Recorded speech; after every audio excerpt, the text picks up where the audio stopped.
Good morning. This is Steve Winkle. I think that we've got most everybody on, but we'll wait a few more minutes until make sure everybody gets on board. I don't see everybody. There's a lot of folks to look through, but I'm not sure who I'm seeing and who I'm missing.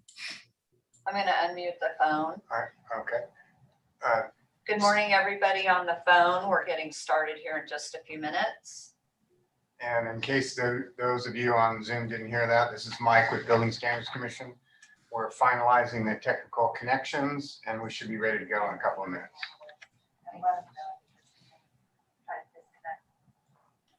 Now,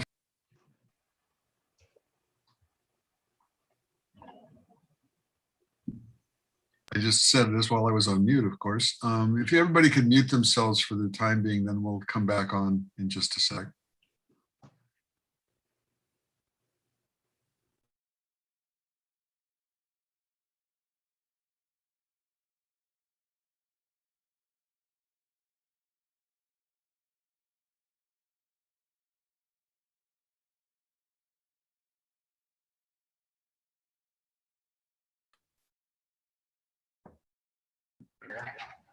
Okay, everybody, I think we're finally got everything hooked up correctly.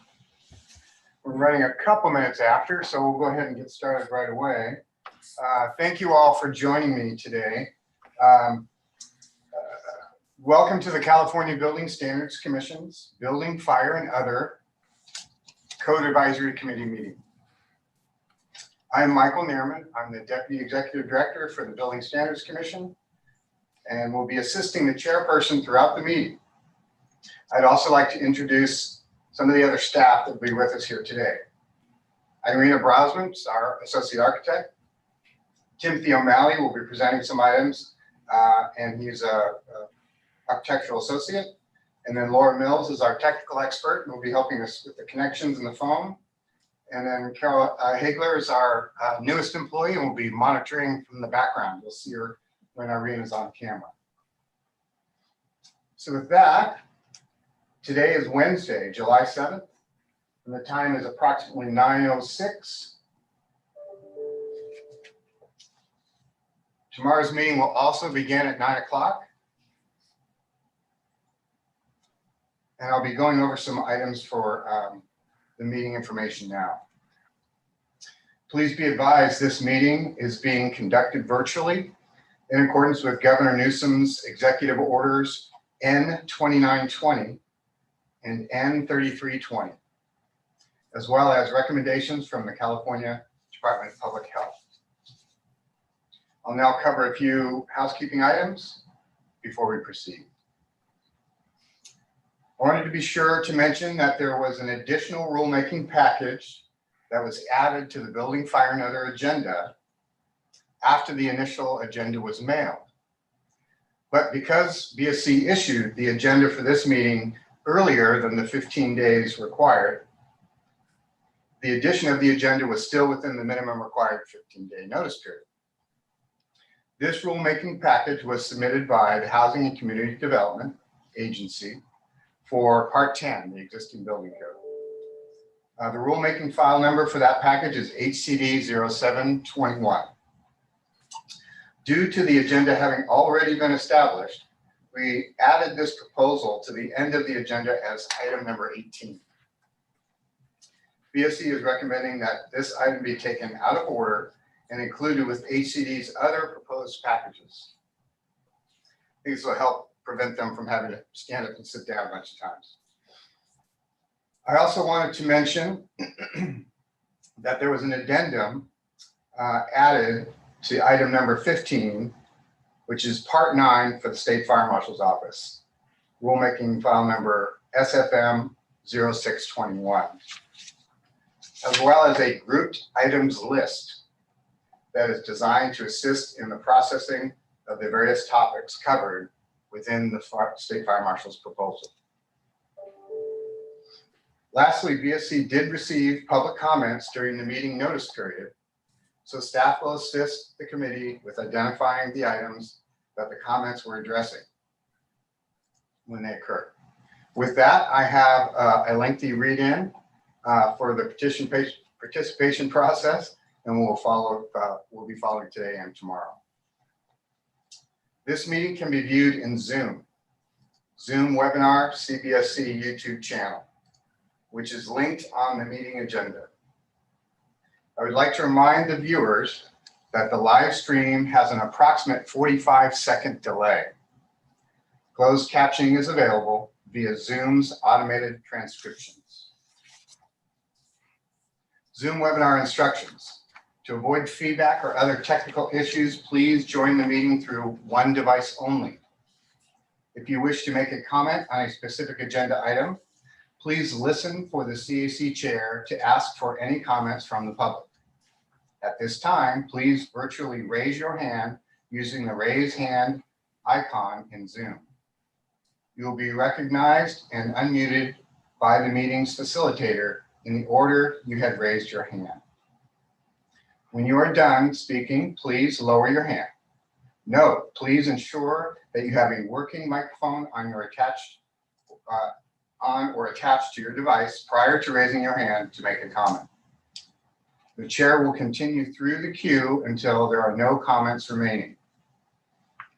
The chair will proceed to callers on the teleconference line, if any, and then to the next agenda item. Please speak slowly and clearly so the captioner can transcribe your comments. I don't know if we have captioning today. Teleconference instructions. All callers will begin in listen-only mode. If you wish to make a comment on a specific agenda item, please listen for the CAC chair to ask for any comments from the public. At this time, please place yourself into the queue by pressing 1 and then 0 on your keypad. When you press 1 and then 0, you will be notified when the speaker is ready for your question. To withdraw your question, please press 1 and then 0. When it is your turn to comment, you will hear, please ask your question after the tone. A tone will sound and you are now in talk mode. The chair will continue through the call queue until there are no questions remaining. Committee will proceed to the next agenda item. Note, please refrain from pressing 1 and 0 multiple times. Doing this toggles your position in and out of the call queue. Press 1 and 0 only once and wait for the instructions to proceed. For best results, call from a landline using the telephone handset or a cell phone with a headset. This enhances the ability to clearly hear your comments. Again, please speak slowly and clearly so the captioner can transcribe your comments. Call the California Building Standards Commission at 916-263-0916 if you experience technical difficulties. We will take a lunch break around noontime, and the committee chairperson will decide on a good stopping point as the meeting proceeds. So let's begin this meeting.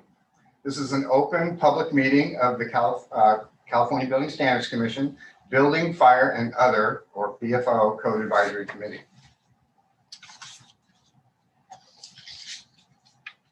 The purposes of this meeting is to ensure public participation in the development of proposed building standards and to ensure adequate technical review of the proposed building standards submitted for this committee's review prior to being evaluated by CBSC commissioners for adoption. The proposed building standards are required to comply with specific criteria listed in the Health and Safety Code, section 18930, commonly known as the 9-point criteria. Those criteria are as follows. Number 1, the proposed building standard does not conflict with, overlap, or duplicate other building standards. 2, the proposed building standard is within the parameters established by enabling legislation and is not expressly within the exclusive jurisdiction of another agency. 3, the public interest requires the adoption of the proposed building standards. The public interest includes, but is not limited to, health and safety, resource efficiency, fire safety, seismic safety, building and building systems performance, and consistency with environmental, public health, and accessibility statutes and regulations. 4, the proposed building standard is not unreasonable, arbitrary, unfair, or capricious in whole or in part. Number 5, the cost to the public is reasonable based on the overall benefit to be derived from the building standards. 6, the proposed building standard is not unnecessarily ambiguous or vague in whole or in part. 7, the applicable national specifications, published standards, and model codes have been incorporated therein as provided in this part where appropriate.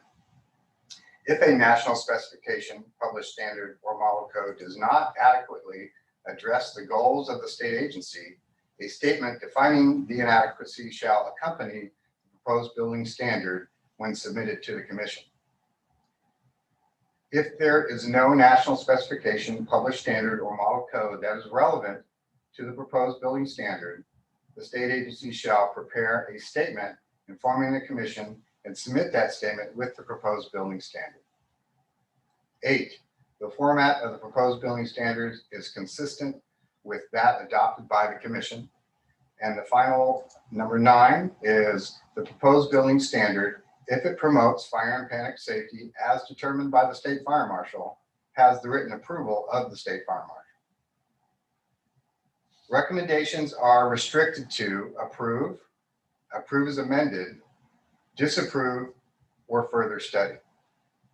For positions to approve as amended, disapprove, or return for further study, the commenter must identify which one or more of the required 9-point criteria the proposed code change has failed to satisfy and provide your rationale. Comments must be restricted to one or more of the required 9-point criteria. I'm now turning the meeting over to the chairperson of this committee, Stephen Winkle, who is the presiding officer for the BFO Code Advisory Committee meeting. Steve, and when you're done, we'll do a roll call. All right. Thank you, Michael. I'm Stephen Winkle, as he noted. I've got a bit of my own script, which I'm going to read. Basically, we have a lot of things to do over the next couple of days, and staying on schedule is everyone's responsibility. I will, if I feel like people are going off track or whatever, I'm going to exercise the prerogative of the chair, but hopefully that won't happen. Honor time limits, whether you're speaking or if they identified. Basically, there are no identified time limits at the beginning. We don't have a clock as they do at ICC, but I would hope everyone would keep their comments short. I'll call on the agencies to address the committee and explain the proposed standard. The committee will discuss each agenda item, and then I will call for public comments. Please avoid duplicating comments in their entirety. Support or non-support may be expressed for specified comments.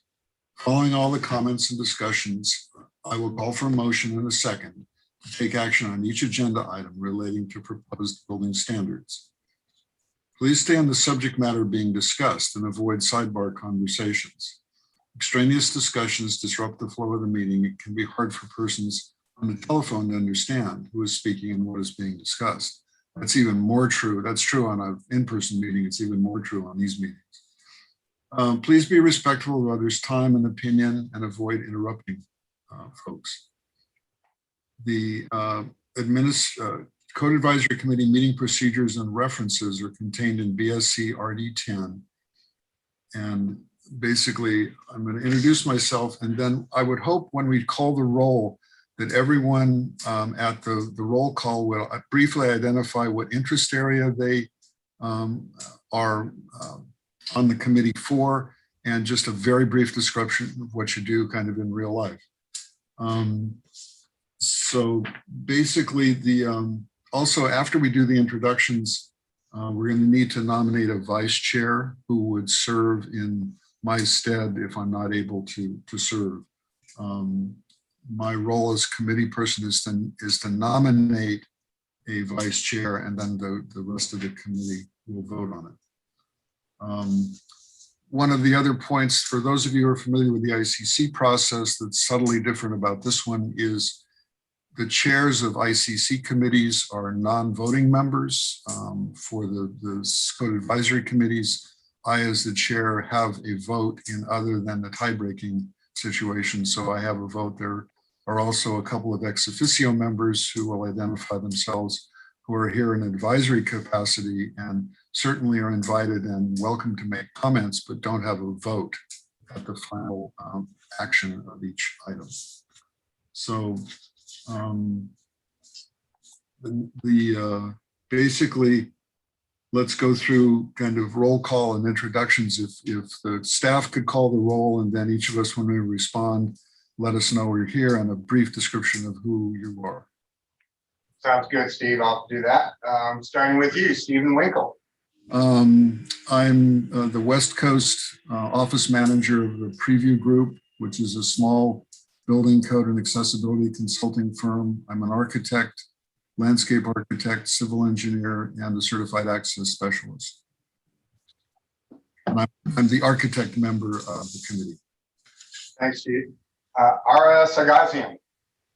Good morning, everyone. Ara Sargsyan, local government building official. I'm building official for City of Santa Monica, licensed professional engineer, licensed general contractor, certified building official, and lead accredited professional. Thank you. Thank you, Ara. Cheryl Dominich. Good morning. I'm Cheryl Domnich. I'm the registered fire protection engineer on the committee. I work for Interwest Consulting Group and we provide third-party plan review services for government agencies. Thanks, Cheryl. Good to see you. David Tyree. Good morning. My name is David Tyree. I'm the regional manager for the American Wood Council. I'm a licensed professional engineer in California and in Colorado. I'm also a certified building official, and not that it matters, and it happens when you get old. You have a lot of ICC certifications. I'm here and thank you very much. Thanks, David. Christopher Ochoa. Thanks, Mike. Chris Ochoa with the California Building Industry Association. My title is Senior Counsel for Codes, Regulatory, and Legislative Affairs, and I'm an attorney by profession. Thanks, Chris. Randall Metz. Randy Metz, Fire Marshal with the City of Carlsbad, California in San Diego County. I am representing local fire officials and I am a certified fire marshal. Excellent. Thanks, Randy. Dawn Anderson. Yes, Dawn Anderson. I'm a subject matter expert in accessibility, a licensed architect, certified as a CASP, and also as a plan reviewer and inspector. Excellent. Thanks, Dawn. Mark Blanchette. Good morning. I'm Mark Blanchette. I'm a full-time forensics consultant where I investigate accidents primarily related to premises liability. I have a PhD in biomechanics, and I'm also heavily involved with ASTM's standard development process. Excellent. Thanks, Mark. Crystal Sjeski. Good morning, Crystal Sjeski, Deputy State Fire Marshal 3 Specialist with the State Fire Marshal's Office. I am the ex officio position on this committee and have many fire certifications. Thank you. Thanks, Crystal. Thank you. And last but not least, Carl Newth. Good morning. I'm Carl Newth. I'm an ex officio member as well of the committee. I'm a mechanical engineer. I'm the certified building official for UCLA. I'm also the chairman of the Certified Building Official Council for the UC system. Excellent. Thanks, Carl. It's all yours, Steve. We have a quorum. Okay. All right. Thank you. I think the next order of business is probably to name a vice chair. Yes. Basically, I thought about it a lot. I think and she's not aware of it, but I'm going to name Cheryl Dominich as the vice chair, mainly because she has probably the most previous experience of anybody on this, so that I hope that all of you will be patient with me, as I've done the building standards gig for a long time, but I have not done this particular part of it ever. so that we'll see how this goes. It's a little bit different part of the sausage factory than it was when you're on the commission. So bear with me, but that's why I wanted Cheryl as vice chair if she needs to sit in, because she knows the ropes better than I do at this point. So with that, I would make that nomination, and then if we could call Yeah, I'll do roll. the committee. So I'll go ahead and we'll ask for responses for Cheryl Dominich to be selected as the vice chair. I'll go ahead and do the roll call now. Steve Winkle, Yes. Aria Sargazian. Ara, Yes. thank you. Cheryl, Yes, I'll accept this position. Good chance to turn it down. good to hear, good to hear. David Tyree, Yes. thank you. Christopher Ochoa, Yes. thank you. Randy Metz, Yes. thank you. Don Anderson, Yes. and Mark Blanchett. Yes. Okay, that's good. Thank you. Cheryl's the vice chair. Thanks, Cheryl. I'd like to, I'm not sure exactly where this would come up, but I think that I would like to propose anyone who would like to propose an agenda change, that this would be a good time to do it. I heard from Michael, and I think we all got in the packages that we looked at, is that the last agenda item, number 18, came in late, but was properly agendized, but it's out of order.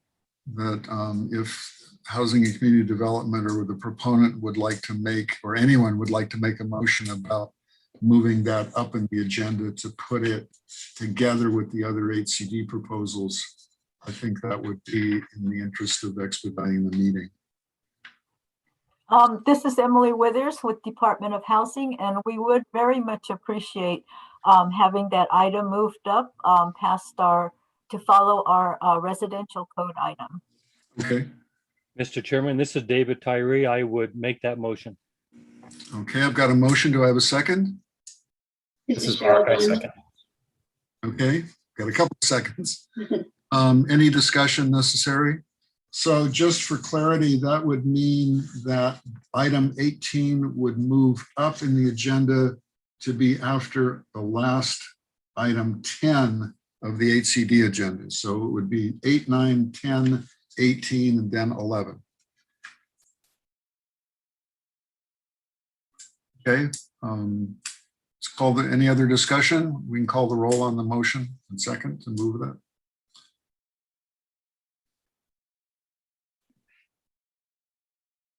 Michael, you're muted.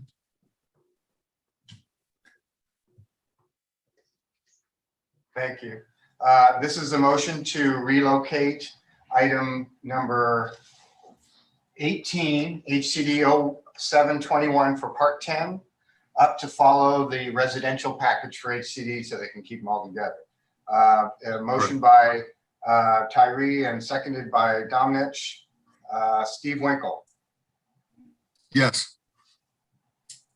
Ara Sargazian. Yes. Cheryl Dominich. Yes. David Tyree. Yes. Chris Ochoa. Yes. Randy Metz. Yes. Don Anderson. Yes. And Mark Blanchett. Yes. Okay, thank you. It's unanimous. We will relocate. Okay. Then the last bit of housekeeping I think I've got, reminding everybody that we have 2 days for this meeting, and I expect we will certainly move over into the second day. As much as all of us would like to go on to other things, we need to make sure we look at all of the voluminous things we have to look at. So we should plan on being here for pretty much 2 days. As Michael mentioned, we'll take a break for lunch around noontime. I would also like to take intermediate breaks kind of in the morning and the afternoon, probably on the order of an hour and somewhere an hour and a half or so. So we'll see where we are around 10:45 or 11 and take a quick break. That would just be a 10 or 15-minute break. And then we would come back. And how long should lunch be, Michael? Take an hour? The lunch is usually an hour. Okay, so we'll break somewhere between noon and be back sometime around 1. If we're in the middle of an agenda item, I think we should go ahead and finish unless it's going to be super lengthy. That being said, are there any other housekeeping items that I've forgotten anyone can think of? I think other than that, we're ready to move into the agenda. I think so. I think we're good to go. All right. So the first item on, or the next item on our agenda is agenda item 4, which is the Building Standards Commission's BSC 04/21, which is adopt and amend the 2022 edition of the California Administrative Code, which is part 1 of Title 24. So I invite the commission staff to make their presentation. And Thanks, Steve. Yeah, we're gonna listen mode for now. So everyone, if okay, sounds good. I'm going to go ahead and pan over so Irina can be on screen and she'll do the presentation for, let's see, is that the right way? Yes, there she is. There's Irina Brosman. She'll be presenting part 1 for BSC. Good morning, committee chair and members. My name is Irina Brosman, and I am an associate architect with the California Building Standards Commission.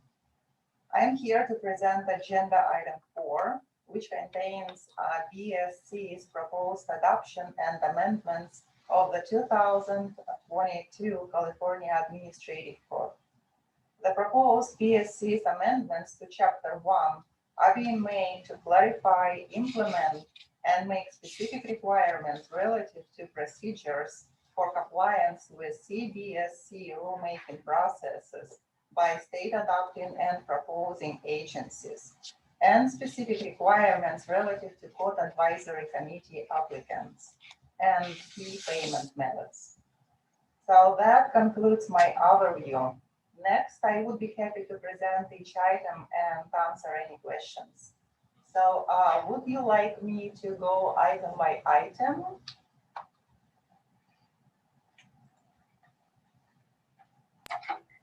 I think we should give each of the agencies kind of discretion about how you would think best to make the proposal. This one's relatively compact. I think that looking at the action items that we have here, so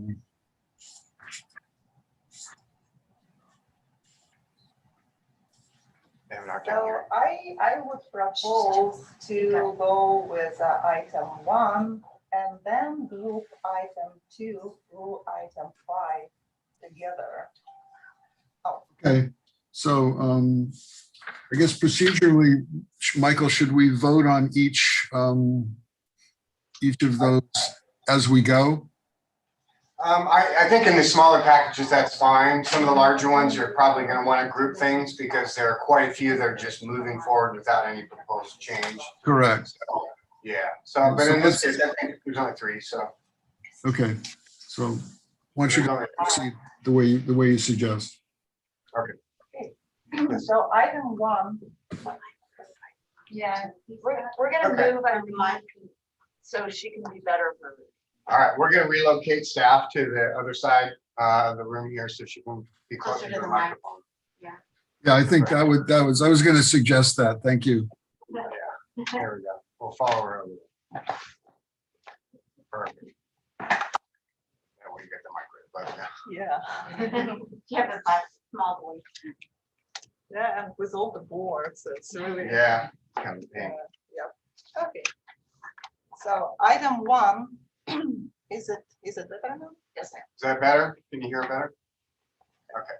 CBSC proposed to amend existing section 1-209 Code Advisory Committees to clarify the requirements of a fire official and local government water efficiency official positions in the Code Advisory Committees. So the fire official and the local government water efficiency official may be a consultant, but must be serving in the official capacity of a full-time fire official or local government water efficiency official for the local jurisdiction. Do you have any questions on item 1? I guess the only question I had is, this is an extension of the allowance for the building official to have this. They may work for a third-party company, but if they're employed full-time in that role, this would expand that to the fire and the water efficiency official. Yes, that's correct. Thank you. Any other questions from the committee on this item? Seeing none, we'll move on to the, why don't you do the next one, please? So item 2 through item 5, CBSC proposed to add document accessibility as a requirement for documents included in the state agency's rulemaking submittals, and add reference to Government Code section 11546.7a. CBSC is charged with administering the Title 24 rulemaking process, and posting rulemaking documents is a part of that process. Government Code section 11546.7 was added to law by Assembly Bill 434, which requires the director of each state agency to post on its internet website a signed certification that the internet website is in compliance with sections 7405 and 11135 and the Web Content Accessibility Guidelines published by the Web Accessibility Initiative. In response to AB 434, all materials posted to CBSC's website must meet these requirements. Therefore, CBSC is requiring state agencies to submit their rulemaking files in that form. Okay. Any committee comments on this?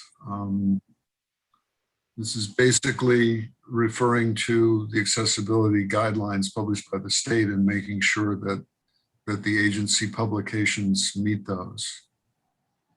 Okay. Yes. I don't see any raised hands or basically I can see you either raise your hand physically or with Zoom.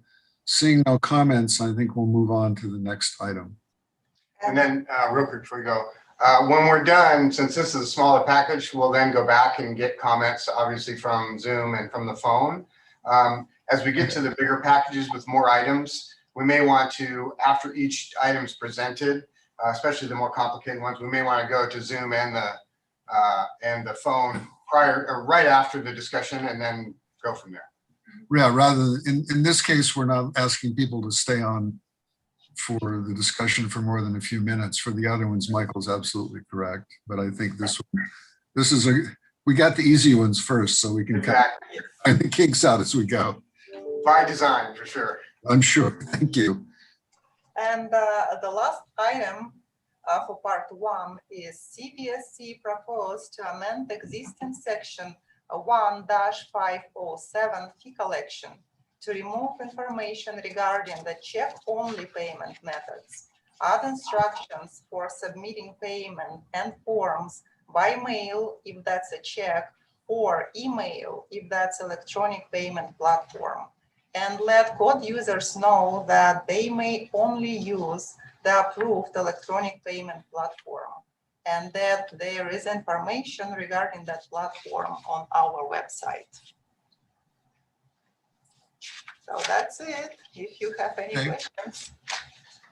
Thank you. Any comments on that specific item? Last thoughts on the part of the, I see Dawn has her hand raised. Question? Go ahead. Yeah, question through chair to staff.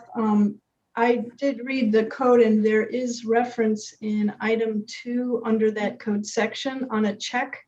I didn't know if that was skipped over or intended to remain as a check.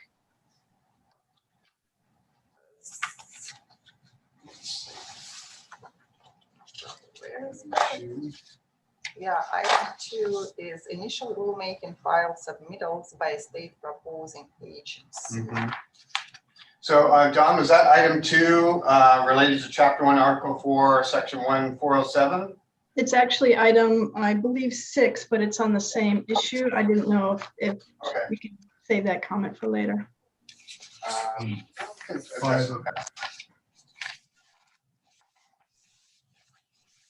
So for item 6, for fee methods, fee payment methods. Fee collection. Yeah.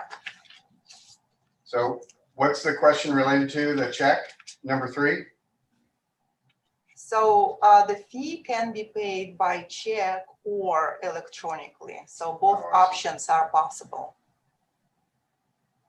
Yeah, so under item number 2, under that code section 507A2, it still says check. I didn't know if that was to be amended or Oh, to. good point. It's not shown on here, so it's hard to tell. Yeah.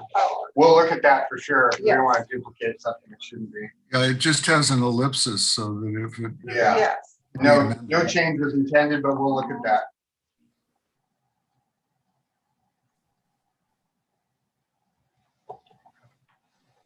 So would then the proper motion be, if that is the case, is your intention to make it all line up? Should we approve, if the approval is in order, would it be approved as amended? Rather than, Yeah, you could say that. I mean, that would be fine to include number 2 and the deletion of check. What I'd like to do is get that language up while we're talking. I see everything has the code open now to make sure that isn't another method or alternate. And we could certainly look at that. So I think either a further study or approves amend to correct number 2 to avoid conflict would be fine. Or that's actually, this is a good thing actually that I would, not sure I understand, that I would like to discuss is when we send something back, the committee for further study, on small items like this, further study could be just simply fixing that amendment in time to get it back into the process to not miss the statutory deadlines. correct. In more complex packages, further study is effectively the same as sending something back for a future code cycle. It could be. The determination is allowed to be made by the agency. So Okay. the committee can recommend further study. And it says in the regulation that if there is time, sufficient time for them to do the appropriate review and work to make the correction before the 45-day public comment period begins, then they can do that. If there isn't, then they'll accept further study and wait till the next cycle. So and I guess the other part of that is on the committee level, as well as at the commission level, the committee and commission certainly are discouraged from making amendments from the floor, so to speak. So that the best thing is, rather than approving something as amended with us trying to wordsmith it, is we would send it back for further study. But it's not the same thing as killing a proposal for this cycle, especially for a small. I'm bringing this up because this may become in the more complex packages. Yeah, it will. And yeah, so disapprove would be the way to go. If you just thought it wasn't something that was ready to go forward, even with a further study, you would ask for disapproval. No, I think this seems to me like, I'll leave it up to the rest of the committee and, looking particularly on this, whether this is something that I don't think this would be disapproval because it's really one part of the overall proposal. So there probably would be further study for that item if it's not correct. Maybe the right action. Yeah, I see the language there. That's a good catch, Don. We'll have to check that to make sure that doesn't need to be modified in some way. So further study would be helpful. Okay, so now we've gone through all of the items in this package. For this one, I would then invite anyone on the telephone to dial in for comments on any of the 3 items or the parts of item 4 on the agenda. Michael, are there any comments? We're checking the phones now. You have 0 questions remaining. And no hands, I assume. I don't see any hands. That's what I would expect. Yeah.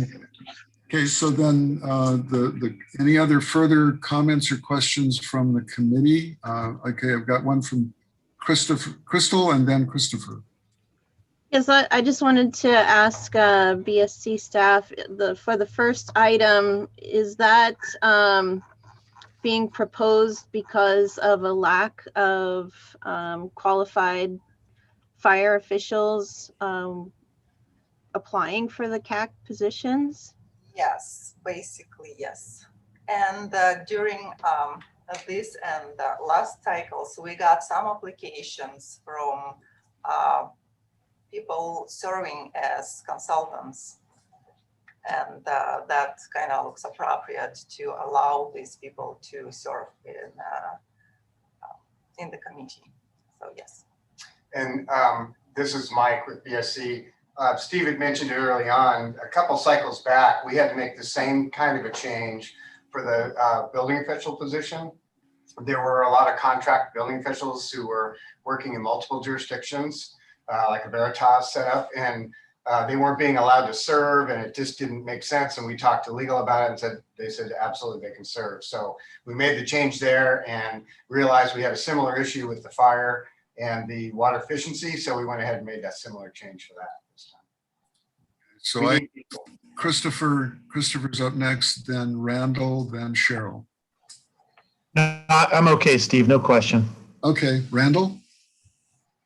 Yeah, I understand the reasoning behind item 1.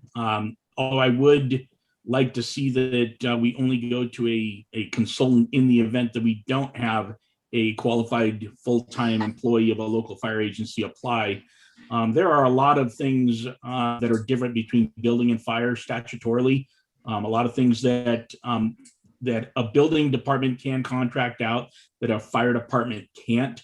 So I just wanted to recognize that there should be every effort made to fill that position with a full-time employee of a local government agency. And we just use this as an alternative in the event that we can't find someone. Yeah, that makes total sense. Yeah, definitely. Okay, thank you. Cheryl, you have your hand up? Yes, thank you.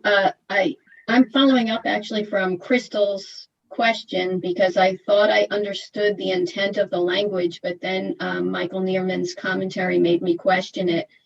Michael, the language says full-time employee, and the way I read it, it was a full-time contract position at a single agency for a particular individual.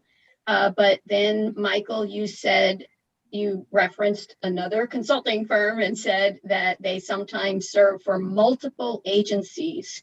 And I just want to clarify that it would be an individual who is employed by contract full-time at a single agency as written in the language. Yes, and I misspoke there. I apologize for that. That's correct.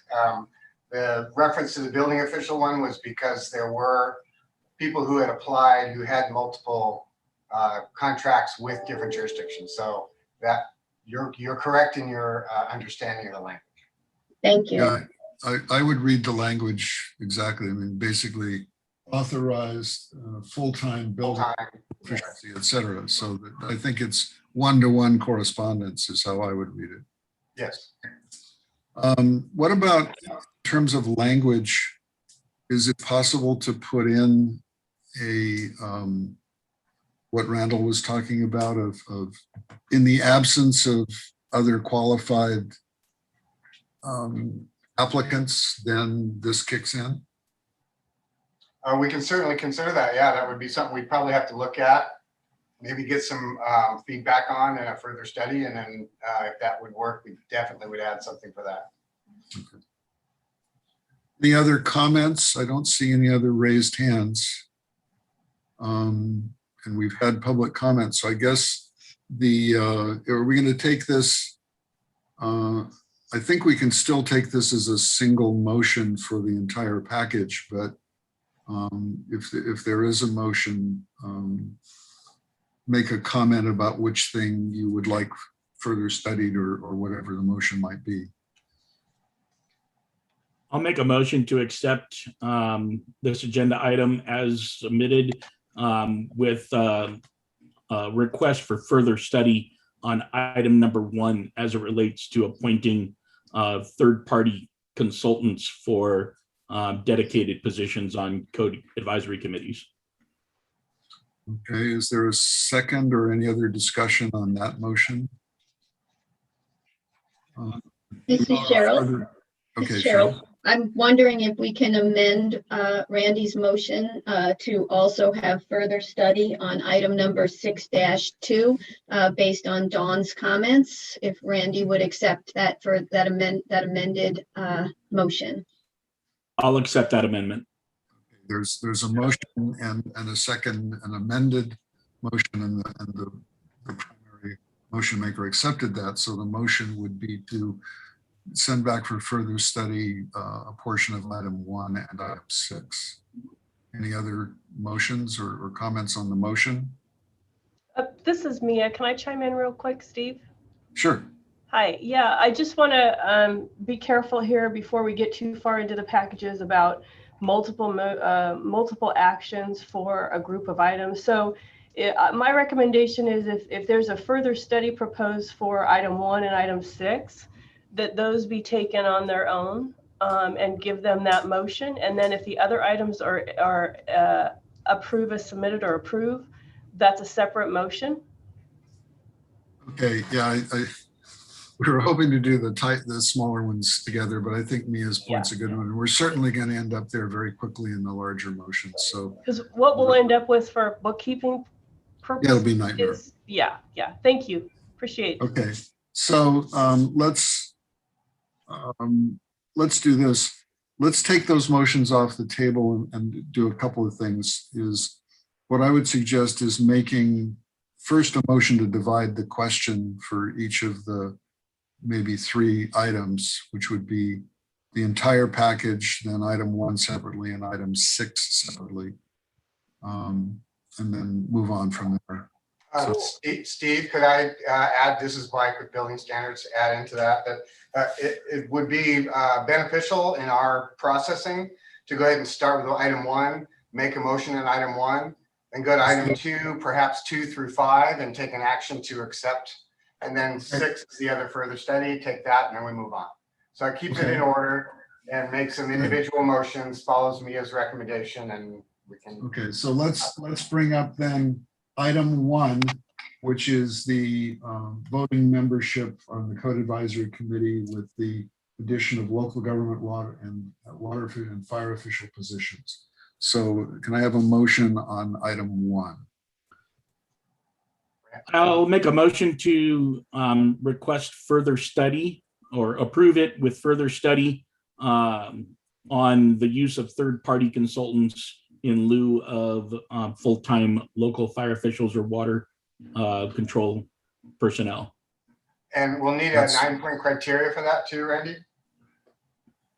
So you can look at it now and tell me in a minute. I'll pull it up. No problem. Okay, is there a second to that? I will second further study. Okay, thanks, Mr. Tyree.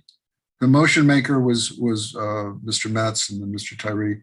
Okay, so that we're going to look for the 9-point criteria on that one. I think I only talked to Don about this, but if you see me squinting or looking one-eyed, it's because I had cataract surgery and my eyes are not back yet. So I'm trying to focus and literally and figuratively. Mr. Chairman, I think I would use number 2. Yes. For the 9-point. Thank you. That was my thoughts exactly, David. Okay, good. Okay, so criteria 2. So any other discussion on item 1? We have a motion and a second for further study. All those in, I'll call the roll, please. Yeah, we'll do a roll call. Okay, this is for item 1, further study based on criteria number 2. Steve Winkle. Yes. Arash Sargazian. Yes. Cheryl Domnich. Yes. David Tyree. Yes. Christopher Ochoa. Yes. Randall Metz. Yes. Don Anderson. Yes. And Mark Blanchett. Yes. Okay, unanimous. Thank you.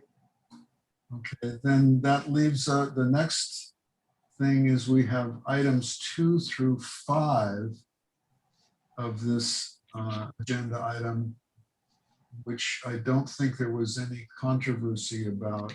If a motion, if any of you think a motion on that is in order, what I would appreciate someone making that. This is Mark Blanchett. I'll move to approve. Okay, I'll second it as the chair, Stephen Winkle. Okay, so this is item number 2, 3, 4, and 5 for the Building Standards Commission's Part 1.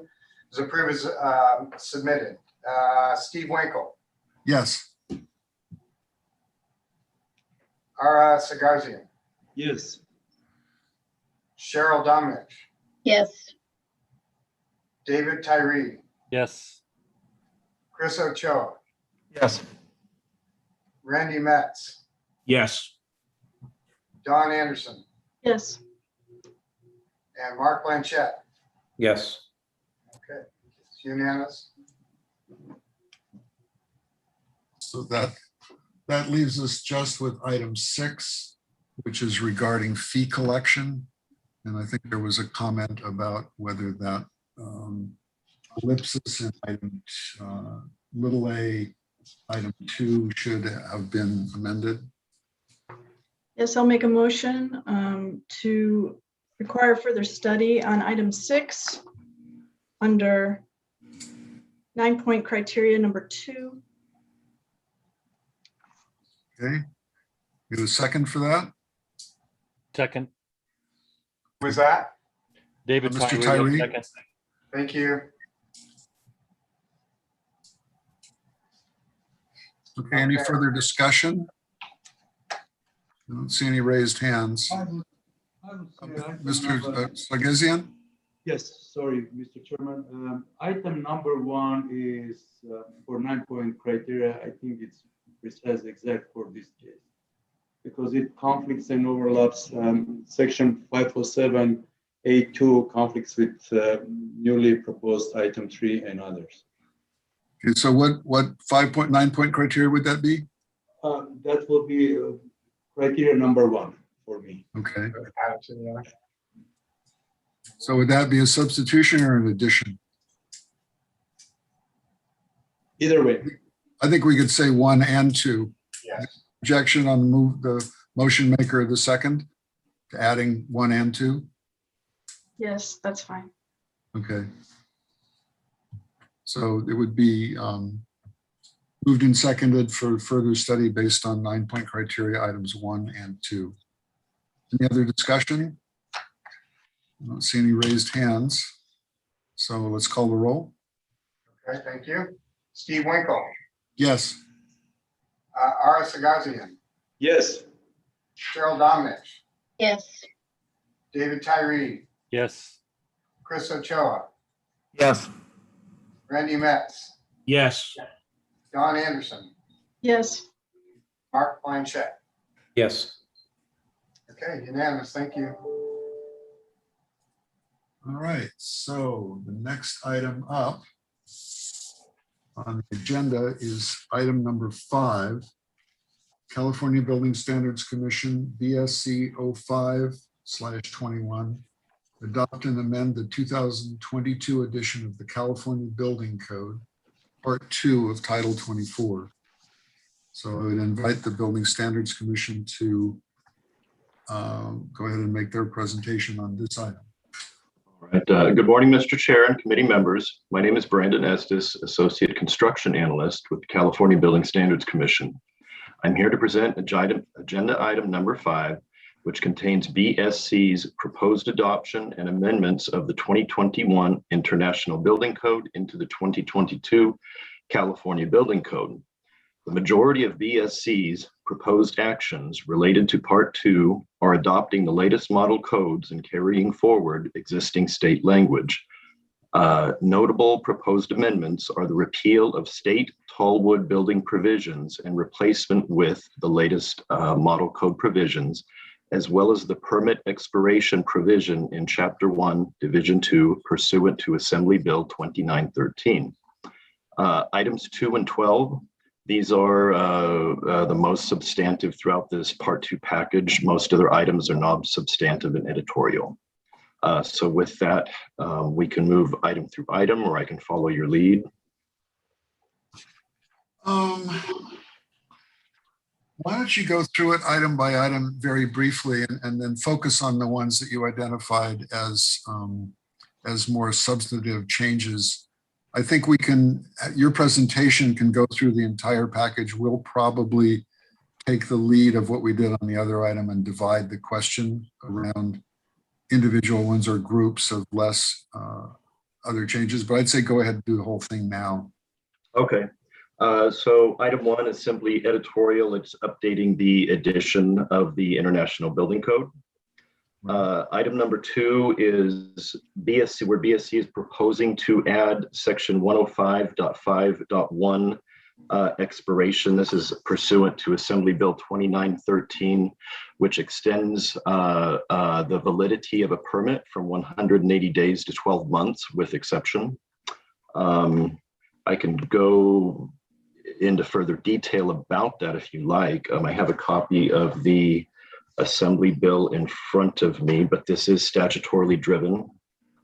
I guess just a brief discussion of the reasoning for the extension from the Assembly Bill. Let's see. So according to the fact sheet, many local jurisdictions have adopted administrative provisions allowing for one or more extensions. However, there is a lack of uniformity throughout the state regarding availability and length of time associated with local permit extensions. The inconsistency in this area contributes to a situation that is not helpful in addressing housing shortages experienced throughout the state. Additionally, California has been confronted with numerous natural disasters, resulting in the complete destruction of over 8,000 structures. The push to rebuild these structures has placed significant, unplanned strain on local capabilities. Issues related to insurance payouts, infrastructure and utility repairs, and access to needed materials and labor have created an additional burden that is impacting areas far beyond those devastated disaster areas. The stage is set for a very long build-out process. Any one of these issues can result in an unintended delay in the construction process, which could easily take years to resolve, a period well beyond the 180 days currently allocated for a building permit. So this is now a statewide concern, hence the Assembly Bill and the push to. Basically the goal of uniformity as well. Sorry? The stated goal of uniformity. Cool. Yeah, exactly. Correct. Okay, so I guess the question is, let's start with this is rather than doubling back, let's take item by item committee comments as kind of a precedent for future. So rather than try to remember what you were thinking about on item 2 when we get to item 12, if you've got any thoughts about any of items 1 and 2 at this point, let's go ahead and just get that on the record. Then the question, I guess, is should we ask for public comment at the same time if we're going to do committee comment item by item to do public comment item by item? What's the sense? I think we should. Yes. Public comment. Yes, Okay. this is Mia. If you're going to go to committee for comment, you should go to public. Okay. Yeah, thank you. So items 1 and 2 would be up for public comment, and then we'll move on beyond that. So the main one was just the question of the extension, if anyone has any comments about that. I don't see any raised hands. Randall has his hand raised. Randall? Oh, Randall, sorry. Thank you. Yes, question for Brandon. Is this limited to construction permits, or would this also be extended to all permits such as temporary permits as defined in the California Building Code? That's a good question. I don't suppose you could help me out with that, Mike, could you? Well, I don't know if the legislation addressed temporary permits. I think they addressed the concept of building permits in general. So I think it would likely be a determination at the local level if they're going to include those types of temporary permits within this extension allowance.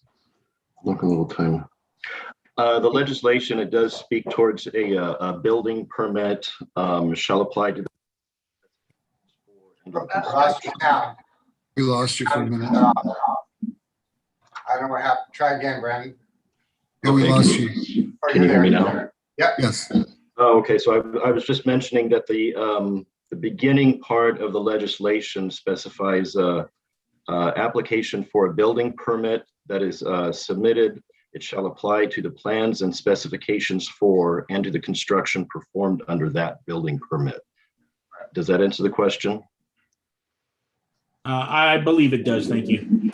Yeah, not just my experience has been when the legislature gets involved in building codes, they tend to be either over specific or under specific what they're asking for. But in this case, it sounds very specific. Any other? Okay, Ara, I got one raised hand. Yeah.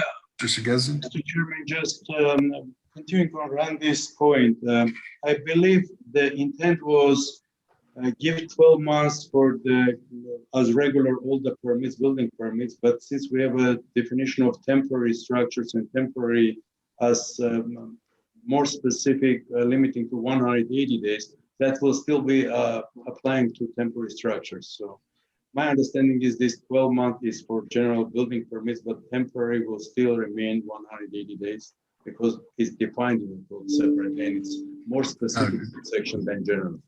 I mean, a temporary building is defined as 180 days. Yeah, use.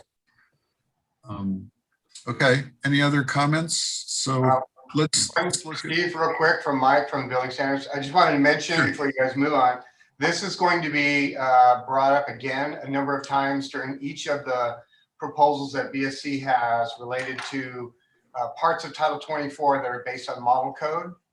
So when we have a chapter 1 administration that has a permit section, you'll find these sections, the same provision added to 2.5, to 3, 4, 5, which have already been reviewed, also to the fire code and the existing building code. So this will come up in multiple times just so that everybody is aware when it comes up. Yeah, I guess we're coming back to Randy's comment is applying this in the fire code when the language says building permit could get a little bit confusing because, but basically a lot of jurisdictions, I mean, you really need the fire and building department's approval to get a building permit. So I'm not sure that that's going to be that confusing, but it certainly needs to go through each part. Okay, so do you have any phone-in comments for these items? You have one question remaining. One call. Okay, thank you. With the California Building Industry Association, just saying hi to everybody. And to also say that CBIA was the sponsor of AB 2913. The provisions that you're talking about have actually been in statute since the mid-1980s. AB 2913 did two things. It took that 6-month permit expiration and changed it to 12 months. And it also added the authority for all local jurisdictions throughout California to basically have as within their authority to do multitude of 6-month extensions. They don't have to do that, but they have the authority to do that. And so that being said, we strongly support the language that the Building Standards Commission has put together. We think they've followed statute very closely, and Michael Neerman was correct.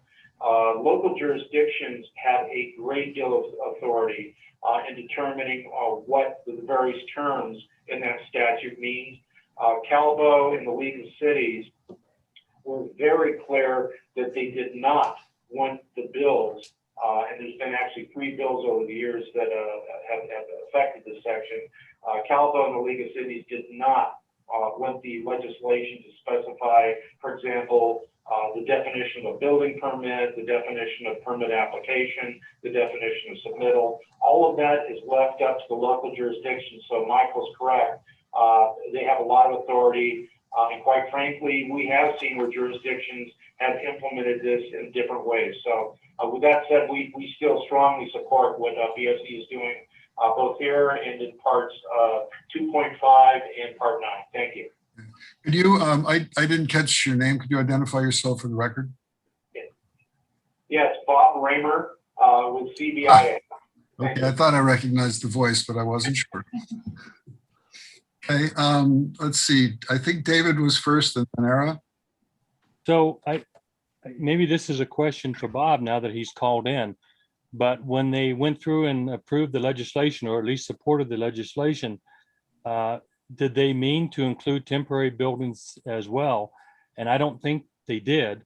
And is there a way to clarify in item number 2 that this expiration extension does not apply to temporary buildings? Even though it's defined, it could bring up some confusion.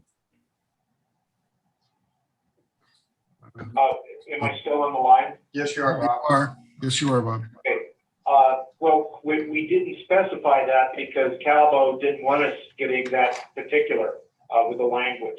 Basically, as you see in front of you, it discusses permit application submittal and to what extent a local jurisdiction would apply that to a temporary permit is entirely up to them. Okay, so is there a way that we can clarify this section does not apply to temporary buildings? Or does it? Are you, well, Mr. Chairman, are you guess saying it does or does not? we could send it back for further study to see whether it needs to be with that request for clarification. Well, this is, Mr. Chairman, this is Chris Ochoa. I think because it's legislative in nature, it's in statute, you know, this is for the local building official, you know, to determine. So it's in statute. So sending it back for further study, I mean, you'd have to amend by a new legislative vehicle. That's the question. I think that's sort of what Mr. Tyree was asking, is whether this goes back to the commission or goes back to the legislature. Yeah, there's a couple of other hands raised. Let's, Dawn, you had your hand up, I think. All right, did you put your hand down? I guess, yeah. Okay, so Dawn, are you up? Yes, the only comment I have is that there are amendments to the accessibility sections of the code, and then also federal and state statutes that do amend the code with respect to accessibility over a 1 year, 2 year, whatever period it would be. So I understand the local jurisdictions have the authority to impose the accessibility or the latest codes when they want, but it's just a comment to consider. I think I would say I would expect the legislative intent was more general than even the specific items that Dawn brings up. But I think the question for me is whether further study or a clarification amendment would be in keeping with the legislation or in conflict. I'm not certain. See, Mia, then Crystal, and then Chris. Yeah, hi, I just want to add on to BSC staff rationale. I don't believe the Building Standards Commission in this case was given authority to make more specific the law. I think we're doing this as a courtesy to put this in the code to make it available for designers and enforcement officials that there is a law that exists. This is similar to some of the other laws we've pointed to in the code before. We can, you know, the other option, which is out there, is we can withdraw this and not have it in the code at all. And then it's, you know, it's one of those things where the local jurisdictions are aware of the law, they know what's within their authority, and we just don't put it in the code to create any confusion. So I just kind of want to point out that we didn't make it more specific for that very reason. Thank you. Crystal, and then Christopher. That was actually Mia just answered my question because Okay. I was going to ask her about the authority and if they wanted to potentially expand on the justification in the initial statement of reasons. But I think she answered the question. Thanks. Okay. Chris Ochoa, you still have a question, comment? Yeah, Mia explained it, Steve. That's exactly. I don't think the BSC had the the authority to get more specific than what the statute states. So thanks. Okay. And I guess my own comment would be is I think Mia,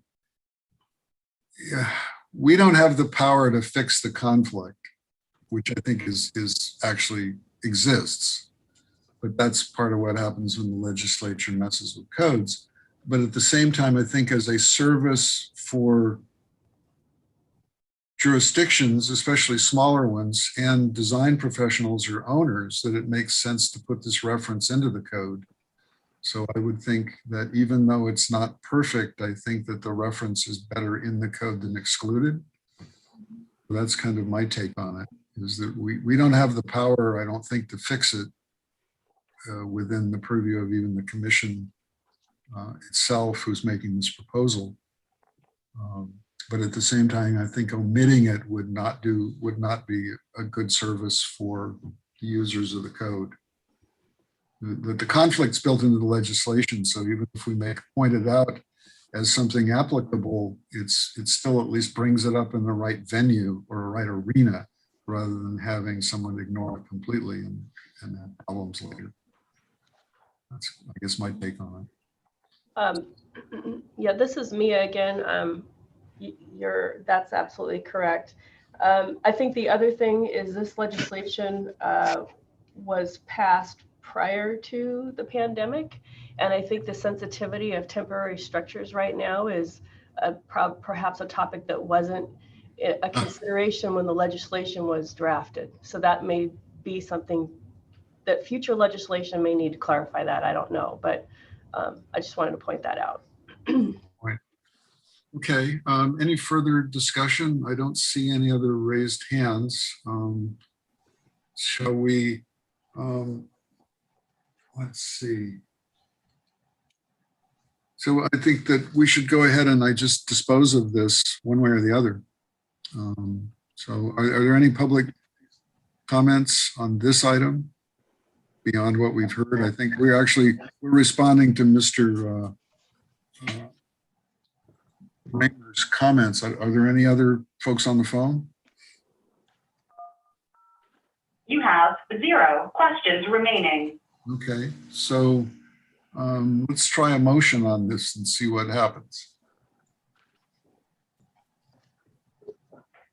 I'll move to approve. Are we items 1 and 2? Or we were just going to do number 2 on this one?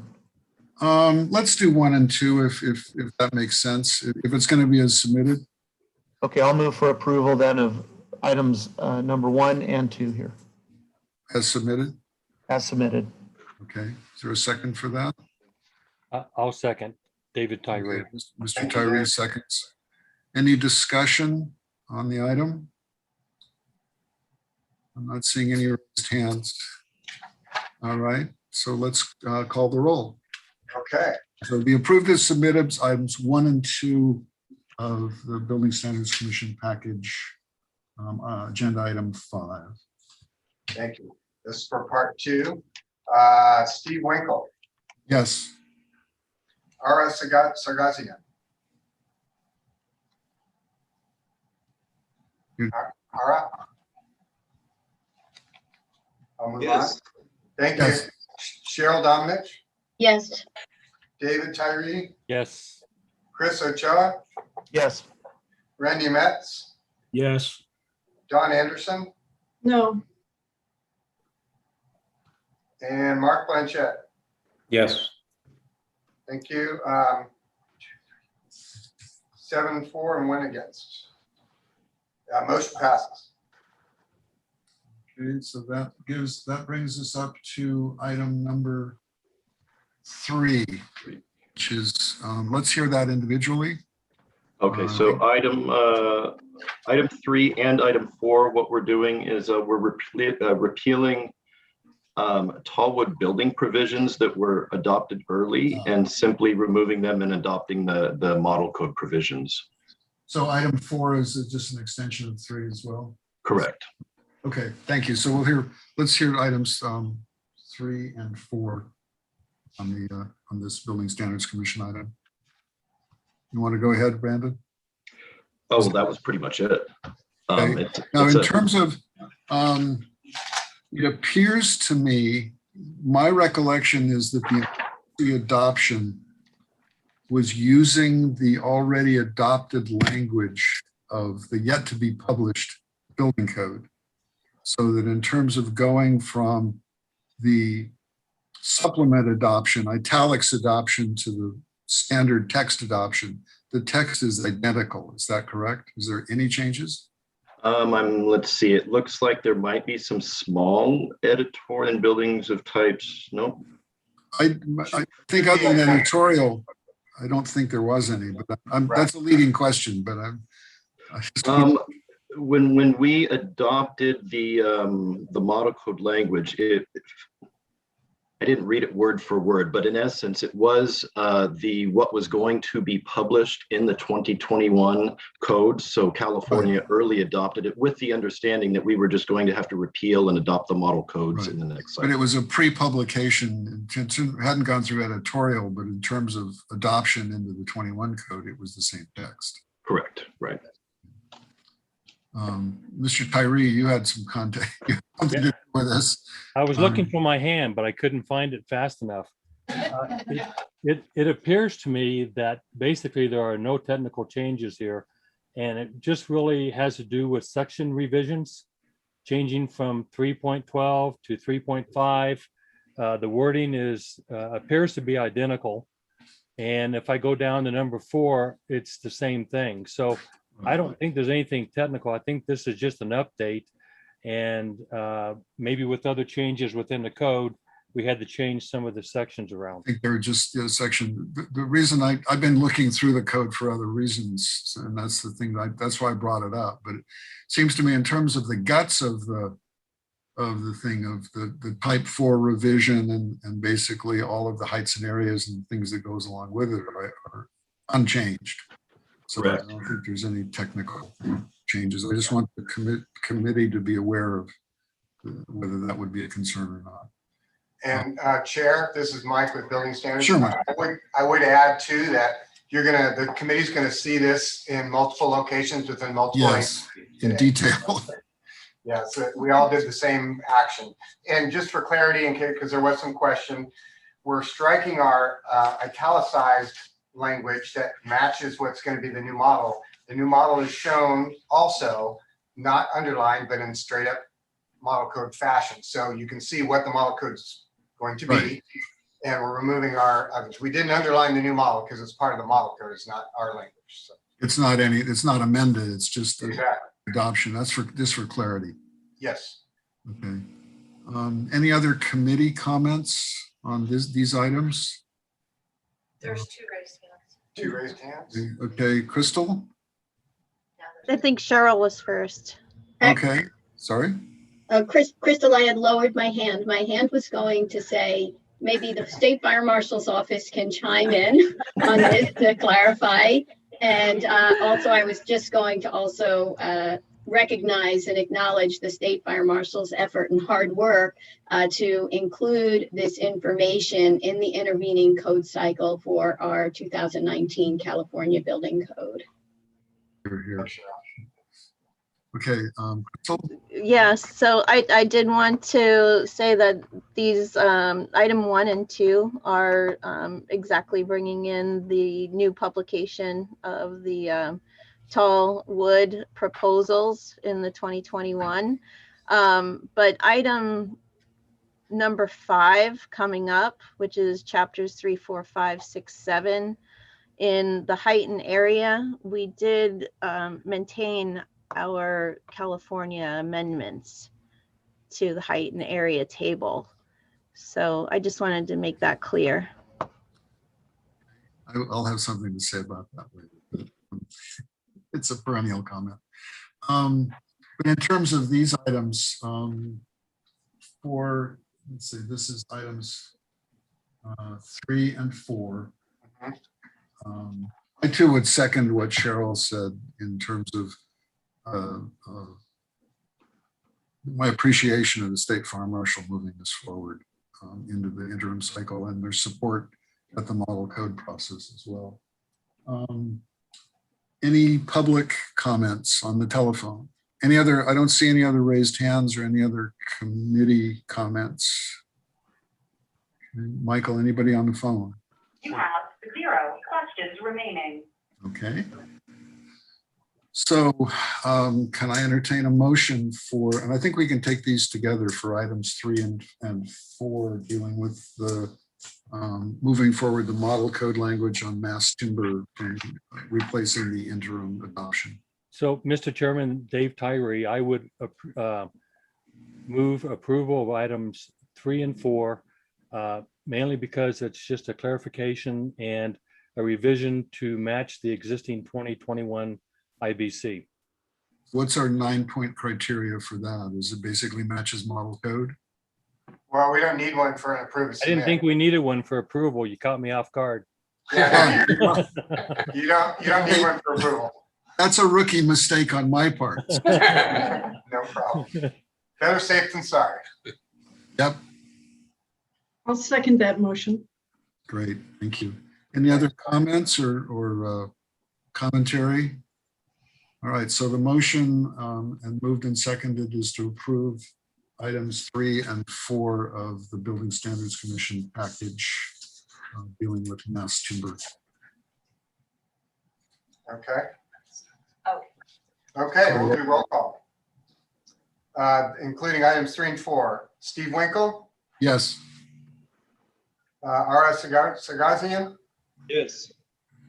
Cheryl Domnich, Yes. David Tyree, Yes. Chris Ochoa, Yes. Randy Metz, Yes. Don Anderson, Yes. Mark Blanchett. Yes. Unanimous, thank you. All right. So the next items, I guess the question is, item 5 has several chapter references, but it's a single item. It's basically heights and areas and other continuing the building, in this case, the Building Standards Commission Just is model code. model code language. So I have a different set of proposals from the State Fire Marshal, as Crystal pointed out. But in this case, this is model code language. So I think that let's take item 5 on its own because it's adopting all model code. Interior finishes is moving agenda. Well, let's see. 5, 6, 7 are either adopting the model code or moving existing amendments. Any objection to taking those together, 5, 6, and 7? I think it makes sense to me. Okay. Any commentary on any of the items in 5, 6, and 7 from the Building Standards Commission? As noted, there are significant changes to some of these sections by other agencies, but not by the commission. So, Mr. Chairman, Dave Tyree, just a quick question. Obviously, they're adopting chapters 3, 4, 5, 6, and 7, and we know that those are going to be different by the State Fire Marshal's office. What do we adopt these and then revisit them again when the State Fire Marshal brings up their changes? Yes, welcome to the California code process. I've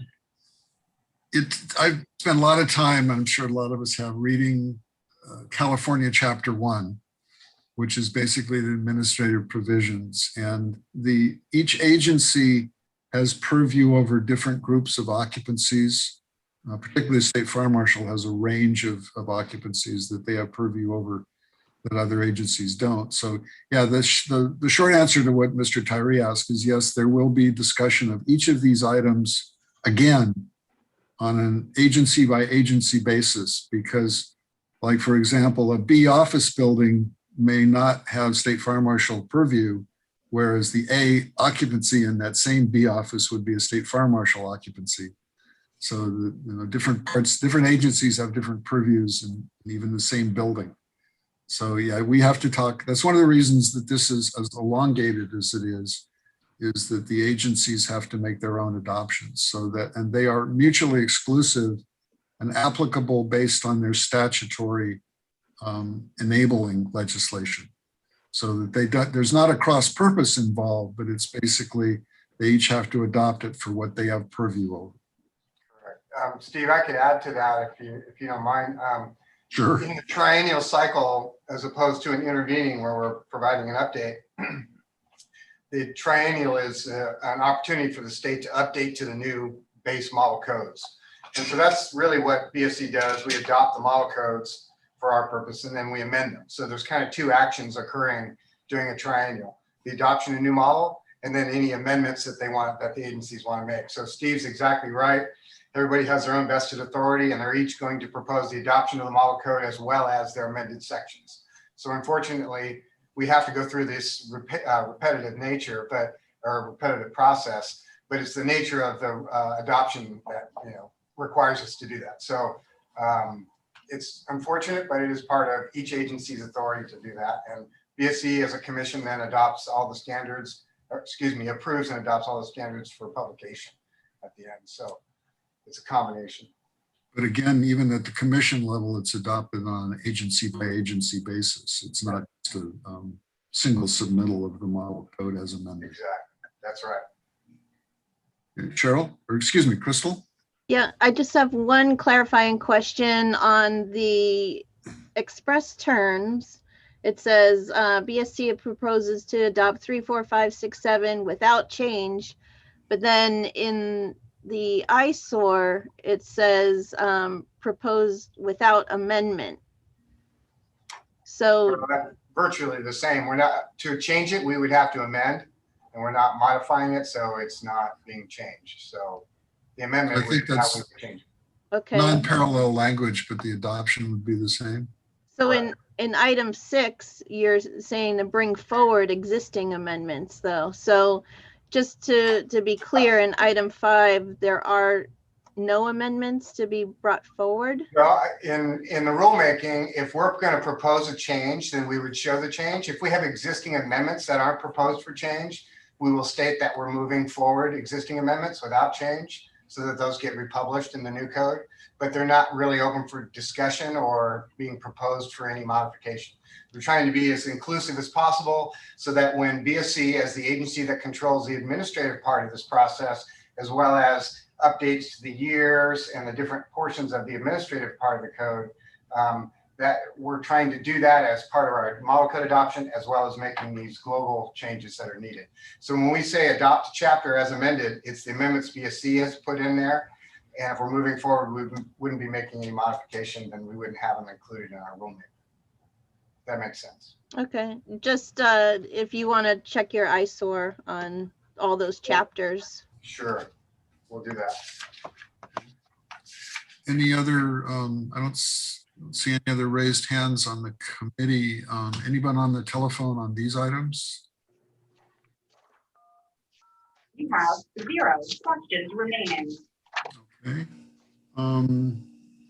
So I think then we can entertain a motion for items item 5, which is chapters 3 through 7, item 6, which is chapter 8, item 7, which is chapters 9 and 10, which is either adopting the model code or moving forward existing amendments. Each of those. Can I get a motion?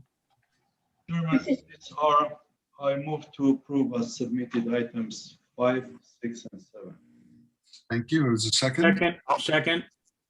Okay, Randy Metz, second. Thank you. Third. Okay, any comments or questions on that? I thought I heard one other voice. I guess not. I think it was just a second. No raised hands, no squinting so I can see. All right, so let's call the roll on that. All right, thank you. This is to including item 5, 6, and 7, which is the adoption of model code for BSC in part 2. Steve Winkle, Yes. Ara Sargazian, Yes. Cheryl Domnich, Yes. Dave Tyree, Yes. Chris Ochoa, Yes. Randy Metz, Yes. Don Anderson, Yes. Mark Blanchett. Yes. It's unanimous. Thank you. Okay. I would propose to take item 8 by itself only because it's not controversial, but it's a standalone kind of non-adoption, and then take a 15-minute break after that, so that if we can go ahead and call up item 8, which is the non-adoption of the model code chapter 11 for accessibility. Right, and this is Brandon Estes with BSC again. And the reason why BSC does this is because the Division of the State Architect and the Department of Housing and Community Development developed California's accessibility regulations, which are generally more restrictive than the IBC Chapter 11. So we don't adopt Chapter 11. Thank you. Any other commentary on the committee part? Again, this is unchanged from current adoption.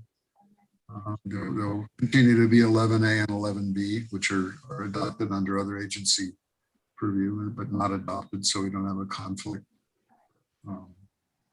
Okay, anyone on the phone? I'm seeing nothing on the committee. Is there anyone on the phone? Anyone on the phone for this item?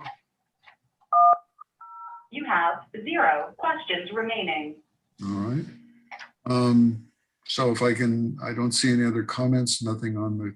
Okay, there is a hand raised on Zoom. Hand on Zoom.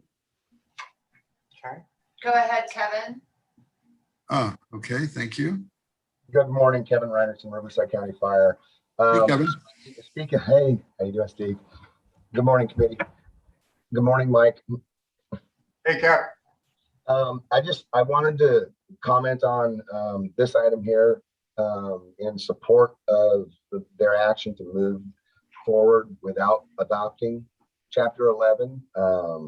HCD, since the HUD regulations came available back a long time ago, has had major efforts. The provisions that are in the current Chapter 11A are by far provide more access for those with given disabilities. So I just wanted to give a shout out and support them.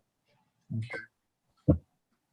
The other thing, just thank you, Kevin. The other thing, just to reiterate, is I think the other beneficial part of this is that the non-adoption means that it's not published in the certain model. We'll get into this in appendices, and we'll talk about this later in other appendix adoptions. But I think the other positive aspect of non-adoption is that 11 doesn't get published at all, so that there's no conflict for the freshman code user or the neophyte owner isn't looking at all of these trying to figure out what applies.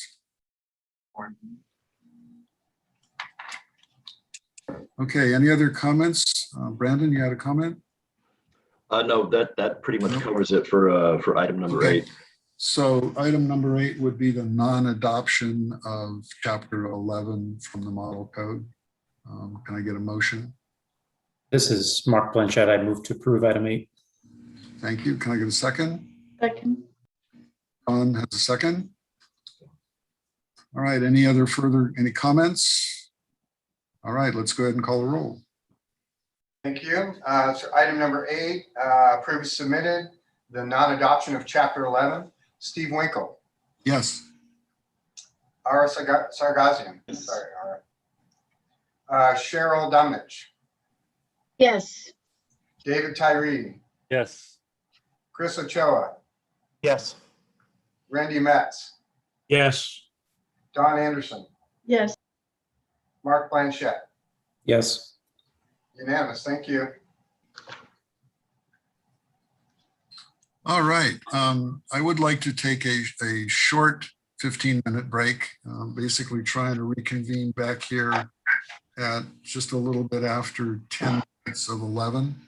So we'll take a quick break and come back and then go through another hour, hour and a half for lunch and break at that point. So I will see you all shortly. Pause.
Okay, Michael, I'm back if you're around.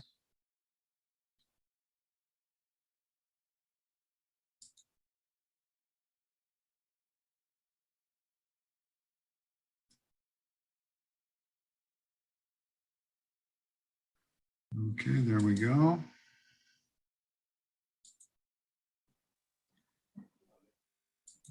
Chairman Winkle. That was interesting. You do it. Okay, can you give us a minute? Mike stepped out with Mia for a second. He'll be right back. All right, we'll hang on for a minute.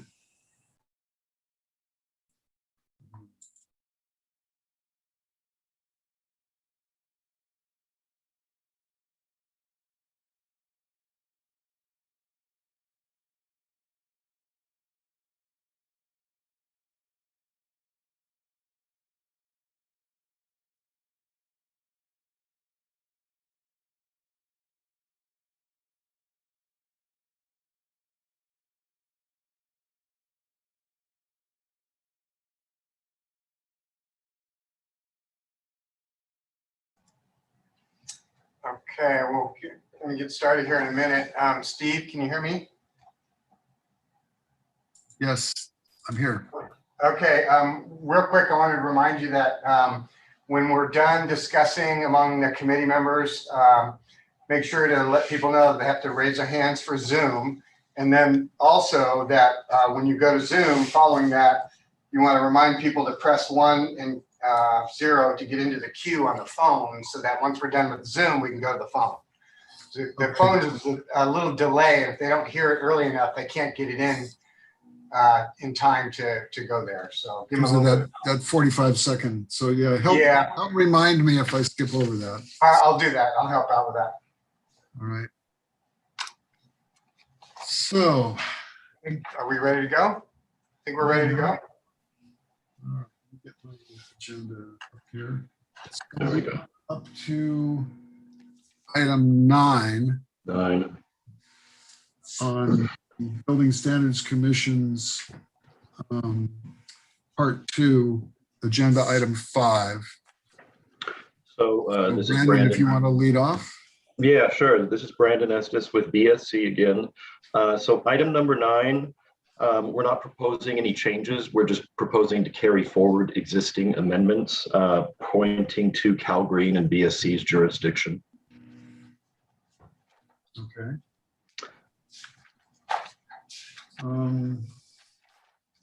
So basically the amendments, you basically listed the amendments in this case, although they are unchanged. Is that correct? That's correct. Okay.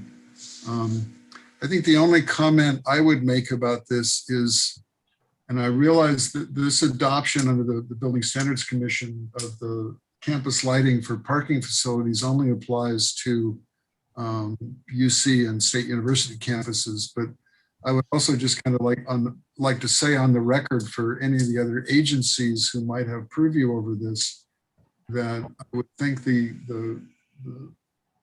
particularly parking facility and community or campus lighting is something that ought to be considered in general for public facilities, that building standards, because I think that this is actually something that it probably would be in the electrical code, not necessarily in the building code, but as far as safety, I've done a lot of University of California work where I've provided site lighting that wouldn't ordinarily be required for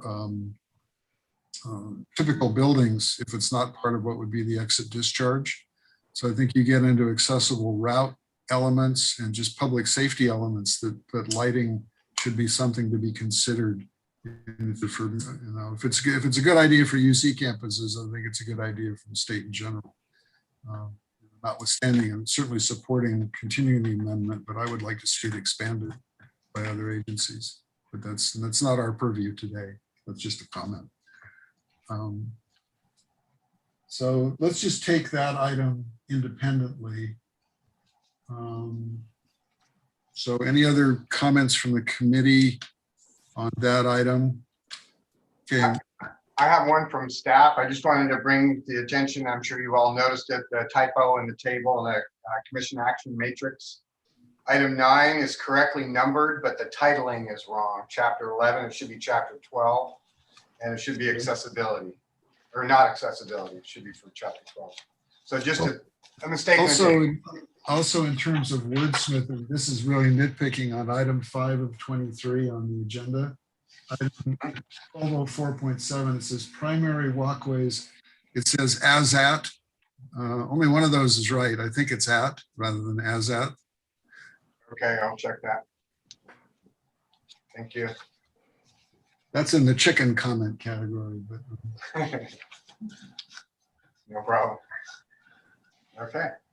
So I guess now we'll take the experimentation. For those of you who want to testify on the telephone, please toggle 1 and 0 to get yourself into the queue if you wish to testify on this item, which is item number 9 of Building Standards Commission agenda item number 5. So is that, did I get, and it's 1-0, right, Michael? Correct, and it's for chapter 12. Yes, for the chapter 12 interior environment item number 9. The other thing is I remind people on the telephone is that the feedback is not great in terms of you don't know where you are, but don't toggle multiple times. Once you've done 1 and 0, just wait for instructions. Because if you toggle it again, you'll take yourself out of the queue. So just 1 and 0 and wait. And then when the time comes to testify, you'll hear a tone and you'll be invited to testify. Also, again, reminding folks on the, as Michael noted, that there is a time delay between the broadcast and what we're seeing here, so that you need to make sure that you allow yourself enough time. It's one of the reasons I'm vamping a little here on things, is give yourself enough time to get into the queue if you do wish to testify on the telephone. Okay, having said all of that, can we see if anyone's on the phone?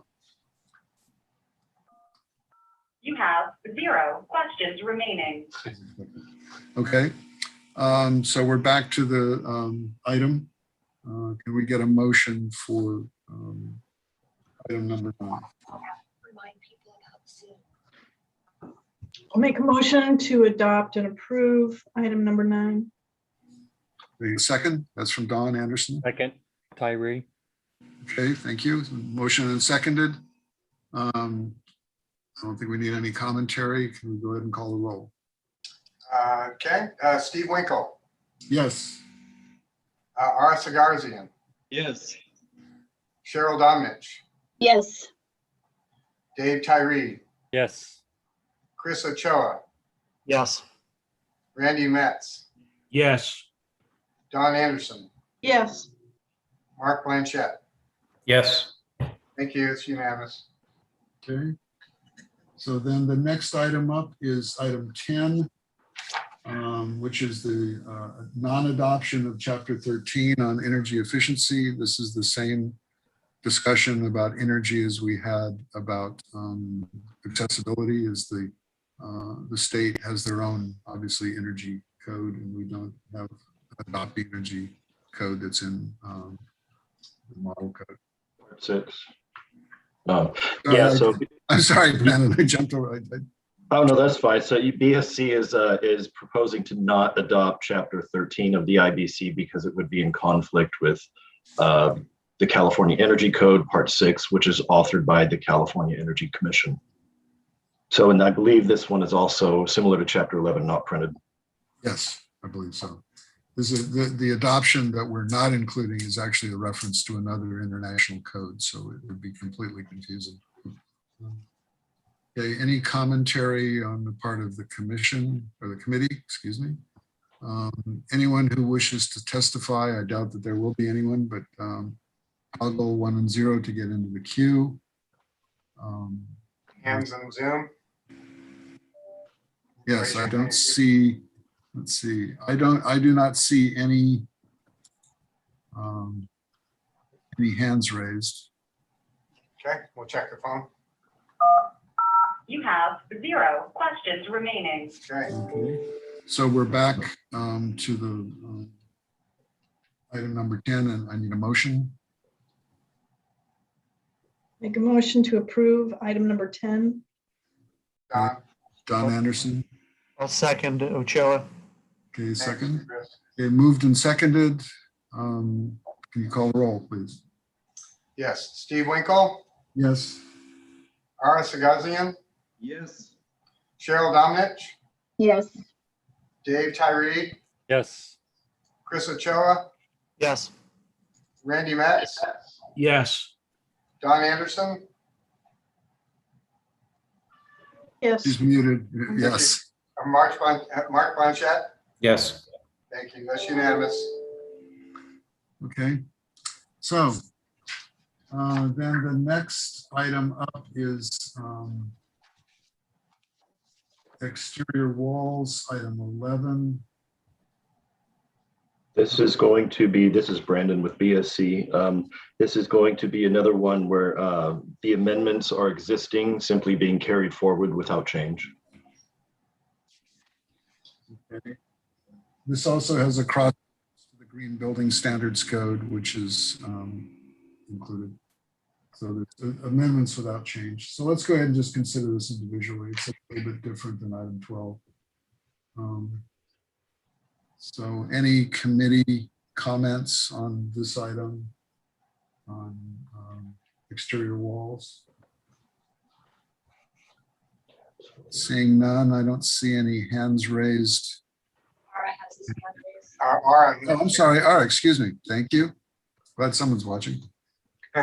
Just it's a minor thing. Question for Brandon. It's code section reference is 1402.1. Why is that? So I think the amendments California amendments are mainly 1404 and others. It's just probably not a big deal, but I'm not sure. So Is what's that a the question? misreference from the old code or not? Well, I think what I'm seeing here, this is Mike with BSC. This is, we only show a portion of the amendment. We didn't show the entire amendment, but the first portion of the sentence references the division 5.4 within the green code. I think is that what you're referring to? oh, but on this table, the way I see it says code section 1402.1, but 1402.1 is the section that is not amended and Oh, it should be a 1402.2.1. That's a typo. Is that on the matrix adoption or not the matrix, but on the Yes. committee action table? Yeah. Matrix, yeah, the commission action, the CAM table. Yeah. It's, under item 11, it shows 1402.1 and it just missed a digit. It should be 1402.2.1. Okay, that's That's on it. page 4 of 7 of the Correct. The CAM. Good catch. Thank you. Hey, look at this stuff. Does that need to be approved as amended or further? No, that's just a typo. This is existing moving forward, no change. So we'll make sure it gets published correctly. just typo. Yeah. Just needs to be corrected on the On the adoption. CAM. The CAM. Yeah, we'll correct it for 45 day. Okay. But in terms of technical merits, which in the change itself, there's no error. Correct. So we're on item, any other comments from the committee? Looking around. Those of you who wish any public comments, please toggle 1 and 0 to get into the queue.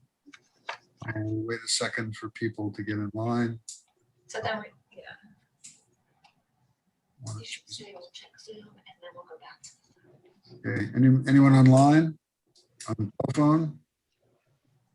We're checking. Okay, You have 0 questions remaining. Okay. Okay, I don't see any raised hands. There are no telephone comments, so it's back to the committee. We need a motion. Motion. I'm sorry, go ahead. Motion to approve item number 11 as submitted. Second. Who was that? That was Randy made the motion. Yes, and Mr. Tyree, I think, seconded. Okay, Dave made the second. Thank you. Thank you. And it would be with that minor editorial, which is just a catch on the count. Okay, let's call the roll on that. We'll get that fixed before 45.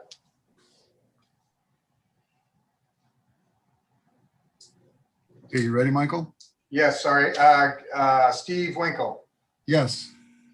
Ara Sagarzian, Yes. Cheryl Domnich, Yes. Dave Tyree, Yes. Chris Ochoa, Yes. Randy Metz, Yes. Don Anderson, Yes. Mark Blanchett. Yes. Okay, thank you. Is unanimous? We'll get that correction made. Okay. Okay, so the next item up is item 12, which is rooftop assemblies and rooftop structures in chapter 15.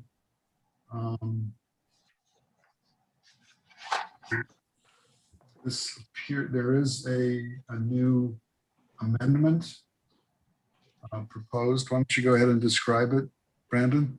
Okay, so for this one, I'm just going to read directly from the statement of reasons. I'm not too familiar with this particular amendment.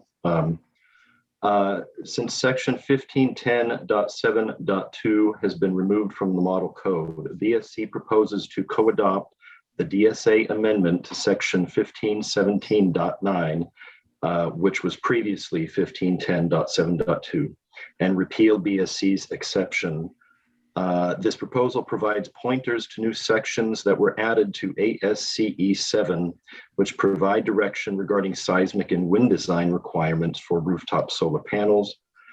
This proposal also reinstates the wind force requirements and BSC amendment clarifying the effective wind area on solar panels and modules that we are eliminating this cycle. This proposal allows DSA to enforce code and industry standards where appropriate for the type of anchorage specified on construction documents. The adoption of this section is to clarify the effective wind area, which shall be used on definition in ASCE 7, not area of a single frame.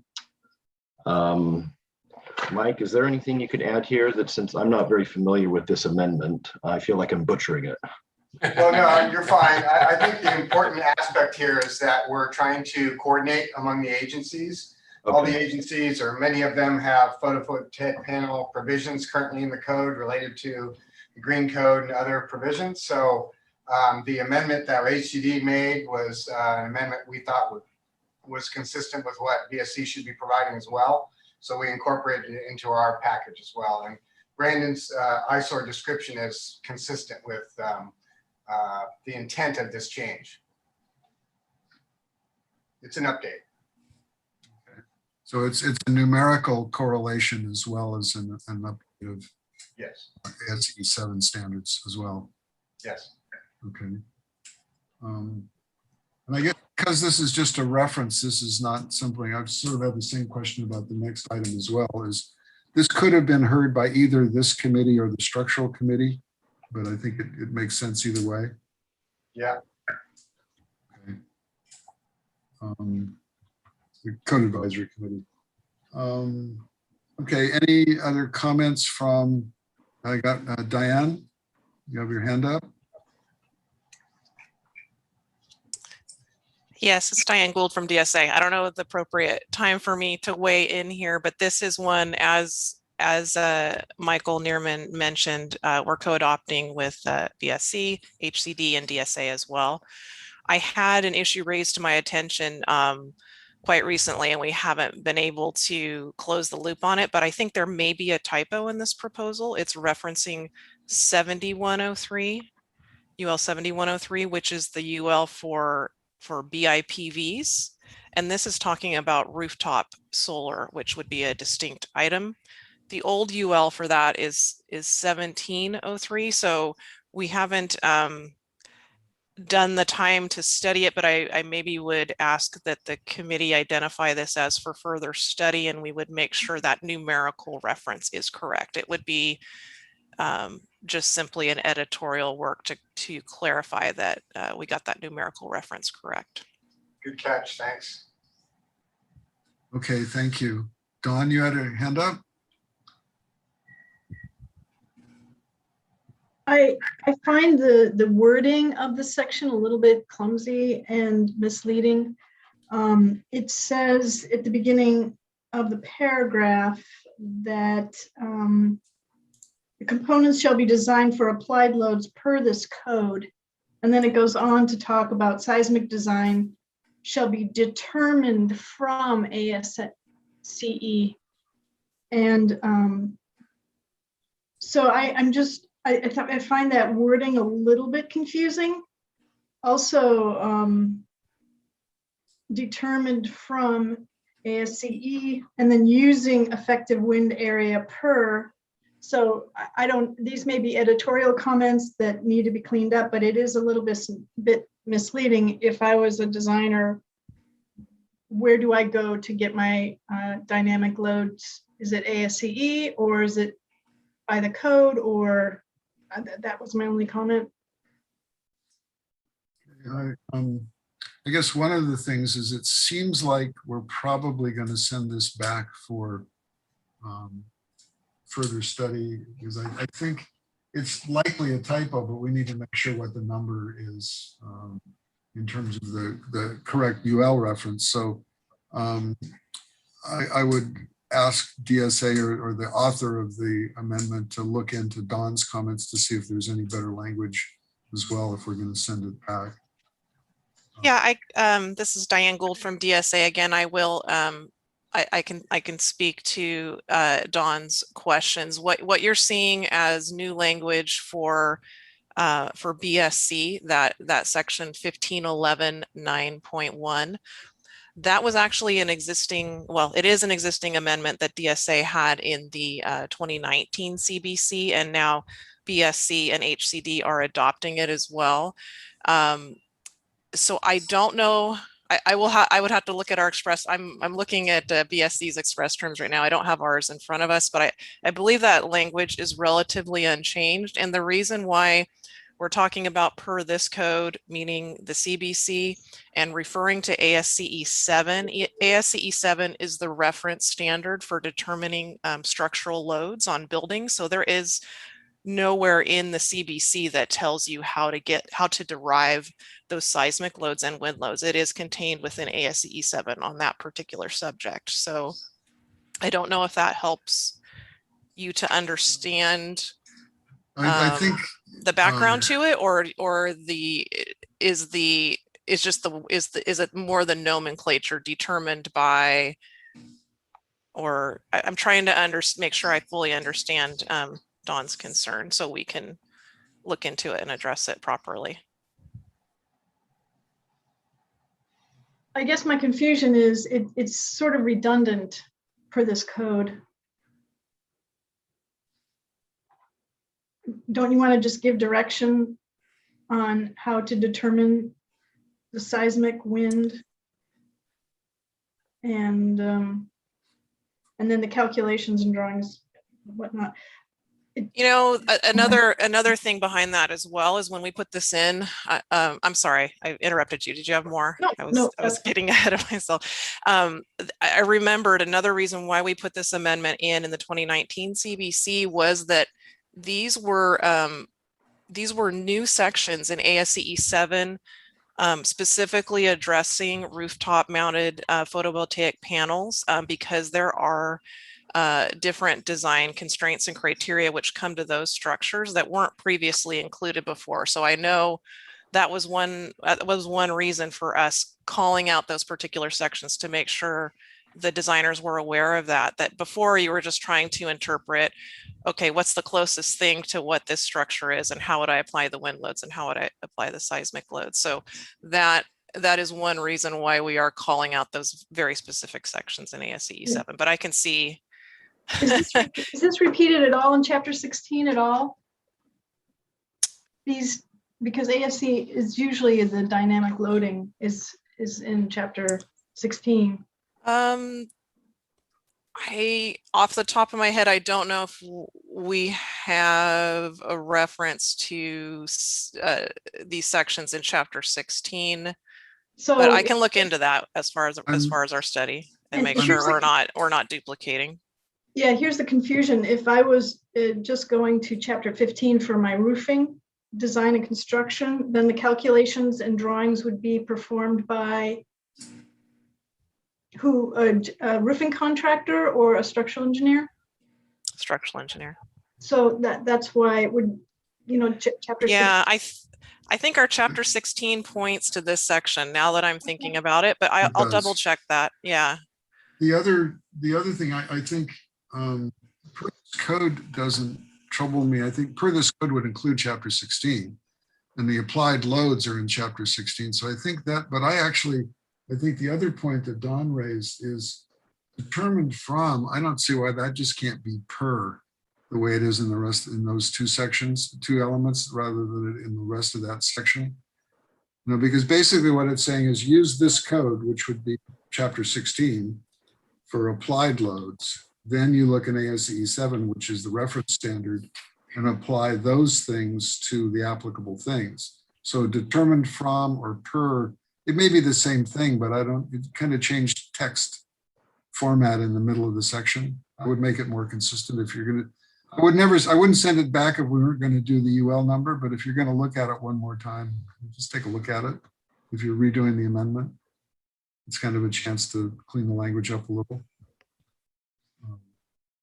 I think the per this code is probably the right thing, because you get into, if you refer to 16 by specific reference, you end up chasing your tail with specific numbers every time the code changes.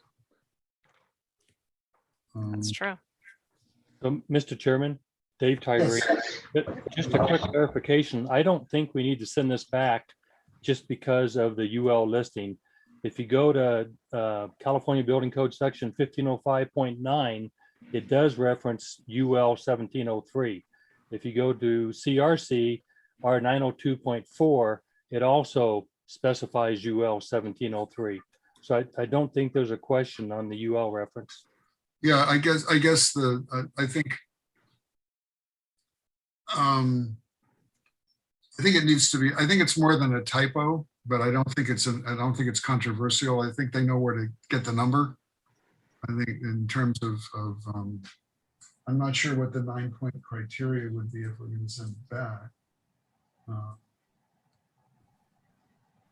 Maybe 6.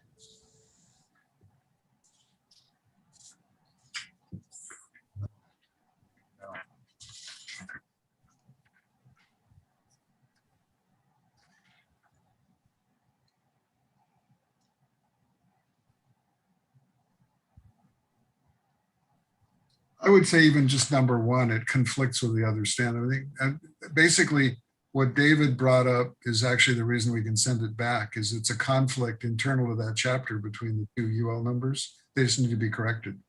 I would say it needs to be further studied or in terms of a conflict. Proposed building standards conflict with, overlap, or duplicate other building standards.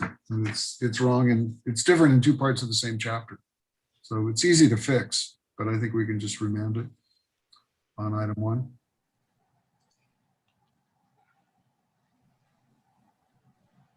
Just on a point of clarification to the chair, the DSA chapter 15 express terms have different wording of that section that is highlighted in the express terms on page 6. Let's address that when we get to it. Okay, You put a marker on it though, so we don't lose it. Whether they would be listed together or whether we would have to amend them to coincide.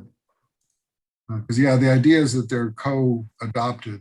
So I guess Ms. Gould, you just need to think about which of the two sets are the ones you want if we're doing it further study.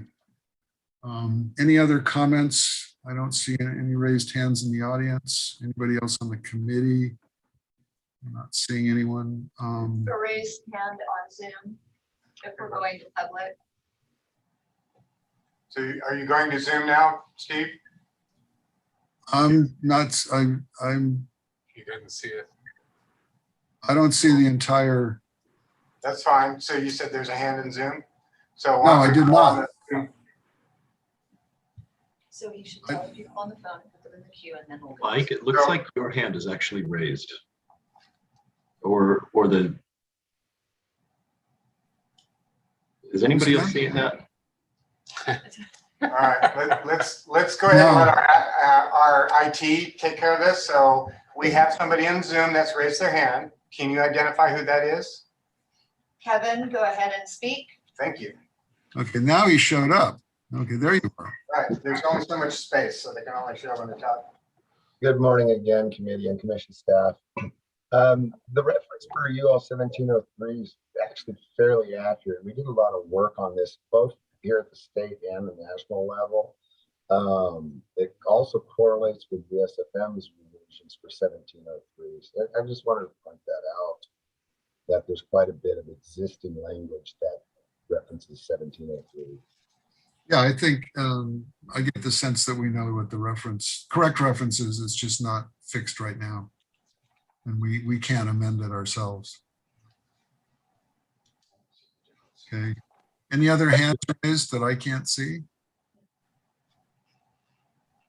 Okay. No others in there. Anyone on the telephone, make sure you're toggled in 10. And we'll go to the phones and see if there's anybody there. You have 0 questions remaining. All right, thank you. So then we're back to Diane, you had your hand up? Sorry, I just had one final question. Since we've had the pursuant commentary regarding, it seems fairly certain that 1703 is the correct reference.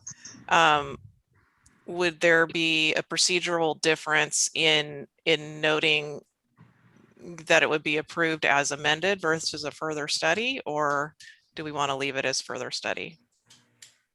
This is Mike with BSC. I think this is an editorial coordination item. We know that the number needs to be modified to be the correct reference, so we will make that change between now and 45 days. I don't know that it needs to be further studied or approved as amended, because you're not really proposing a change. You're just asking for the correction of the right number. So I think with an editorial correction is fine. Unless it's a different number that we should be adding that shows a different reference. I think I'm not trying to correct the number. The question for me is whether the other comments about the language and perhaps a discrepancy between express terms between agencies is enough to do further study as a reason.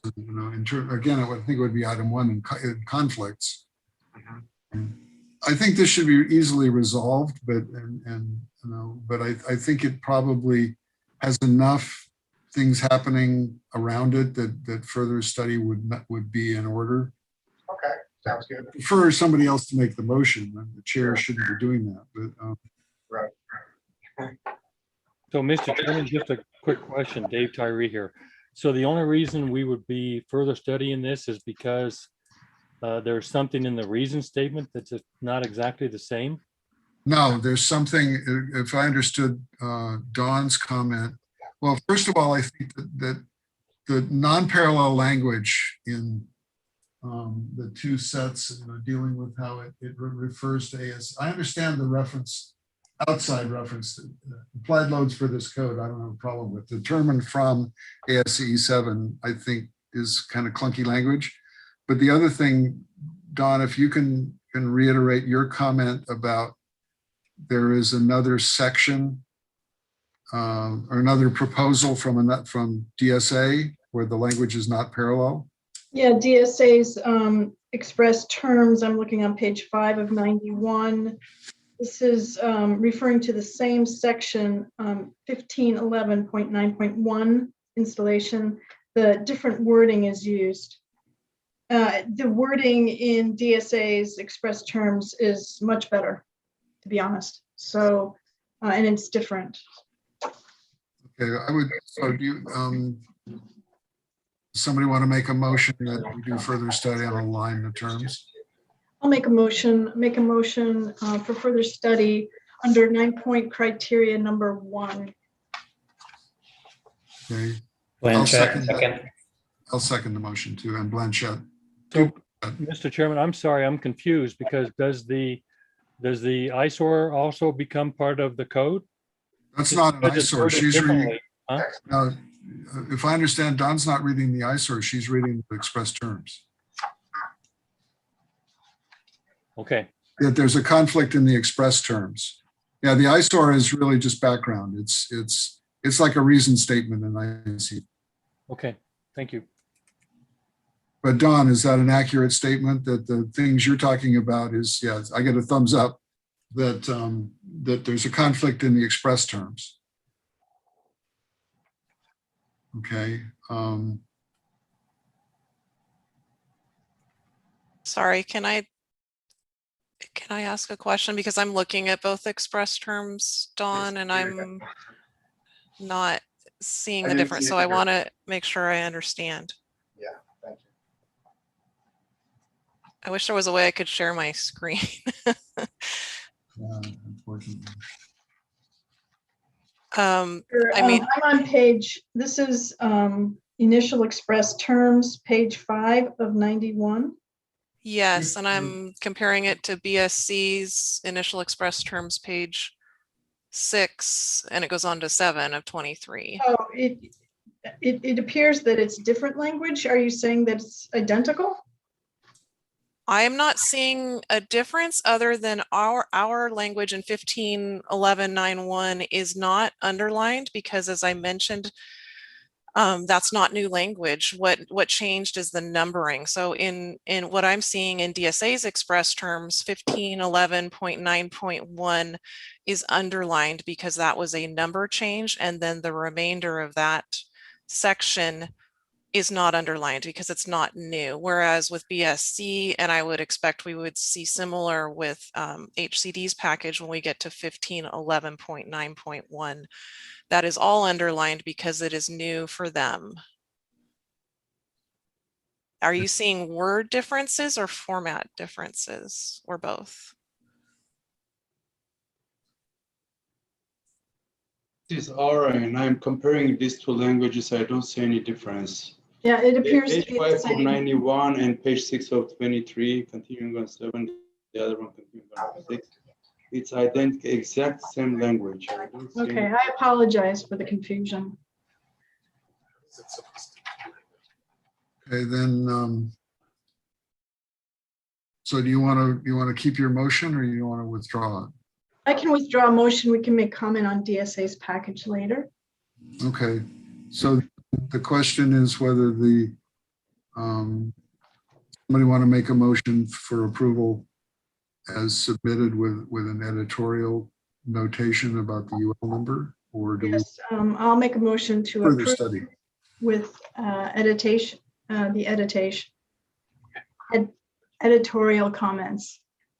Okay, any second to that? Second that, Aura.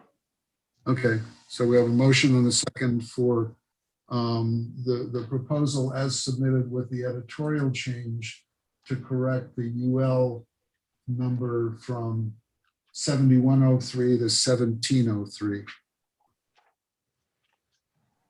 Okay. Any comments on that? Okay. Do we need to go to the phones for that, Michael, or is that? I think it would be beneficial to check to see if there are any comments, just to be sure. Everybody's got further comments, and I don't see any other. Looking down at the bottom of my screen, I don't see any raised hands. Diane, your hand is down. Kevin has his hand raised. I'm going to allow him to speak. Go Okay, ahead, Kevin Ryerson. Well, he doesn't pop up for me. There he is. Kevin. go ahead. Again, are we working on DSA's package or HCD's package? Neither. We're on DSA. We're building a building standards commission. Clarify something. UL 1703 is the correct reference. HCD's package correctly references UL 1703. DSA's package has a typo and it says 7103.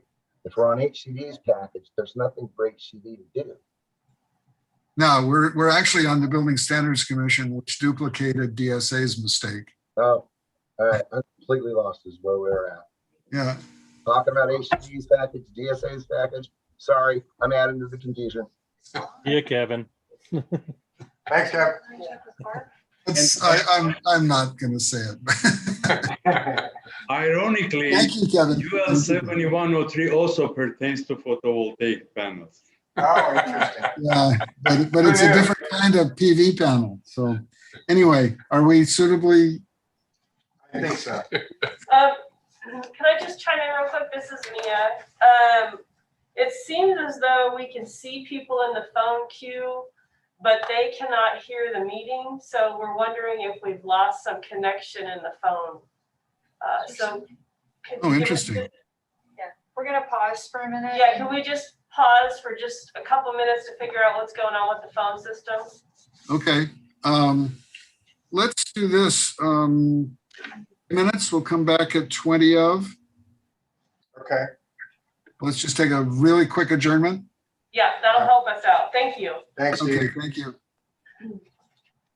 Okay. So what happened, guys? Is that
We're back.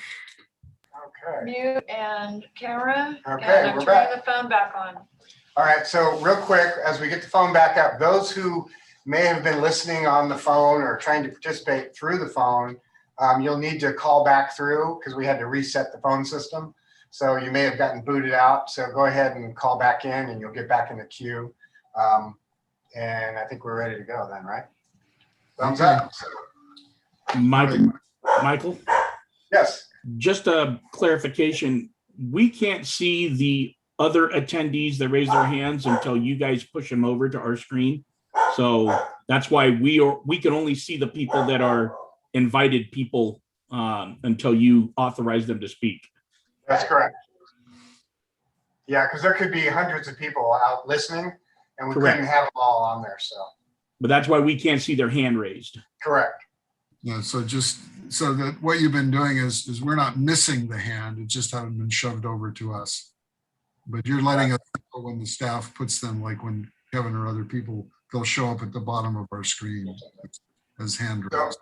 Our technical assistants would like to say something. Laura Mills. Go ahead, Laura. Commissioner Winkle, I would just like to suggest that when it comes time for public comment, that the first thing that you do is tell people to toggle into the Q&A by pressing 1 and 0. Right. And then say, is there anybody on Zoom? And go to the Zoom people first while the people on the phone are toggling in. Got So it. they will have time to catch up for that delay on YouTube if that is the only way they're monitoring the meeting. Okay. So Zoom first and then phone. Does that sound okay to you? Toggle in 1 0, but then call for Zoom comments. And then at that point, you will push them over, let us know if there's hands raised. If we can't see them, we'll take them in order, then we'll go to the phones. Got it. Yes, sir. Perfect. Thank you. All right, so we are still talking about, we gotta get stuff up on the screen. Item 12. Yeah, we're still dealing with item 12. And I think what we determined that the languages between the proposed adoptions are the same. We just have the one miscopied typo, which is correct in some proposals and not in others. Right. Just to have UL. So I think the last will approve as submitted with an editorial change from UL 7103 to UL 1703. Is that jive with every of our last discussion? Okay, so, and I think, did we have a formal, we don't have a formal. Yeah. No, we did. We had Don made the motion, approved, submit with the editorial, and Ara was the second. Okay, so we got that far. All right, so Yep. I think we're ready to vote. Yep. Okay, call the roll, please. Okay. Steve Winkle, Yes. Ara Sagarian, Yes. Cheryl Domnich, Yes. Dave Tyree, Yes. Chris Ochoa, Yes. Randy Metz, Yes. Don Anderson, Yes. Mark Blanchett. Yes. Unanimous. Thank you. Okay, so the next item is item 13, which are the structural design provisions, which are under the Building Standards Commission, which is for certain statutory set of buildings, state-owned buildings and existing state buildings. Most of these are bringing forward existing amendments. I think this is different enough from item 14 that we should probably take it independently, although it seems to be pretty straightforward. Are there any, let's see, who's covering this for building standards? Hi, Chair. Brandon Estes here with BSC again. So item 13, as you mentioned, it is carry forward existing amendments, but we are not making any changes. Now, real quick, I think I must be off here because you're talking about item 13, but in my table, if we're in the right BSC part 2, Items 13 through 23 are going to be heard by structural design lateral forces. I have that as well. So you can jump to to item number 24. Oh, okay, very good. Thank you. I guess where I got mixed up is that it was published in the, it's correct on the agenda, but not in, it's in the express terms. That was actually going to be one of my questions. In our CAM, Chairman Winkle, in our CAM, the matrix identifies that those are going to be heard by structural design. I had that note down myself. I had just. I don't have that. Okay, so what's the next item? It's item 24, chapters 27, 28, and 29.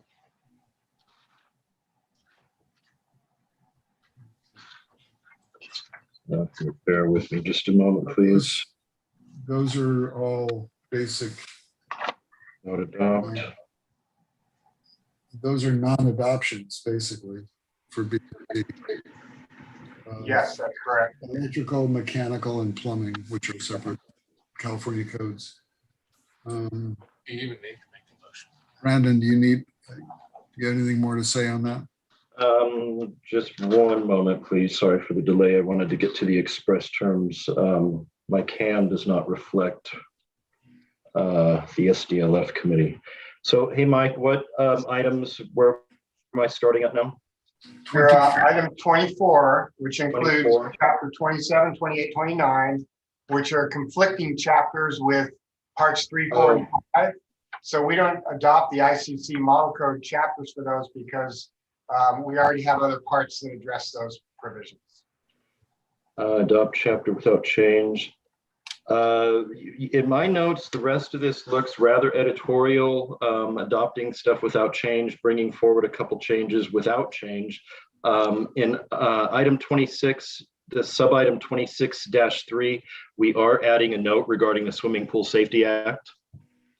Brandon, don't go too far. I think we're still on item 24. I think we move forward. Oh, just item 24. Okay, apologies. Yeah, that's I think we'll pretty do the simple next then. one, Wayne. Okay. It's basically just non-adoption. Correct. Are there any committee comments on this? Are there anybody who wants to get into the telephone queue, toggle 1 and 0? Are there any Zoom comments? For No Zoom comments. Checking okay. the phone. You have 0 questions remaining.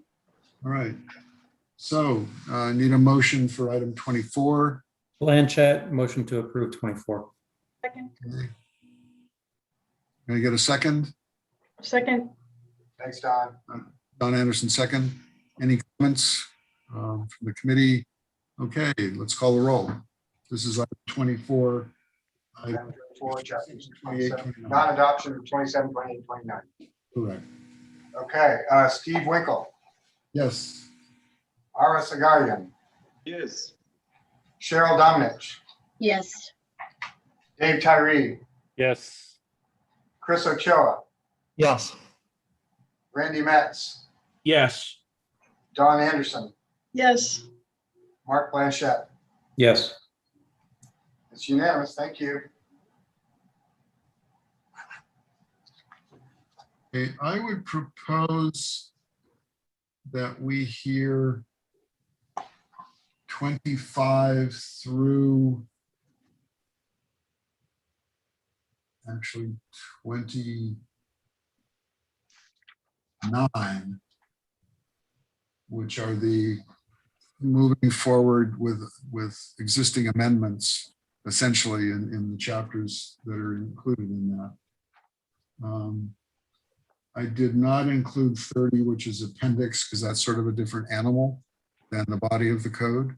But I think that we can talk about any specific items within items 25 through 29 in a single discussion, unless anyone objects. But if you see anything you want to bring up, obviously within those, please do. Any comments? Dawn had her hand raised. Please. Chairman, I think that's a great idea. exclusive of the swimming pool? Just wanted discussion on that. No, let's go ahead and do it, but let's see what Okay. is to be divided out. What's the question? It appears that the entire statute is getting carried into the code. Is that correct?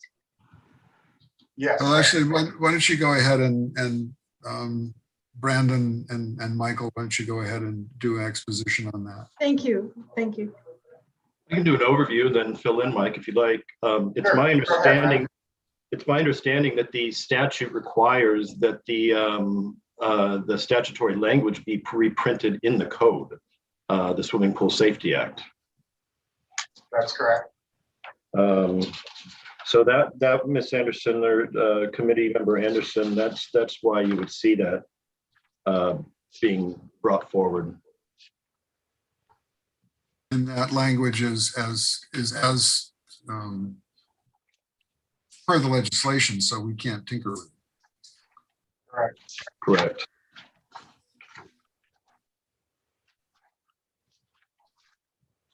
And that's basically any of those things which are, I mean, I actually had maybe the same question that Dawn was raising is, to me, it seems there's a conflict in the language between what's a public swimming pool and what isn't and what's covered, but it's in the legislation, so it's just what it is. Yeah, and it's interesting, you know, historically, that's why BSC was given direction to reprint it in the code, because there was no agency with authority for the private swimming pool compared to the public. CDPH has public, but private was kind of hanging out there. So this was directed to BSC to add to the code a number of cycles ago. And we did that just for clarity. Initially, when it was added, the understanding was to put it into code language, take the law and put it in code language.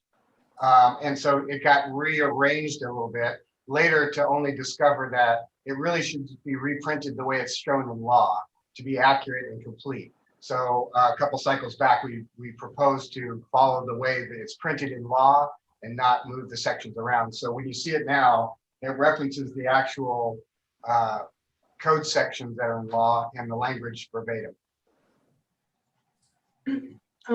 Question. Yes.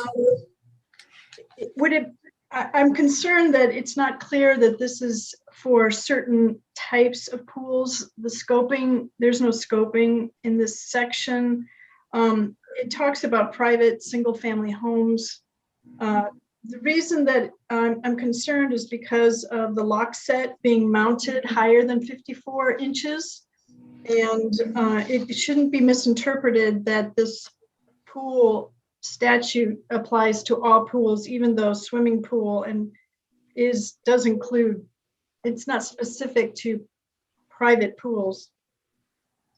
Don, within part 2, chapter 31, there's a division 1, division 2 that address both the public and private. And so those are obviously public pools are regulated by CDPH, but the private don't have any agency that regulates. So the legislature required the Pool Safety Act to be printed in the code as it was written. So we didn't change it in any way because we would have to go back to legislation to get that change made. I think in the case of if you have a conflicting provision, the more restrictive provision will prevail. So if there's some other latch height requirement that's less restrictive, then that wouldn't be allowed. It's an interesting question when in accessibility of that, which is the more restrictive. The question, there is in the note, which is under 3109.2, it talks about subject to local government modification. Right. So that this could be a local amendment, but I think that we're sort of hamstrung.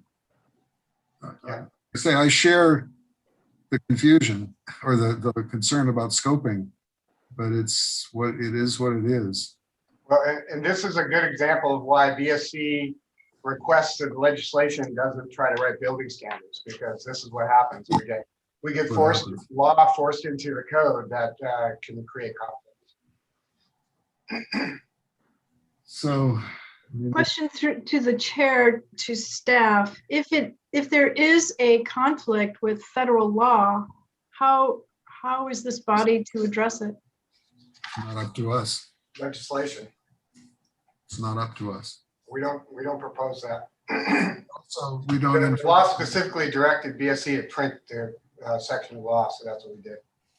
We also, at least under our purview, don't adopt or enforce the federal standards.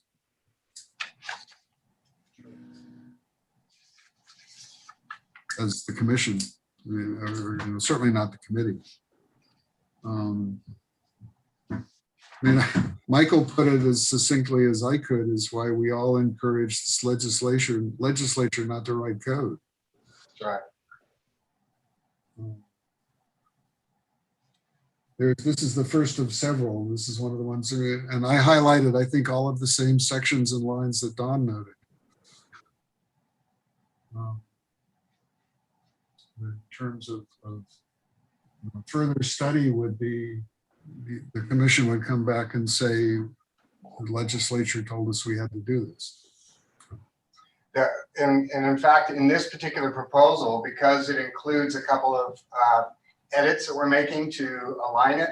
So in other words, the heavy timber is removed from 3102.6.1.1 regarding membrane. And then also the word through has been added to be inclusive of the section references from the health safety code.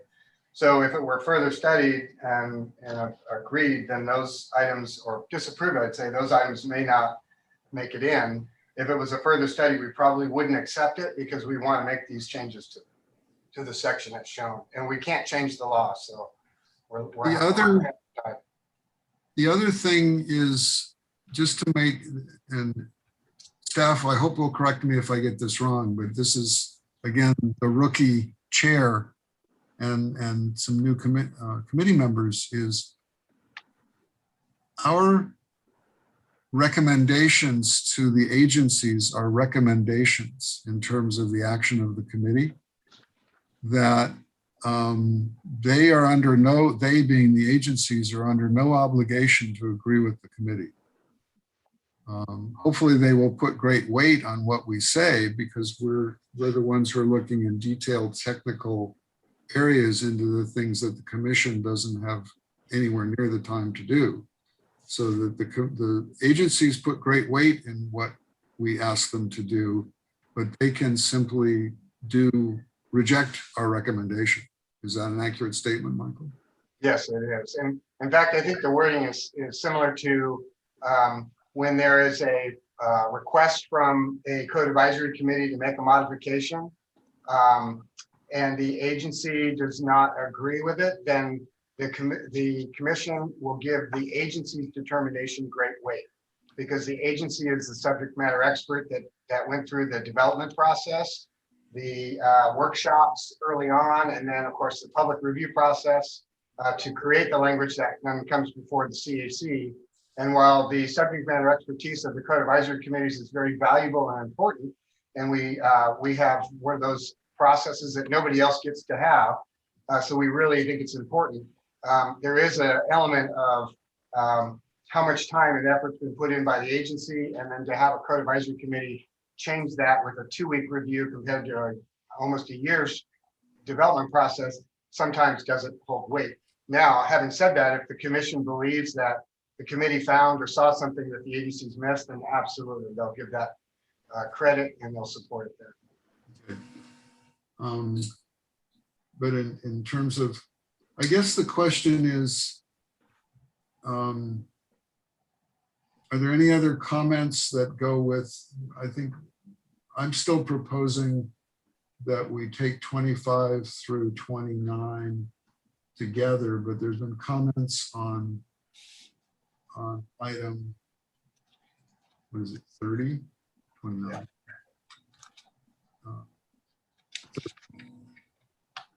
26. Okay, so any other comments other than the swimming pool elements and the ones, there are some other items in that number that, so we would go up to. Oh, he locked up. Uh-oh.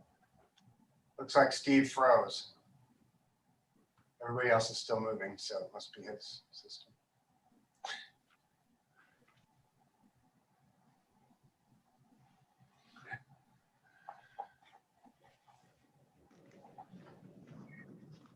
Cheryl's up, right, Vice Chair?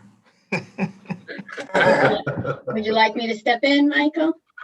Well, let's give Steve a minute. I think he probably got some issue with connection. He's going to reconnect. Question for you, Michael. When we have direction from the State Assembly to print materials in Title 24, do we even need to vote on it? What we're saying is we had 2 minor edits to that, adding the word through and changing, getting rid of the heavy timber. So those are the changes that are actually proposed. Technically, we could have just proposed just those 2 sections with a little bit of language around it to give context. And that would have all you would have had to take action on is those 2 changes. The rest of the section that was printed didn't need to be reprinted, but was shown, I guess, for clarity. So you're not really, I guess, voting on whether or not that language is in the code. It's already there. It's moving forward. We're just proposing those 2 small editorial changes.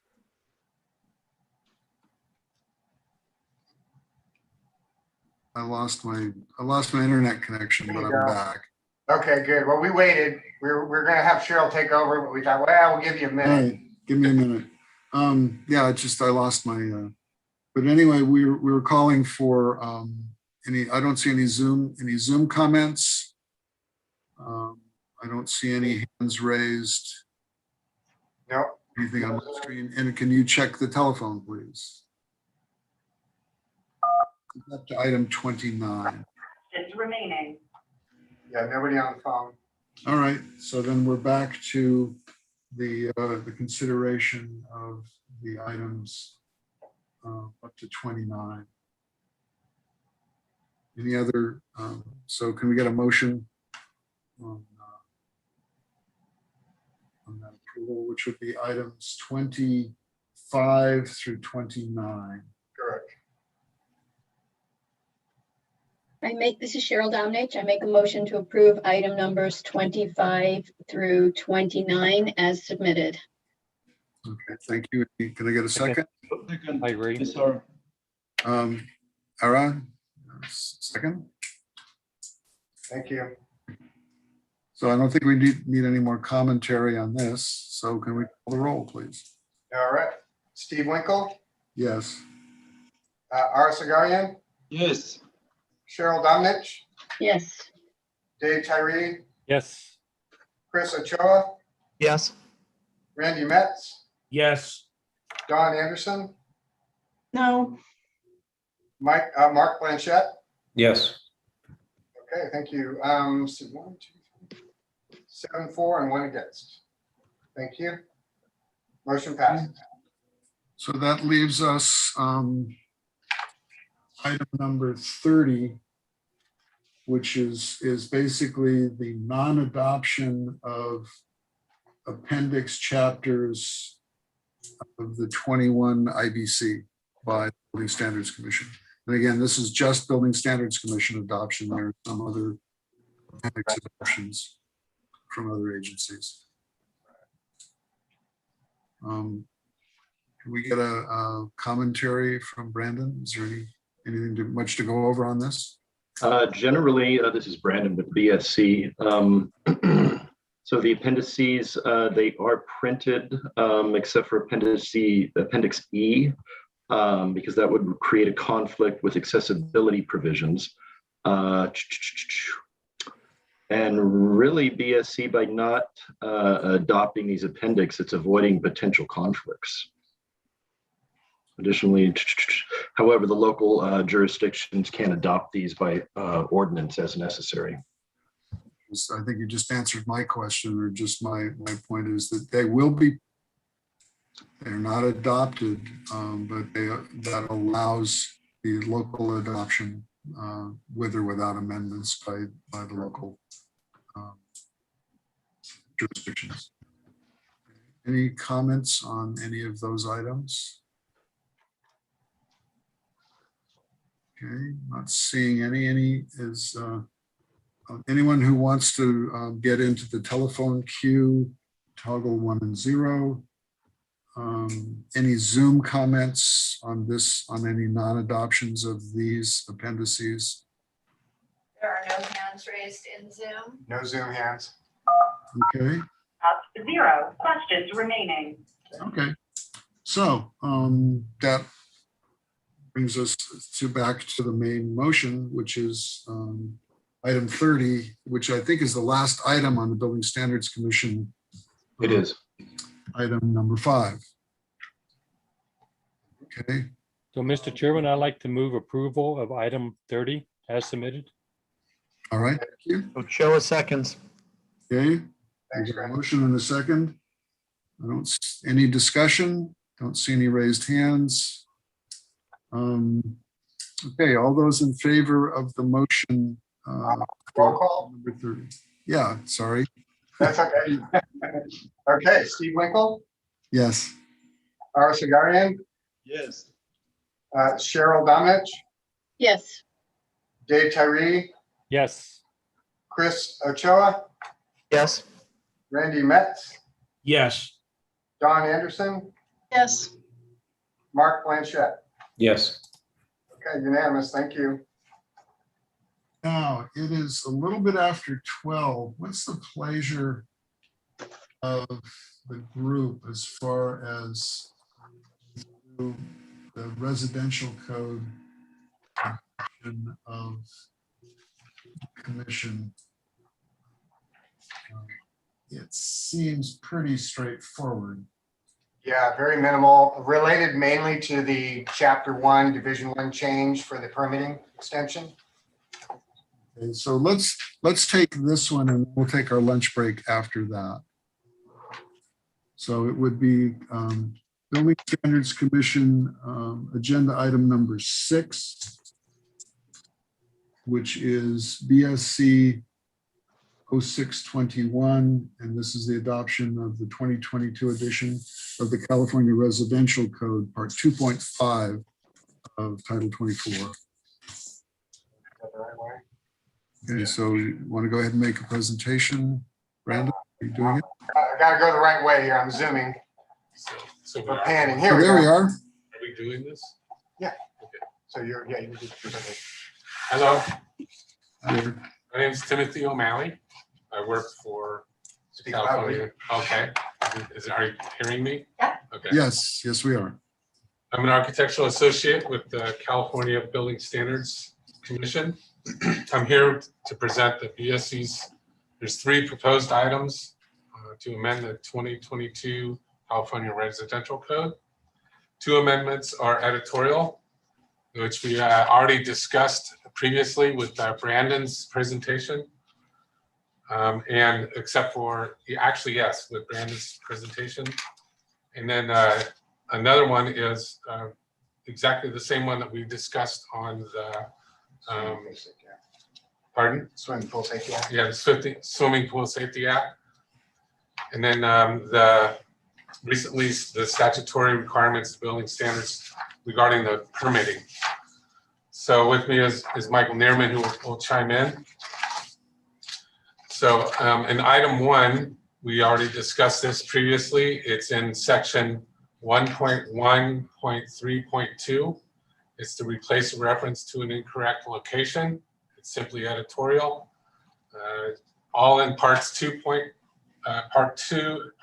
and the 2015 Triennial Code Adoption Cycle was to correct a pointer where the code user can find language explaining how to distinguish model code versus California amendments. So for consistency, BSC is proposing to edit the note in this part. There's no intended change of regulatory effect. I don't think we need to vote separately on that. It's up to the chair. You don't get to decide. Okay. Just let them go. Wasn't sure. Yeah, I wasn't sure if there's any other comments that we want to make on this. And why don't you go over the next item as well while you're there? Okay. Item 2 is, like I said, discussed before, but in the residential code, it's section R105.5.1, which addresses the statutory requirements in Assembly Bill 2913. Don't really want to go over this, like we hammered it before, so let's see what we can do to keep it going. The regulations change the exception relative to the permit expiration time period from 180 days to 12 months. Furthermore, the statute authorizes the permittee to request an extension of the permit, and the building official may grant in writing one or more extensions in the increments not exceeding 180 days. The new amendment also has enforcement provisions afforded to building departments if work is abandoned. So local jurisdictions will be able to adopt this amendment by ordinance. When the legislation was passed, BSC issued an information bulletin 19-03, which alerted local building departments to AB 2913 and its impact and the enforcement precedent of the new requirements. The adoption of this regulation completes the implementation of AB 2913. So when the IB came out, it was essentially enforceable. Is that correct? Well, yeah, the law passed and the information bulletin was issued so people were aware of it. This was an attempt to help the local jurisdictions further become aware of this requirement or this allowance so that they can enforce at the local level. So Brandon mentioned the helpful verbiage that was contained in the fact sheet, so we won't have to cover that again. And so in item 2, if there's anything else that you want to bring up, we can talk about that now. Essentially, everything was covered in part 2. We're just trying to carry through in the residential code. Okay, there any questions or comments on that item? I think that, as noted, we pretty much went over. This is pretty much identical. It's really just reprinting in the code that which is already in law. Mm-hmm. And then why don't you go ahead and cover the swimming pool item 3 as well? Okay, as mentioned before, the residential code has Appendix V, the Swimming Pool Safety Act, to align with the CBC, Chapter 31. BSC is reformatting Appendix V to reflect the language that was found within legislation.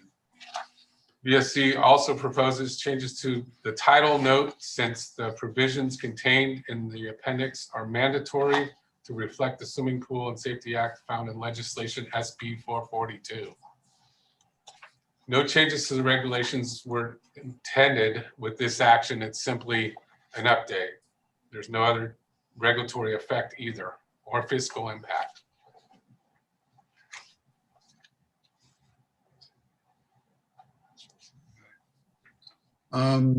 So I think those are the 3 items. I would like to take them together, but we can have discussion on each one. I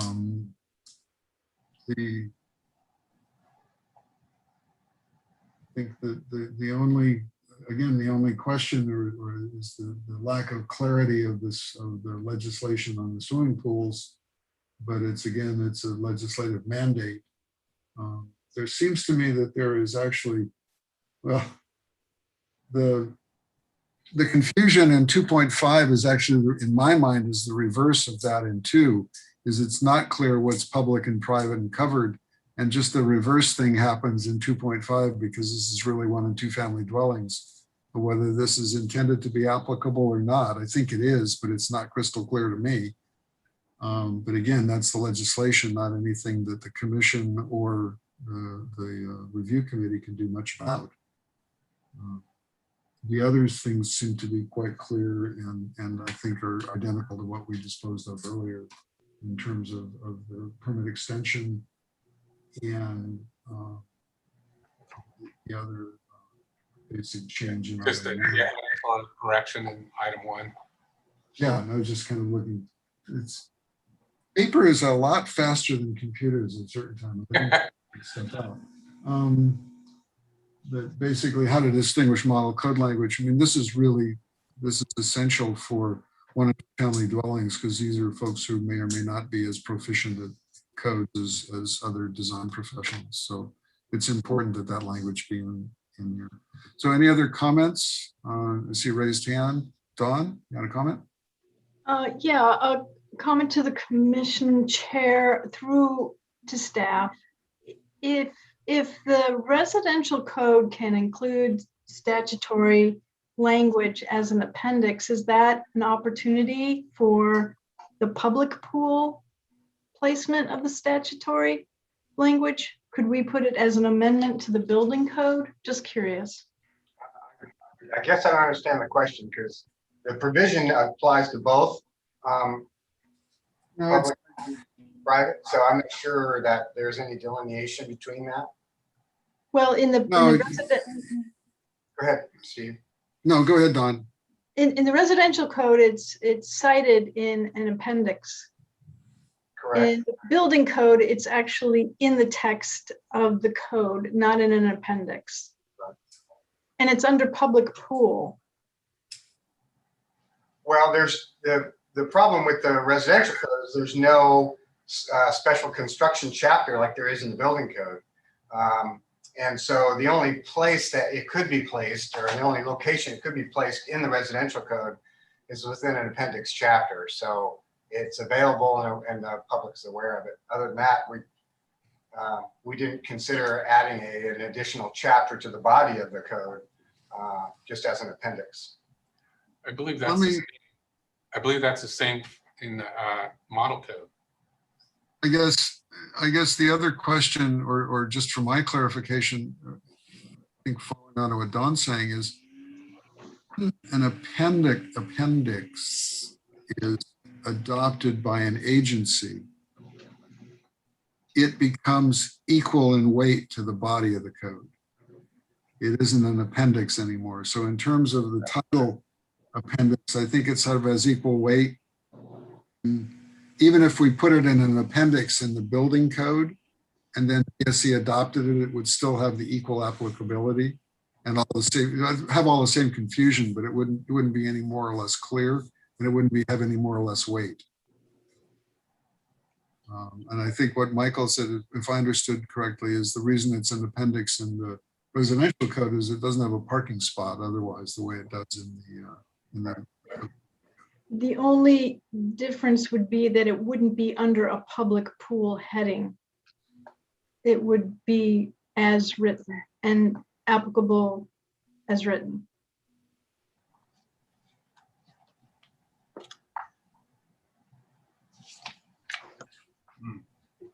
I guess I'm not sure where the public pool heading comes in. Is that in the... Well, it's in the public pool. If right now in chapter 31, it's in the public pool section of the building. I understand, but when it's separated from part 2 and reprinted in the residential code, it takes on the title of the statute, which is Swimming Pool Safety Act. It doesn't say anything about only being exclusive to commercial or residential. So part of the problem here is you can build a single or multi-family from either of the codes. You don't have to use the res code. You can use the building code as well. So without these provisions being in the part 2.5, we felt that there was a potential for somebody who decided to use the residential code to build their home, that they may miss the requirement for the Swimming Pool Safety Act. So it decided to add it there so that it became clear that it was a requirement for even private pools, not just commercial.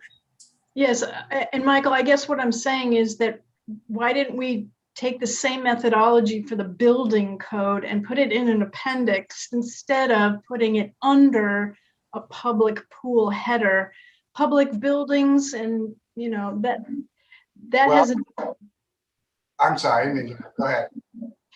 Yeah, the heading public pools is different than under a residential private single family or private pool. Yeah, I think when the legislation was written, there was no 2.5 code. We didn't have a residential code at that time. It was only the building code.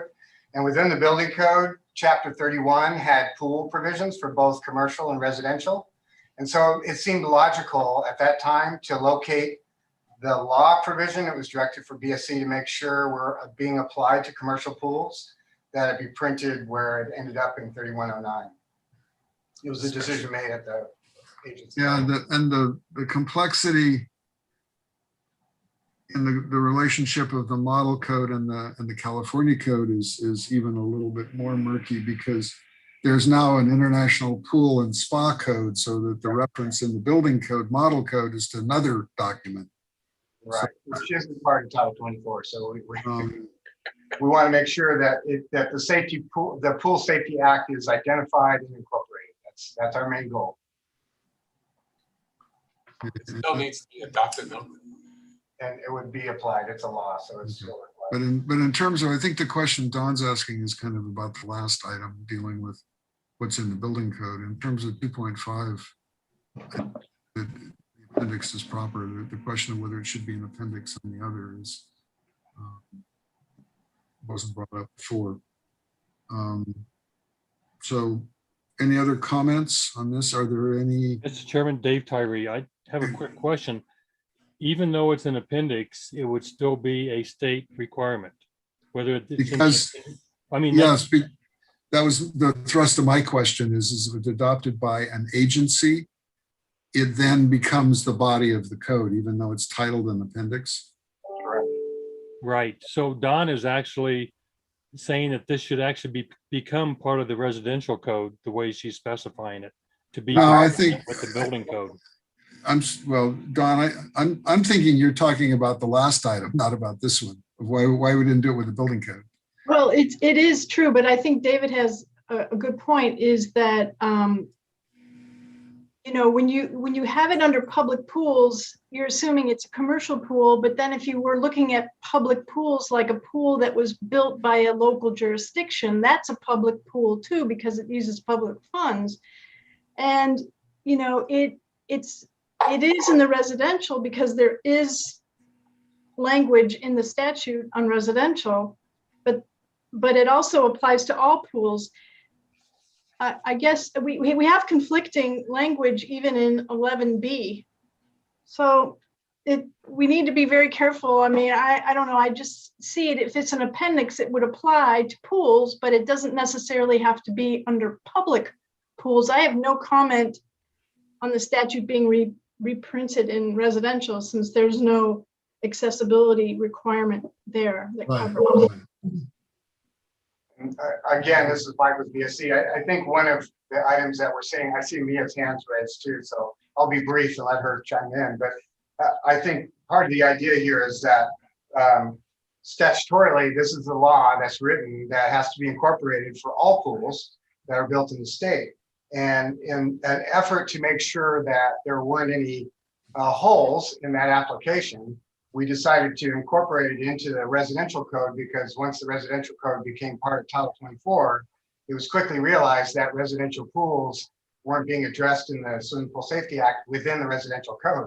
So we decided that was a good point, and we thought it would be helpful for those users to be aware of it. And the determination at that time was to go ahead and add it to the appendix and not add another body chapter to the code. But Mia's hands up, so Steve, I don't know if you want to call on her. No, go ahead, Mia, please. Hi there. Thank you. Appreciate it. Can you hear me okay? Yes, now. Okay. So let me just clarify something. I'm not sure I understand the issue with the public pool part, because the California Building Code, Chapter 3109, which is where BSC reprints the Swimming Pool Safety Act, the header for that section is simply swimming pools, spas, and hot tubs. And then Chapter 31B is the public pool chapter, which is regulated by the Department of Public Health. So I think that, and it's in the right spot, it sounds like, in the building code. And I agree the legislation isn't clear at the very beginning as to what types of pools it applies to, but when you read the legislation, the first section 115921 is simply definitions. It's when you get to the next section that it narrows it down in a very ubiquitous way that it applies to privately. It applies to new swimming pools or spas at a single family home. So unfortunately, you have to read through the legislation a little bit to understand the application. In reference to whether it's in the building code, in a chapter, or whether it's in an appendice, it's the law. So we could even not have it in the building code or the residential code. It's still the law. So whether we print it or not, this is for convenience. Right. Yeah. Not Does that help enforcing. clarify the appendice issue and then where we have it printed in the code? Mr. Chairman, Dave Tyree again. I guess I'm confused because usually I think of an appendix chapter not being mandatory, that it would have to be specifically adopted by the jurisdiction or the state or whomever to be enacted. So in the building code, it's required. In the residential code, if we're going to put it in, it should be required. I think not just something. I can provide some clarity there, Dave, for that. Sure. Law supersedes regulation, okay? So the law is gonna happen before the regulation happens. So you can't supplant law with regs. So I say that because we don't normally print law into the regulation, but in this case, we were directed to do so. And when we added it to the residential code, what we did was we put it in the appendix because there was no other real location to put it. We put it at the end, and then we made a note in the top, and I don't know if you saw that or not, but the note references chapter 31, section 3109 of the building code for more information. So okay, so I see the building code in that way. Thank you, Michael. And I guess if I look at this closely, in the very first sentence or second sentence, it does say that it is a law. So that tells me where it comes from. So. And the other is kind of building on what you said, David, is the jurisdiction in this case is the state adopting the appendix, so that you have legislation which overrides everything, but then you kind of got a duplication of application for information only, saying that this is also in the code because the state adopted it. So it's not optional. Okay. When we get into some of the appendix adoptions under the other agencies, we'll get really wrapped around the axle on some of this It's stuff. just something different I'm not used to. Yeah, no, it's a California widget. I think the whole process was a little unusual because of the residential code being added to Title 24 and not having the same type of stuff that the building code had. And there isn't a corresponding California separate pool and spa code the way the I codes are structured. Okay, thanks a lot. Thank you. You're left with a hole in the residential code when you adopt the model. Okay, any other discussion on this on the committee? Are there any hands raised on these are the last three items in 2.5. Hand raised on the committee. So it looks like Randy's asking. Okay, Randy, go ahead. Thank you. Yeah, Steve, just for clarification on this whole, did the state adopt it or not? When I go to the residential code, when we actually print this and I look at an adoption matrix, I'm expecting to see BSC next to the corresponding appendix. So there should be no question whether or not the state intended to adopt. I know it's law, but I think that would clarify Dave's question on whether or not this was formally adopted by the state or not. Well, I think a clarification is important here. I want to chime in here if I can. Randy, it's important to understand BSC's authority as far as our authority to apply amendments to the code, and our authority as the commission for the overall adoption of Title 24 and publication. So when BSC as an agency makes amendments to the code, we actually write language to the code. It only applies to the very small scope of occupancies that BSC regulates. It doesn't become statewide applicable. It only applies to our authority.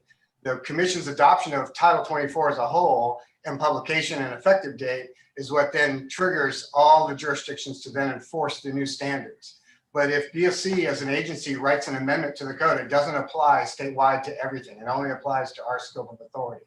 So that's why if it's an appendix chapter and we're not going to use it, we're not going to adopt it as an appendix for BSC because it would only apply to our small scope of authorities. It wouldn't be a statewide. So the law, because law supersedes regulation, is required. You got to enforce the law. That's a requirement. Regulation is secondary to that.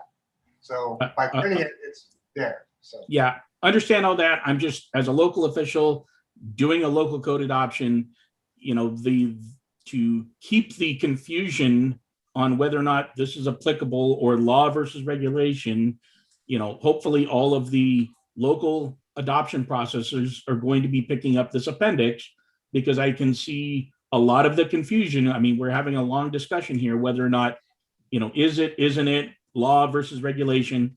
The more we've discussed it, the more I see the confusion at the local level on where this is being placed. I understand why, but it is because generally speaking, at the local level, we pick and choose. This is one where even if we don't pick it, we're going to get it whether we wanted it or not, or whether we knew we were getting it or not. So, yeah, I agree. And I think Mia put it very succinctly when she said that whether it's printed in the code or not, it's still a requirement. You still got to enforce it. So we're just trying to help make it more apparent to people. Thank you. You bet. Okay, any other hands raised? I don't, let's see. Anyone else on the Zoom call? Anyone who wants to comment on the phone should toggle 1 and 0 to get into the queue. I don't see any additional hands raised on the committee or Raised on Zoom. One on Zoom. Nothing on Zoom, so let's check. There's one call on Zoom. One, really? Okay. Hold on. Go ahead, Martin. Hi, this is Martin Hammer. Thank you. I'm an architect in Berkeley, and I'll be speaking a little bit later on some other appendices relative to HCD. But I just, in hearing this discussion with Randy, and Randy, it looks like you're a building official, City of Carlsbad. Is that correct? Fire official. Fire official. Fire official. Okay. And I've had similar problems with some of the appendices in the CRC statewide, whether they're adopted or by state agency or locally adopted, confusion from building officials, pretty much what was just discussed. And it seems to me regarding the swimming pool subject that the answer would be to avoid the confusion that Randy described, and I think Dave Tyree was talking about as well, would be for HCD to adopt the swimming pool appendix in the CRC because they have jurisdiction over 1 and 2 family dwellings. BSC, of course, doesn't. So I don't know. I'm just offering a suggestion, and I don't know. I don't know whether HCD has proposed to adopt the swimming pool appendix, but that's just my thought from the sidelines here. Okay, thank you, Martin. I think, yeah, that actually highlights or goes along with what Michael Neerman was talking about in terms of the agencies have specific purview over specific elements, of which, Building Standards Commission doesn't necessarily cover 1 and 2 family dwellings in the way that HCD does. So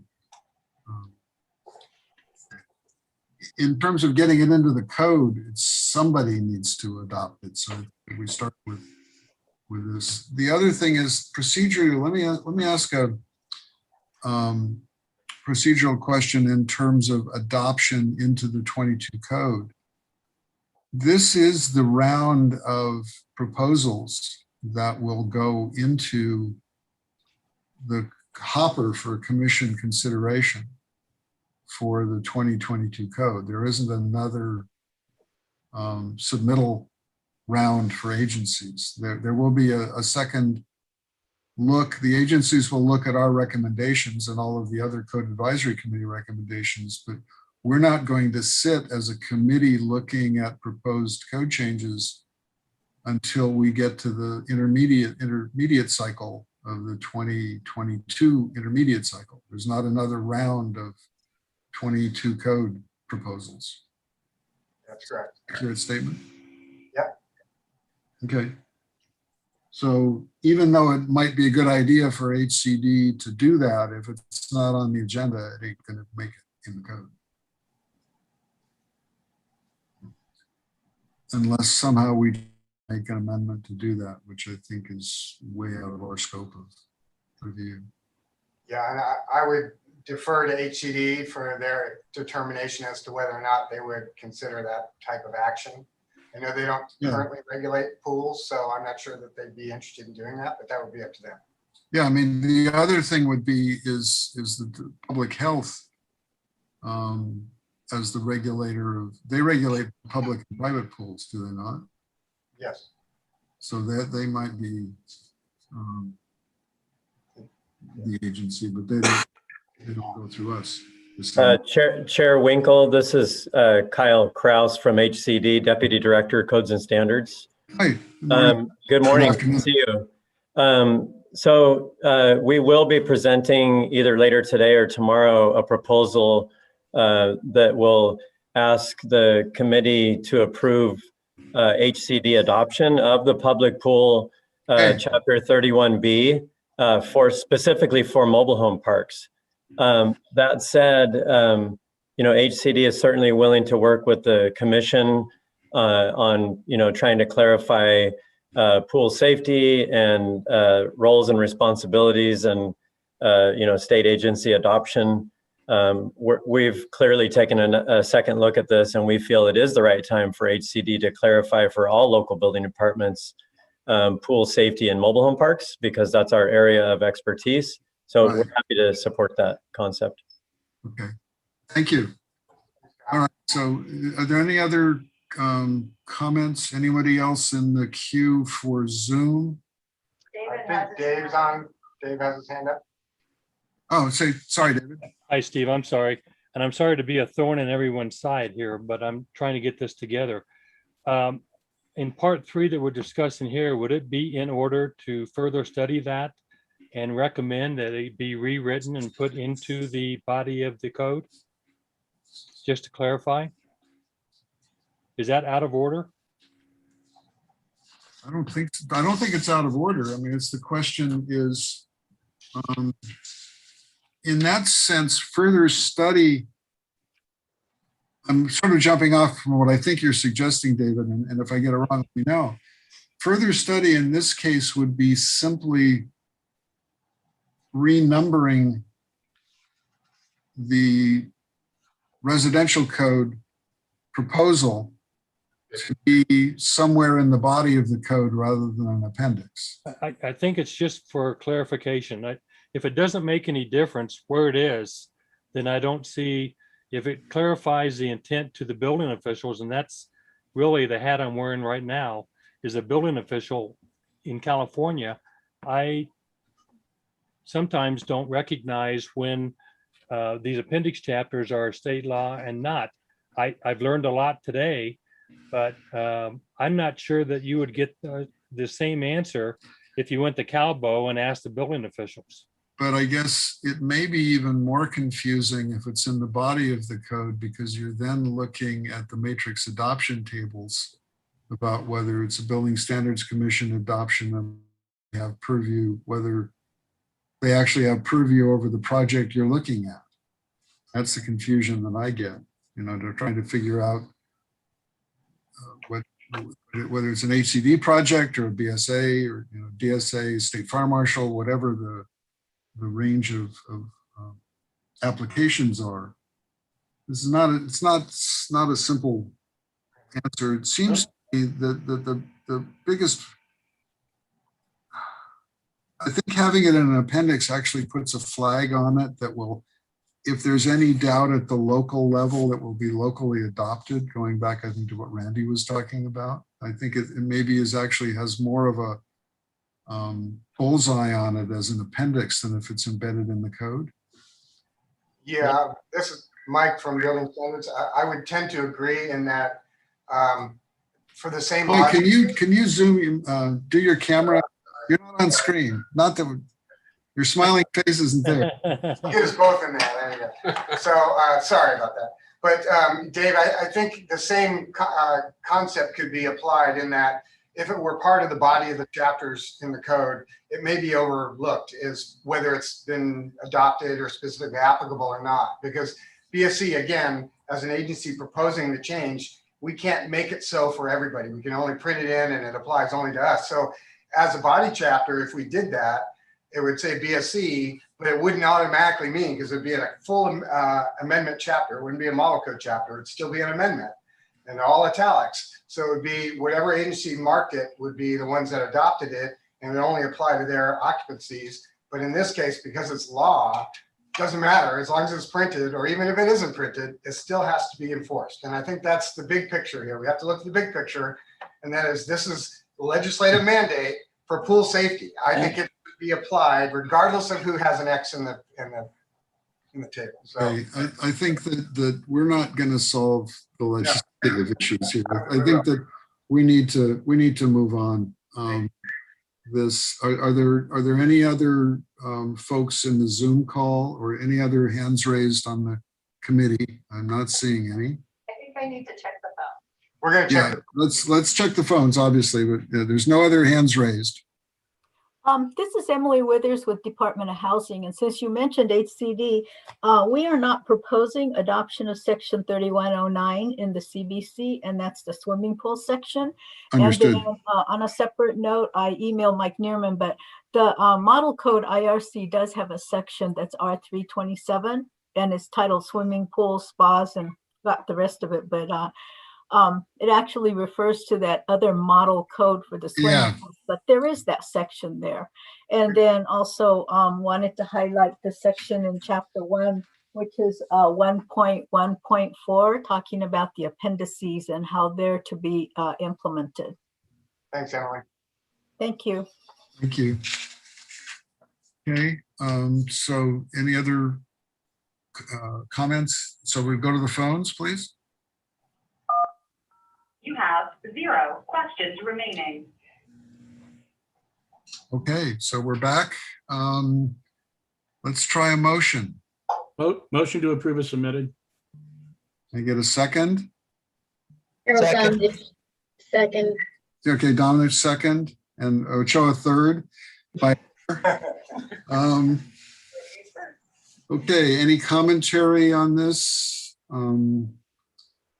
I think that, I guess the only comment I would make is that there is a parking space in 327 as a number, but I think that I would still support the appendix chapter as, even if it's restricted to BSC, being more visible to local adoption than if it's embedded in 327.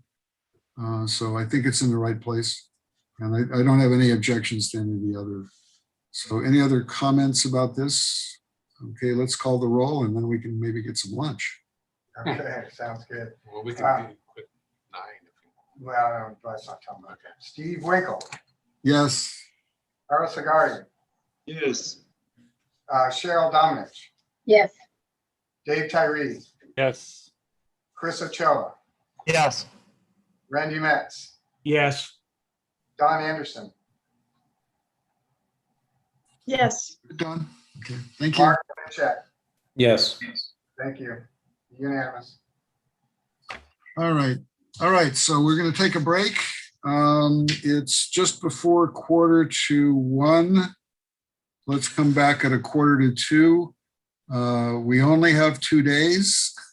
We need to pick this up a little if we can. I didn't think we'd be this far behind, but here we are. And we also need to pay attention to what we're doing. I'd also like to thank and commend everybody for clearly having done their homework and being prepared. Lots of good questions. We're digging in deeper than I thought we would on some of these, which is the whole point of what we're doing. So talk to you in an hour. Thanks. Bye. Thanks, Steve. Thanks, Mike. Yeah.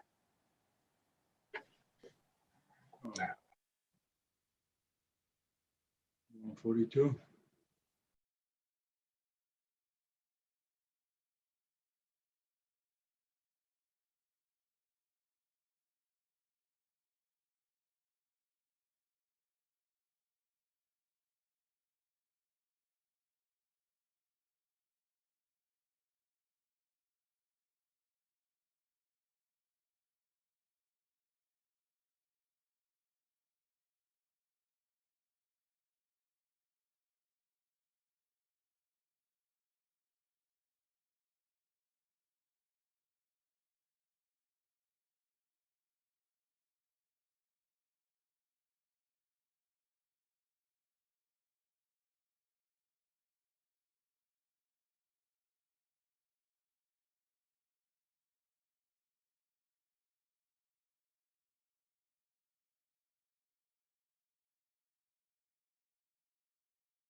Anybody out there?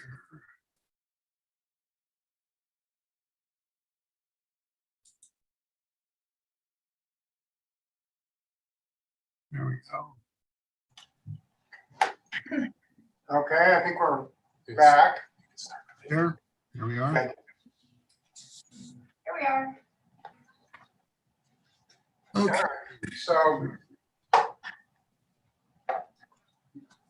before we get started, I wanted to mention that, and Steve, you mentioned it a couple of times, I haven't had a chance to go through really and do the kind of technical calculation on the number of items based on the amount of time we have, but I would recommend in some of the larger packages that you guys consider taking large numbers of items in one motion, simply for the Yes. fact that a lot of what you'll see, if you've been looking at those, are existing provisions just moving forward without change, or chapter adoptions with amendments moving forward without change.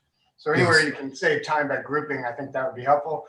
The note on the fire marshal is we have grouped items there, so that'll help, but some of the other packages don't have that, so. Right. So yeah, I was having the same feeling. I guess the other, we have until tomorrow, Yes. and that's it. The question is there any possibility of running a little bit long tonight? Maybe half hour or to 6, Mhm. 5. I'll just throw that out for consideration. I don't know how the staff feels about that either. I want to verify with Mia because there are issues with the building we're in, but Right. it may not be a problem. I'll verify that with her, and we can get some extra time.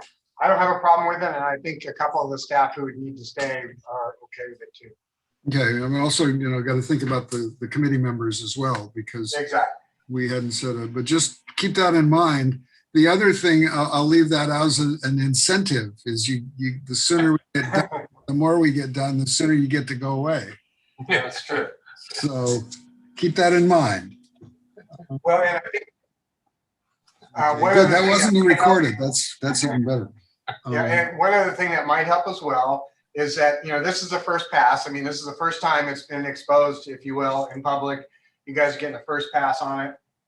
So the recommendations you make will be taken into consideration, and then you'll get another chance as public members to view that stuff in 45 days. And if you have concerns and comments, you can comment during 45 as well. So this isn't the only chance you're going to have, but we do have a limited amount of time with the schedule, so in the agenda. So, if it's something you think is going to be perhaps not part of the proposed change, but maybe important information, then maybe save it for 45 days and ask the question, then staff can respond. Okay, good, thank you. That's an excellent point, Michael. The other thing I was trying to do is just that we're as a committee not going to get a second look at any of this stuff, so that Correct. this is one and done. Yeah, that's correct. Okay, so let's get started, and we'll try and keep things aggregated. I think the next couple of Building Standards Commission things should go fairly quickly, and then we'll go from there. So the next item I have up is item 7, which is part 9 of Title 24, which is Building Standards Commission 821, which is the amendments to the California Fire Code. So why don't you take it away? Yeah, hello again. My name is Timothy O'Malley, an architectural associate with the California Building Standards Commission. We're here to present BSC's 2 proposed items to amend the 2022 Fire Code. One amendment is editorial. We've discussed that one before. It's in the section 1.1.3.2. It's the one that to replace the incorrect location that we talked about before. It correlates with all the other parts that we're doing the same action. So that should go fairly quickly. It's just an edited note that just points in the correct direction where the code user can find language explaining how to distinguish model code versus California amendments. Item 2 is a repeat of what we talked about in the last session, and it's section 105.3.1.1.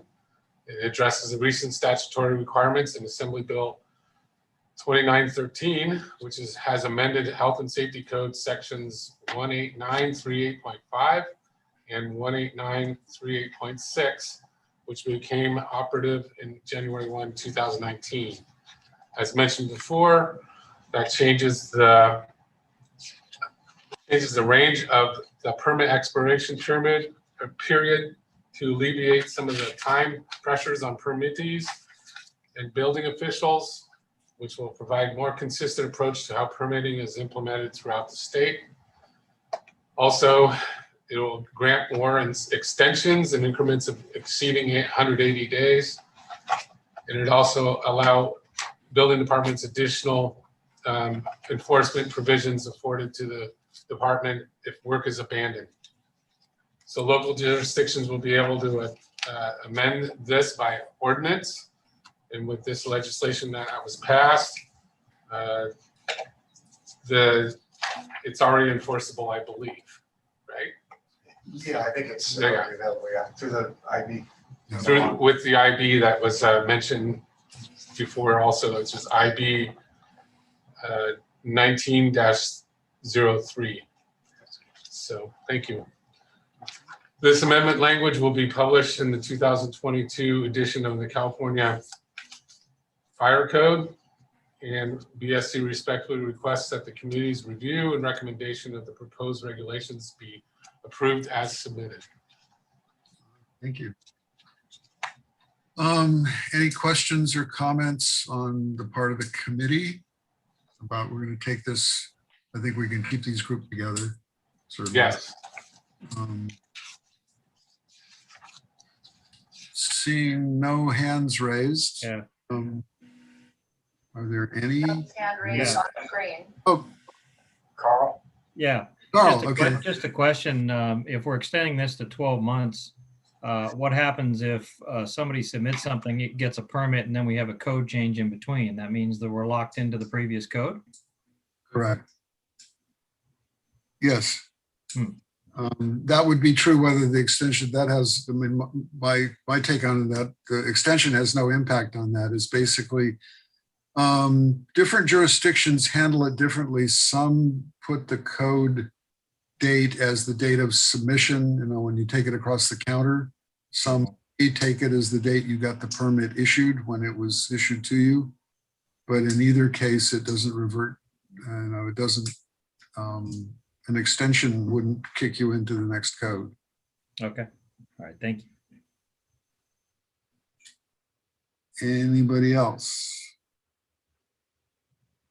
Generally speaking, you see a rush of applicants at the end of a code cycle year for this very reason. So this is not uncommon. Yeah, particularly, especially, well, I've seen that, especially where codes, there are major changes, oftentimes associated with the energy code, will generate a whole slew of people trying to get in under the previous code deadline. But you know, so you do an entire permit.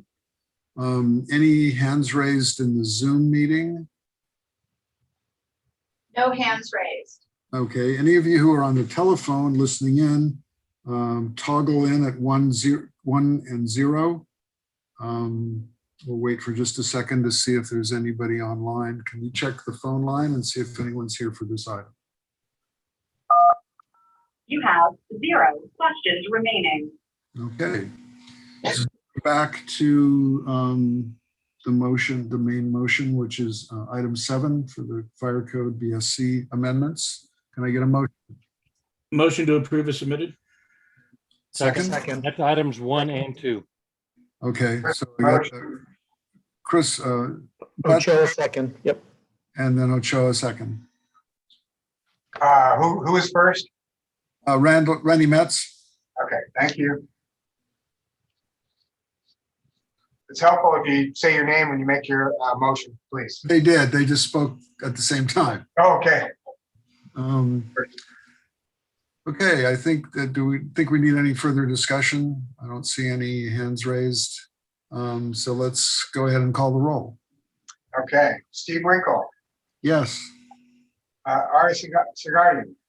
Yes. Cheryl Domnich. Yes. Dave Tyree, Yes. Chris Ochoa, Yes. Randall Metz, Yes. Don Anderson, Yes. Mark Blanchett. Yes. Unanimous, thank you. Okay, so that's what we want to do. We're on a roll. Thank you. The next item up is item 8, which is the Building Standards Commission BSC 0721. Adopt and amend the 2022 edition of, the California, it's item 8, Reference Standards Code, Part 12 of Title 24. Correct. Excuse me. Take it away.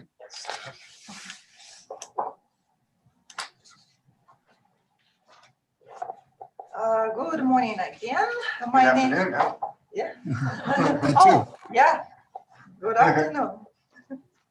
My name is Irina Brausman, and I am an associate architect with the California Building Standards Commission.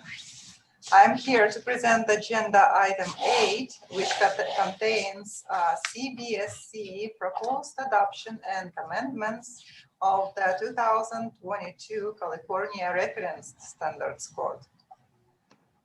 BSC only has 2 amendments at this part, and they both are editorial in nature. So, item 1, CBSC proposed to bring forward existing amendment to preface from the 2019 California Reference Standard Code for adoption into 2022 California Reference Standard Code. And CBSC is proposing editorial amendments to acknowledgements to reflect the year of the code, commissioners, and the governor update. That's it for item 1. Do you want me to proceed to item 2? Yes, please. So item 2, CBSC proposed to amend Part 12 cross-reference table by updating chapter titles and its associated sections to Title 24. This table serves as a non-regulatory aid to the code user and has no regulatory effect at all. That's it. Okay. Are there any comments or questions from the committee regarding this? I had one general kind of question in terms of the strike. I realize this is non-regulatory in terms of advisory. In terms of strikeout and underline language, those are the amendments that you're proposing is again, like for the one that caught my eye is the detectable warning surfaces in chapters 11A and 11B. It's adding the words products and directional. Is that actually a language change? Those are. Or is that an existing amendment? Those are more like clarifications, because before the language in this table, it was, how to say that, kind of generalization of what that reference is. Now that is more reflective of the actual language in the code book.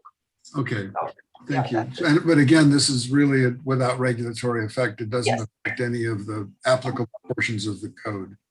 Okay, thank you. Anything else on the committee on this? Crystal has her hand raised.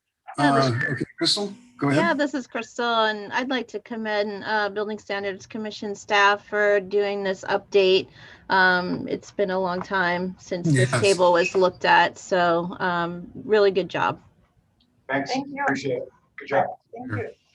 Okay, anything else? Crystal's down. Okay, any Zoom hands? No Zoom hands. Okay, anyone on the phone queue, toggle in at 1 and 0. I'm still doing that in back order, reverse order. I will get it right. Anyone 0 on the phone? questions remaining. Okay, nobody on the phone. Okay, great. Thank you. So we're back to the committee. Motion. Motion to approve items 1 and 2. This is Tyree. Thanks, Dave. Can I get a second? Ochoa, second. Ochoa, second. Thanks, Chris. I don't think we need any further comments, so let's call the roll. Okay, Steve Winkle, Yes. Ari Sagarian, Yes. Cheryl Domnich, Yes. Dave Tyree, Yes. Chris Ochoa, Yes. Randy Metz, Yes. Don Anderson, Yes. Mark Blanchett. Yes. It's unanimous. Thank you. Okay, so now for something completely different. We're up to item number 9, which is the Department of Housing and Community Development, 8CD 0521. Adoption and amendment of the 2022 edition of the California Building Code, Part 2 and Title 24. So who's going to present for 8CD? This is Emily Withers. Can you hear me all right? Yes, we can. Okay, thank you. Good morning or good afternoon. Good afternoon. Members of the Code Advisory Committee. I thought we would be up in the morning, but my name is Emily. Sorry about that. My name is Emily Withers, Codes and Standards Administrator 2, representing the Department of Housing and Community Development. Thank you for the opportunity to present 8CD's proposed changes for the 2022 California Building Code and to respond to any questions you may have related to our proposals. 8CD's proposal is adoption of the 2021 International Building Code as directed by Health and Safety Code Section 17922. New amendments for the California Building Code, CRC, or the California Residential Code and California Existing Building Code were discussed at a focus group meeting held on March 29th, 2021. The express terms text with any changes resulting from internal analysis or comments from stakeholders is currently before you, along with 8CD's rationale for the changes. We would like to note that some of the sections are co-adopted with other state agencies, and some 8CD proposed changes are duplicated within the codes. Changes in Chapter 1, Division 1 are similar to changes made in Chapter 1 in other parts of the code. Many changes are related to repeal of the 2019 CBC text addressing tall wood buildings that were early adoptions and adopting the same provisions from the 2021 IBC. We will be providing more details on the proposed changes as we progress through the package. To conclude this general introduction, 8CD will commence with discussion of proposed changes and request the Code Advisory Committee's recommendation at the conclusion of each section. Or in this case, I can try and lump some of the sections. We thank the committee for taking agenda item 18 out of sequence to keep 8CD's proposals together.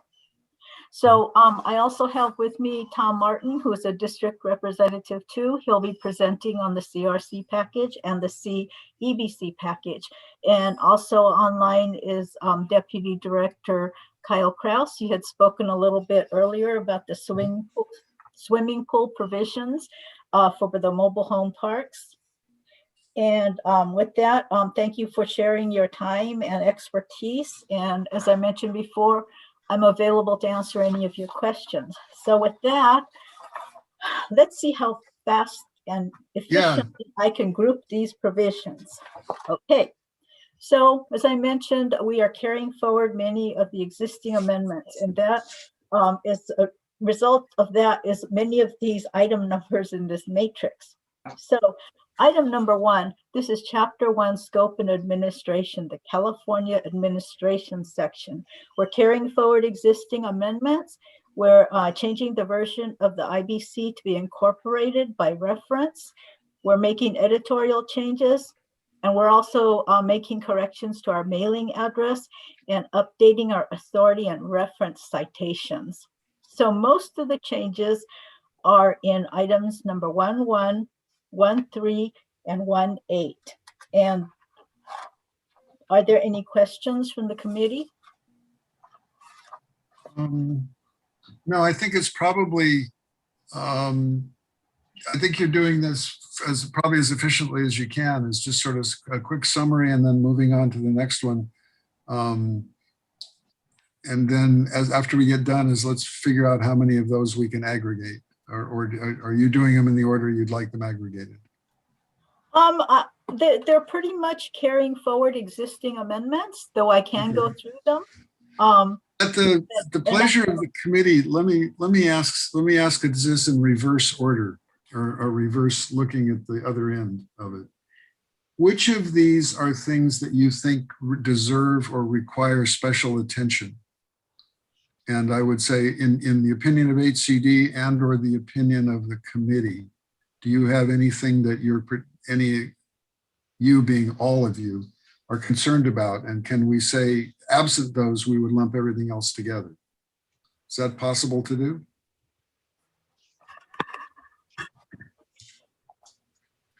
I'm being a little expeditious here. If I'm being too expeditious, let me know. But I'm just saying, if somebody knows of controversial issues, let's just talk about those, and anything else that doesn't come up, we'll just assume that everyone's happy with. Steve? Yes. Yeah, I just wanted to point out that if a state agency is bringing forward existing regulations and just moving them forward, we really don't have a dog in that fight. And exactly. So I don't see the reason to spend a lot of time conversing on existing regulations just being moved forward without change. Yeah, that's exactly what I'm saying. Is I'm not even sure that Emily or anyone else from HCD and Stephen read those things at that level of detail. Is I'm looking for more, even not even the sub numbers, but looking at the large item numbers and these, and which of those things might have either a public comment or something that the commission is concerned about. So if any of you have any items that you would like to kind of move to the top of this discussion, let's try it that way and see where we go. I think Randy's agreeing with me, if I understand correctly. So Chair, this is Crystal. Okay. And I did reach out to Emily about one of her suggested, or HCD's suggested proposals to strike out language in 915.1 for carbon monoxide detection. Okay. It points to the fire code, and we had discussed keeping that pointer in.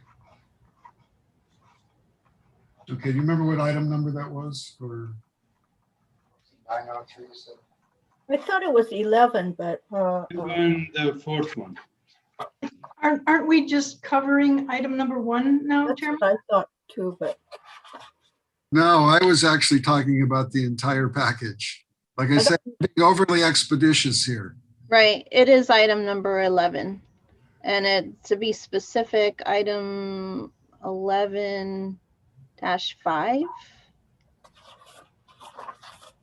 What page number is that on? That's probably On the matrix, on the CAM. 23. No, I'm looking at the express terms. Oh, express terms, page 23.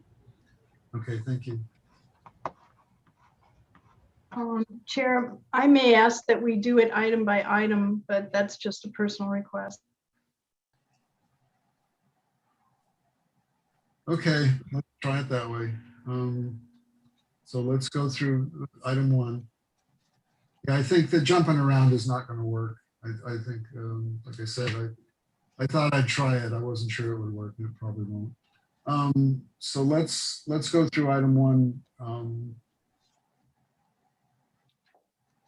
I can go through the change. Any comments or questions about that one? Well, Mr. Chairman, hey, this is Chris Ochoa. I was just going to ask, so if Dawn's got, do you have several items? Because I was thinking, following the chairman's lead, if Crystal's got item 11, if you have, a few items, maybe we can remove those for now and then approve, like if you've got 3 or 4 plus item 11 that Crystal raised, remove those, approve the rest of the package, and then take each of those one by one? Or do you have like dozens of items? It's just a question. I'm just trying to figure out, Well, I would like to just go through each item. I think it can be done quickly, but it gives a chance for staff to present any changes.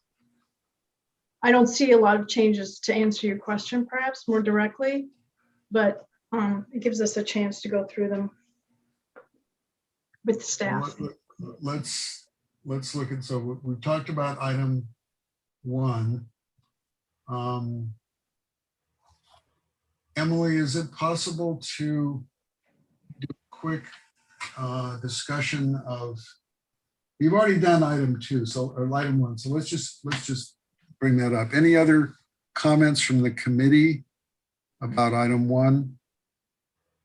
Any other comments from, anybody who wants to get on the call, toggle 1 and 0. While you're doing that, we'll look at the Zoom. I don't see any committee comments on this. No hands up in Zoom. No hands, all right, so we'll go back and check the phone. You have 1 question remaining. Okay, go ahead. Rimmer with the California Building Industry Association. I would like to just chime in on what Chris just said. Looking at the number of items that HCD has, and then especially with the fire marshal, if you do go item by item, it'll take you a week to get through the agenda. What Chris just suggested was pretty much how we did the Green Building Code Advisory Committee and how we used to do building and fire when I chaired this committee. And so I would like to kind of reiterate that it would be best to identify those items that there's controversy over, pull them out, and then deal with the rest of them in bulk. I think you'll find it'll be a much more manageable agenda than that. Thank you. Okay. Some of that will be solved, I think, in the fire marshal because they have proposed an aggregated agenda. So that, but in this case, I think I'm going to split it a little bit down the middle, but I think let's try this. Let's vote on item 1 since we put it, it's been put out. What I want to do is go through items starting with 2 and moving through the agenda and see if we can just get a group aggregated moving quickly. And then if we come to a controversial one, we'll stop at that and vote on everything previous. So it's kind of somewhere in between. So let's dispose of item 1. So if I can get a motion. Blanchett, motion to approve item 1. Tyree. Who's that? Blanchett, and who is second? Tyree? Tyree. Okay. Thank you. So we do the call the roll on that? Yes, sir. Steve Wenkel. Aye, yes. Ara Sagarian. Yes. Cheryl Domnich. Yes. Dave Tyree. Yes. Chris Ochoa. Yes. Randy Metz. Yes. John Anderson.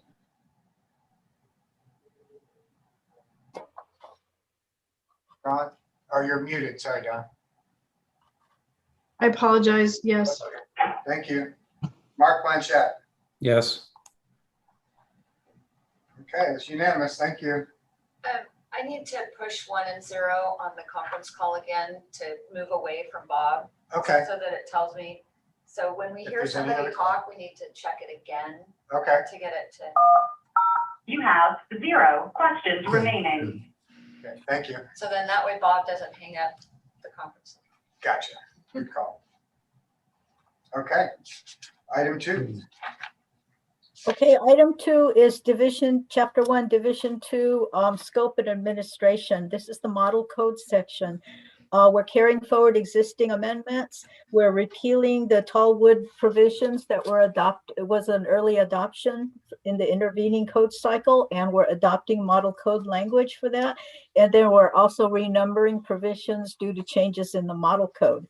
So those changes are in items 2.6, 2.8, and 2.9. Are there any questions? Okay, I don't see any questions. So let's move on to the next item. we'll have a discussion. What's the one after that? Okay, item number 3 is Chapter 2 definitions. We're carrying forward existing definitions. There are some editorial changes and also some renumbering of reference sections due to changes in the model code, and then also a repeal of a California amendment. And those are related to the tall wood section, the tall wood provisions. Changes are in items 310, 312, 317, 327 and 28 and 332. Are there any questions? Okay, not seeing any. So let's move on to item 4. Excuse me, Chairman Winkle, a point of order, I think. I'm not sure, but if you're asking for comments from the committee members in You should between. ask. Yes, so either we should have staff go through all of these items as a group before you ask for any comments, or if you're asking for comments, we should ask the public at the same time. Is that, Michael, did I interpret this correct? Okay. You did. She's right. She's right. So, Mr. Chairman, just a quick look at this. We've got over 50 items to go through. I know. And I think I agree with what Bob Raymer had suggested and what Chris had said. I think we need to go through and identify the ones that are going to be problematic, pull those out and approve the rest of the package, and then go back to the ones that are problematic. Because if you ask for discussion on every one of these items, you got to go back to the phones, you got to go back to the committee, and then we vote. And I agree with what Bob and Chris have said. It's going to take a long time. Yeah, my group building standards, it's important. Sorry, Steve, I just want to clarify. Cheryl makes a good point. However, in the past, we have done what Bob had recommended, and it was pretty efficient. If any of the committee members in review of the package during the previous 2 to 3 weeks they've had it, identified any items they wanted discussion, that was the time to say, we want to talk about these items. They were all listed, and then they would say if there's no other issues with the rest, they would go ahead and make motions to approve the remaining items as submitted. And then they'd go back and then talk about each of those items in detail so they could get comment from the public. It doesn't mean the public doesn't have a chance to, doesn't mean the public doesn't have a chance to comment. They will get a chance to, if they have a concern about a particular item. I think what's important to remember within this package is the majority of the items are carry forward existing. There is really no opportunity to make comment on those because they're simply moving them forward. So we're trying to identify the areas where they actually are making change. Right. So in theory, we're creating a consent agenda. Yes. By doing that method. Yes. And I just also wanted to add that I also support Bob Raymer's suggestion for how we move forward. Thanks, Cheryl. Okay, and I think it's the way I was embarking leaves us open to not entertaining comments in the proper order. I think that this is a better way to do it. So basically, and I think that's really where I was trying to head when I started out this discussion is I would like to have the committee identify which items would not be on a consent calendar out of this package. And then we'll move through and discuss, we'll vote on the consent items, then we'll come back and discuss the non-consent items. So moving through the matrix adoption part, or excuse me, While you're looking at that, I'll make a quick mention. Thank you, Emily, for identifying the particular item numbers that are going to have some type of change. I think that'll help the committee identify areas they may want to discuss. So I appreciate that. Also, the point is, in terms of, we've all looked at this, we've had time to examine things, and we've raised the questions that we want to discuss. So, you know, I would say,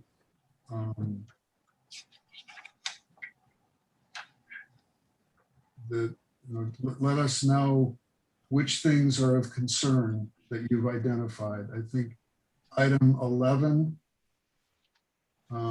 Crystal Sajewski brought up. Could you reiterate what that was again, Crystal, please? Sure, it's just the pointer to the fire code for carbon monoxide in 915.1. Okay, great. Thank you. John, you mentioned you had some concerns, or there were some items. Have you identified specific things you'd like to carve out for detailed discussion?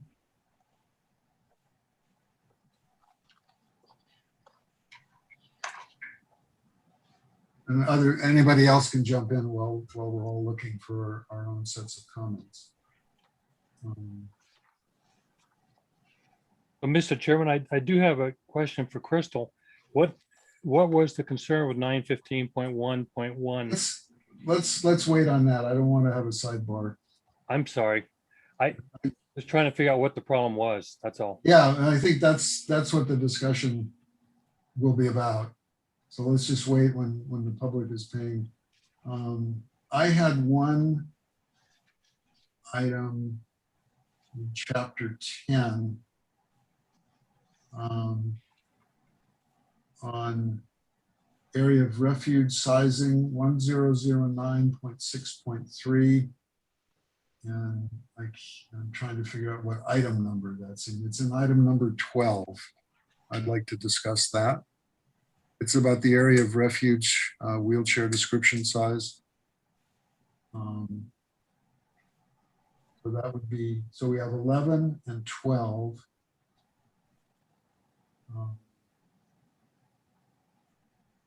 Item number 35, Chairperson, we've got, that's this pool again, if there would be discussion on a pool. Is this the legislative adoption? Ship has sailed. Okay. No, this is the adoption of the public swimming pool construction standards. Okay, so this is not mobile home parks.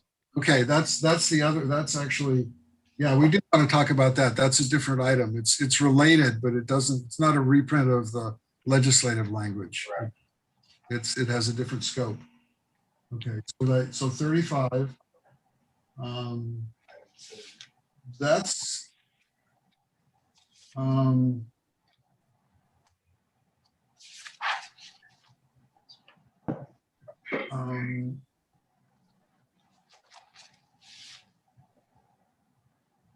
I think that's all. Those are the only items that I had identified. So we have 11, 12, and 35 as discussion items, and then everything else would be a consent discussion, just in general, which are moving existing amendments forward, editorial changes, numerical changes, dealing with renumbering of the model code, et cetera, that sort of thing. Basically changes with no regulatory impact. I think most of them are described as such in the document. So I don't see any discussion about any other items.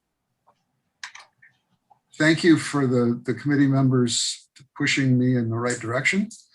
I think this hopefully will work. The other thing is if you come across something, this is the time to find something. So let's spend another minute or so looking through, as you say, 50 changes, make sure we got all the items. But if we're down to 2 or 3, I think we're in good shape. Okay, so are there anybody who is on the queue, toggle 1 and 0? Are there any Zoom comments about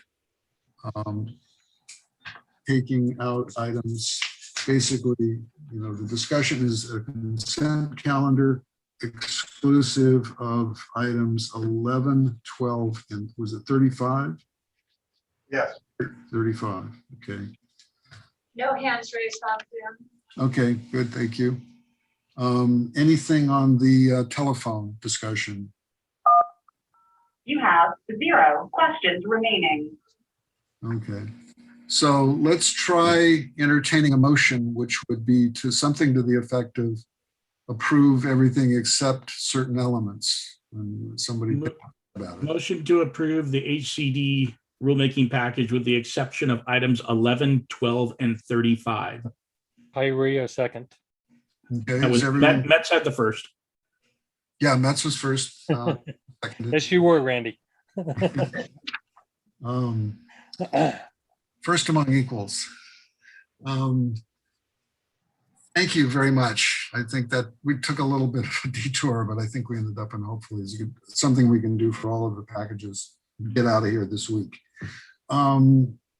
So the motion is, and second is to accept HCD's Part 2 standards adoptions exclusive of items 11, 12, and 35. So let's call a roll on that. All right. Steve Winkle. Yes. Argus Sagarin. Yes. Cheryl Domnich. Yes. Dave Tyree. Yes. Chris Ochoa. Yes. Randy Metz. Yes. Don Anderson. Muted? Yeah, she was muted. Mark Blanchett. Yes. I got a thumbs up from Don. Got it. That's unanimous. Thank you.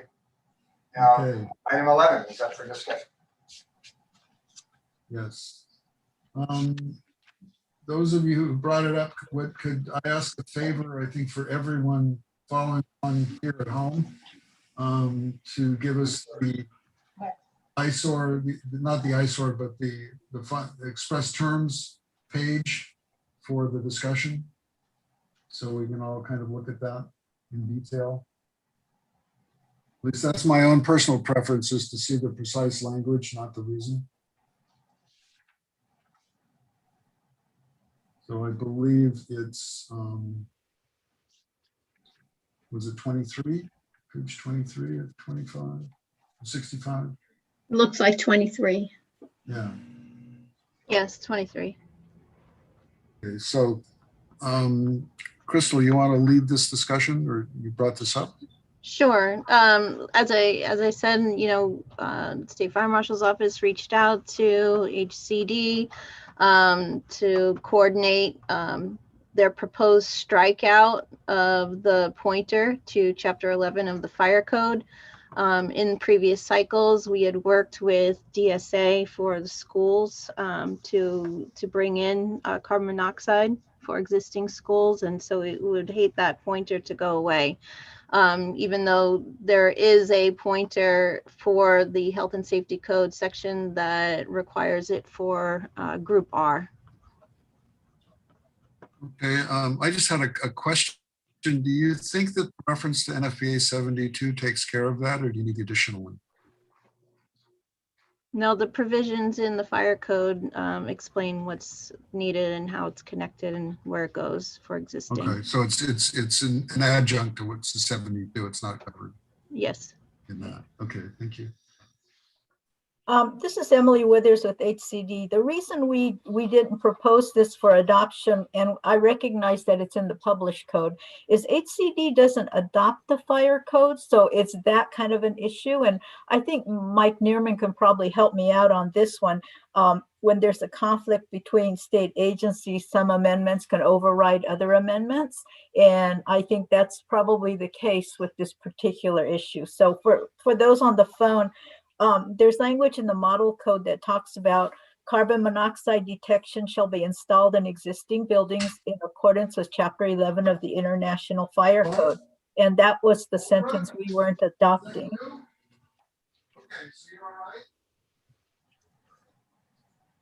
Yes, you're correct. So, Mr. Chair, can I ask a question of Crystal now? Yes, I'm please. still just trying to, Crystal, I'm just trying to find what you're trying to revise or delete.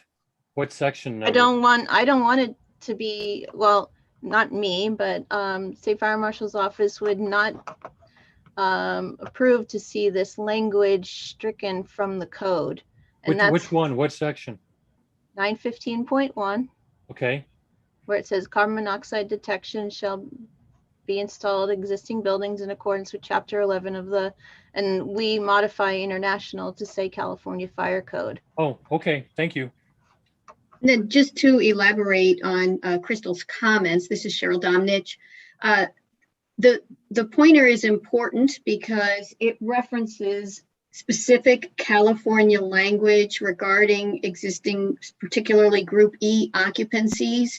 And so, and those are California amended, it's California amended language that provides the reference to what specific California code requirements are for the carbon monoxide alarms or detectors. Thank you. Question for the staff. In this case, HCD is proposing to delete it because they don't have purview over it, if I understand correctly. The fire marshal would adopt that language. So in the final publication, would not the language come out all right? Yes, because the matrix adoption table, I believe in certain sections would have the black diamond, which says that the fire marshal has jurisdiction over other occupancies that other state agencies have jurisdiction over. I can't remember what the exact language is with Yeah, that. but just thinking like the e-occupancy sorts of things. So I guess in terms of sending this back for further study, the HCD would probably come back and say, we want to submit it the way it is. But it seems like once you mesh the agency approvals, I understand the state fire marshal's concern that somehow that deletion is going to stick throughout the adoption. But it seems to me like that will come out in the wash in the adoption process. Yeah, Mr. Chair, this is Kyle Kraus, Deputy Director for Codes and Standards at HCD. I think what we're telling Crystal here and the State Fire Marshal is that it's really not under HCD's authority to propose the adoption of something that references the fire code. So we defer to the State Fire Marshal. If the State Fire Marshal wants it adopted and wants to include that reference, then the State Fire Marshal should propose the adoption of that, and if they're not. So Greg Anderson? Yeah, and we would concur with that. We don't have a problem with HCD not adopting it. We just want to make sure it's not removed because we are adopting that section. So I believe this is all worked out. So it seems like what I'm looking at is the end product is going to read correctly, and that what we're trying to do is get the adoption tables aligned, which have no regulatory effect anyway. But in any case, it seems like it'll be okay. So it seems like any other comments or questions? Are there any Zoom commentary on this?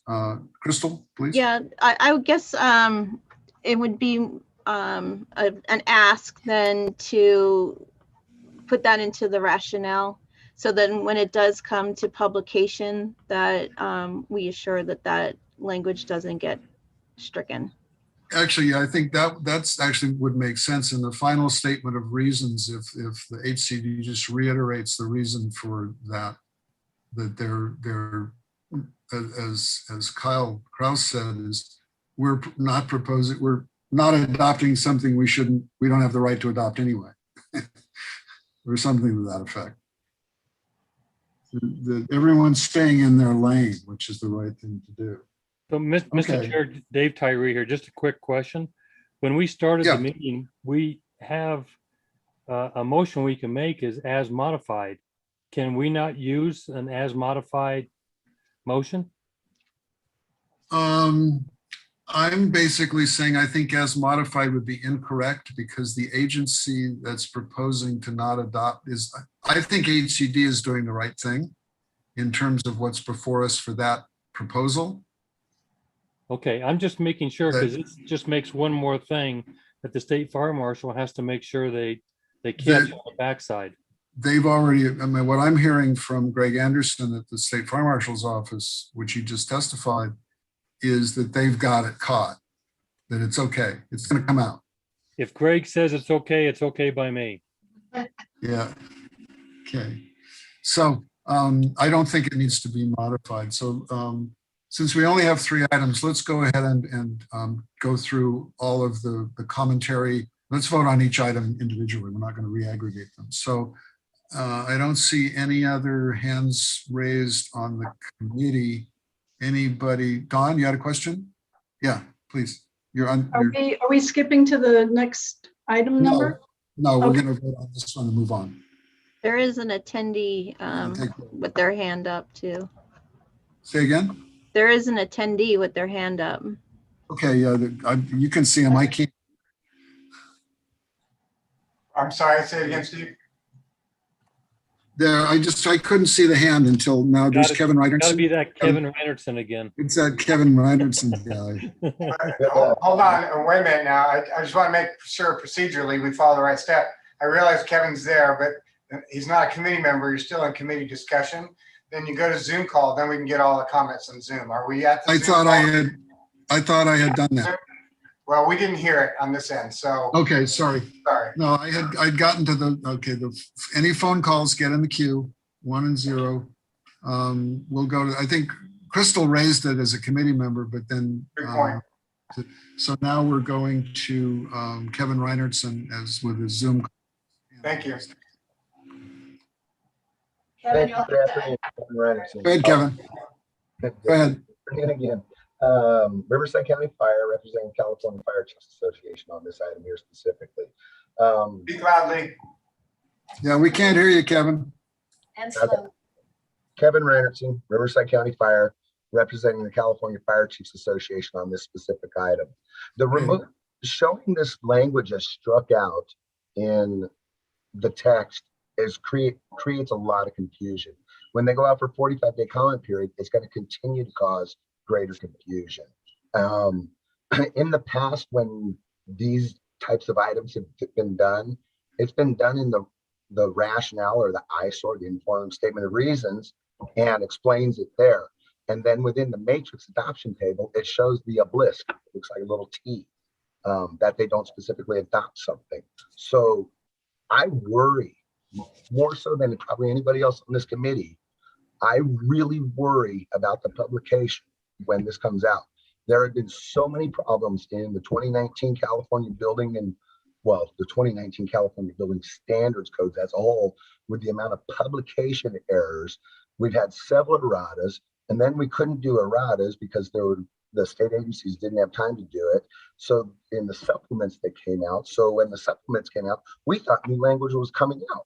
So I strongly encourage the committee to send this back for further study and have HCD and SFM work on this for 45-day language, because this here, I'm just afraid of when it gets published, it's going to be gone, and that's going to be a problem for the fire service. That's my only comments. Thank you.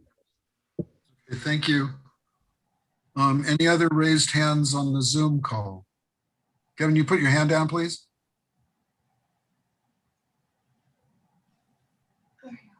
Thank you. No more raised hands on the attendee side. Okay. So let's check on the phone. You have 0 questions remaining. Okay. So now we're back to a motion for item 11. Cheryl, you had your hand up? You're not on? You're muted? Yes. Thank you. I have to say, the language that says this chapter parallels and is substantially duplicated in Chapter 9 of the International Fire Code, it is model code language, and I do not understand why HCD is just deleting it instead of just changing one word from International Fire Code to California Fire Code. It doesn't matter if it's in their purview or not. I agree with Kevin. I mean, the extent of erratas that we've had in this last code cycle is just enormous. Does that translate into a motion? Sure, I will make a motion. Well, I'm not sure if I should do for, yeah, okay. I will make a motion for further study for item number 11, specifically to retain that last sentence in, to retain the sentence in chapter 9, the scope, the beginning of chapter 9, and modify it to the California Fire Code. I don't understand why we wouldn't do that. 9-point criteria for that. When you get to it, look at it, and we'll get it before we're done. Tyree will second. Thank you. I'm going to go with criteria 1 on conflicting. I feel like if it's removed, it creates conflicting information. Excellent. Thank you. Yeah, I would, this is Chairman Winkle. I would concur with the item 1 as being the proper thing. And I think that I think the commentary about errata is a good one. I think this will take care of itself in the long run, but even if HCD just takes care of it in their response to this, it will, assure. I think the dialogue's already taken place between the fire marshal and the HCD, but this should make sure that everyone closes the loop. So I think I would support that motion. Any other comments on the motion, which is for that specific item in 915.1 to be sent back for further study? Okay, seeing no other hands raised on the committee, let's call for a roll call. I'm sorry. One quick question. I think my motion was for all of item 11 was for all of, maybe I did not speak that correctly, but my intent was all of item 11. And then for this one particular item on the pointer for this section. That was my intent in the reference to 915. Okay. Thank you. But I think there's basically that one strikeout is that everything else in item 11 is fine. Yes. Okay. Any other comments or questions before we call the roll? All right, let's call the roll. Okay. Get to my paperwork, hold on. Further study of item 11. All right. So for item 11, further study for the reference on that section that was discussed, Steve Winkle. Yes. Ara Sargazian. Yes. Cheryl Domnich. Yes. Dave Tyree. Yes. Chris Ochoa. Yes. Don Anderson. Yes.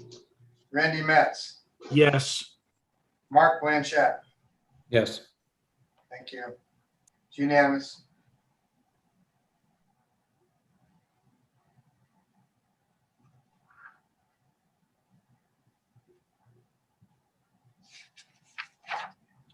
Good. Who are we missing?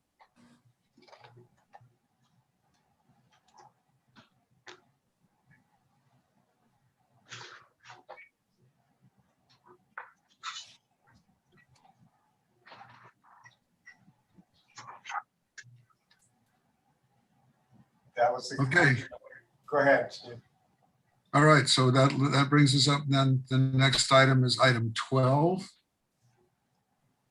And I think I'm the one who brought up that question. The issue I had this is the proposed adoption of chapter 10 by HCD under the accessible means of egress in 1009.6.3 on the size of the accessible means of egress and capacity wheelchairs. And it's page 26 of 65 in the proposed language, that it strikes out number of occupants and changes the number of wheelchairs.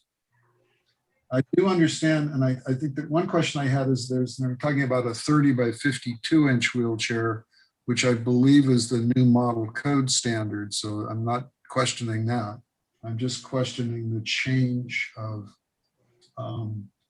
scope for 200 occupants or portion thereof, and also then going from 1 to 2 wheelchairs.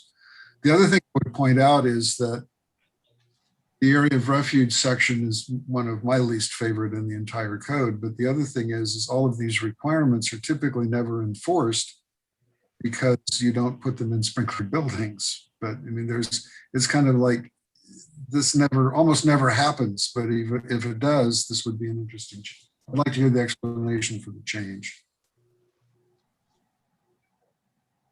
For the model code change or for the? No, for the change the HCD change, the strikeout in that portion. That's Oh, not the model. No, I don't want to relitigate the model code. I just want to know what you're changing.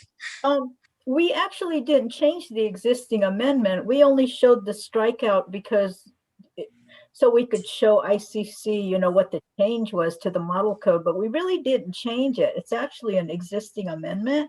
The only part we really changed was the 30 by 52 in the areas that we had adopted. And I believe that the fire marshal and DSA were doing a similar change on that section, just to acknowledge the 30 by 52. Okay, so I guess my confusion, I just wanted to bring it up. I think my confusion is just about the strikeout and underline portion of what's in the existing code versus the new. And it seems like this is just mostly carrying forward an existing amendment. Is that correct? Right. We just couldn't say that per se because we did change the metrics on the dimensions. Right. That's fine. Steve, just a little side note from BFC as well, that when the new model codes come out, the agencies are always concerned that the previously stricken model language will reappear in the new published California version. So they show the strikeout of the model language again, even though it's an existing condition in the code, to ensure that the publisher will remove that language during publication. So we work with the publisher and we make sure that that gets removed. All right. Thank you. You bet. Any other comments on that item? That's the only question I had on item 12. Mr. Chairman, I have, again, a question. The wording that's in 1009.6 as proposed, the words being deleted and the one being changed to 2 is not in the 2021 IBC or IBC. And I don't have a copy of the California code, but this is the edition we're talking about, right? 2022? Yes, but in that sense, it would be carrying forward an existing California amendment from 1 to 2. So this has been changed in the California code already? In 19, yes. And this is continuing, if I'm again understanding what Emily's saying, is that we're really just, this is just an artifact of strikeout and underline language. Okay. I was just trying to see if you're. Yeah, that's why, me too. That's why I brought it up. Dawn, you had a question? Just for Dave, it does say 2 in California, but throwing it out to the group, I'm reading this to say that 2 are required minimally, that only through exception, less than 2, but then it also talks about an occupant load of 200. So are we starting with a minimum count of 2 and then adding for each 200?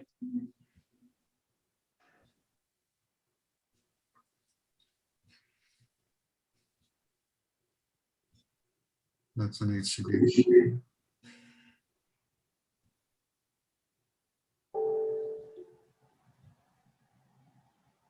Accommodate 2.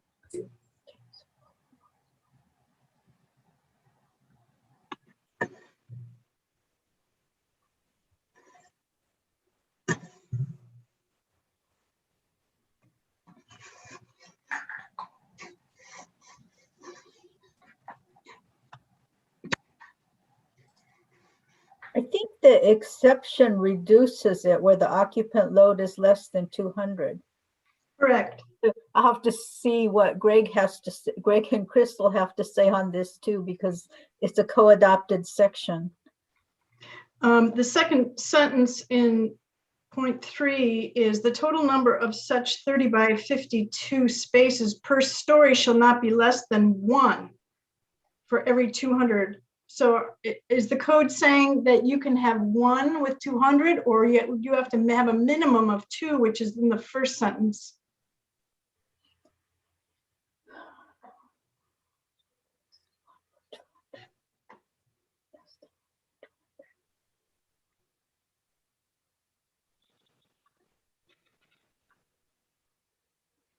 I think the exception allows you to go below it. I don't know if Greg and Crystal read it that way.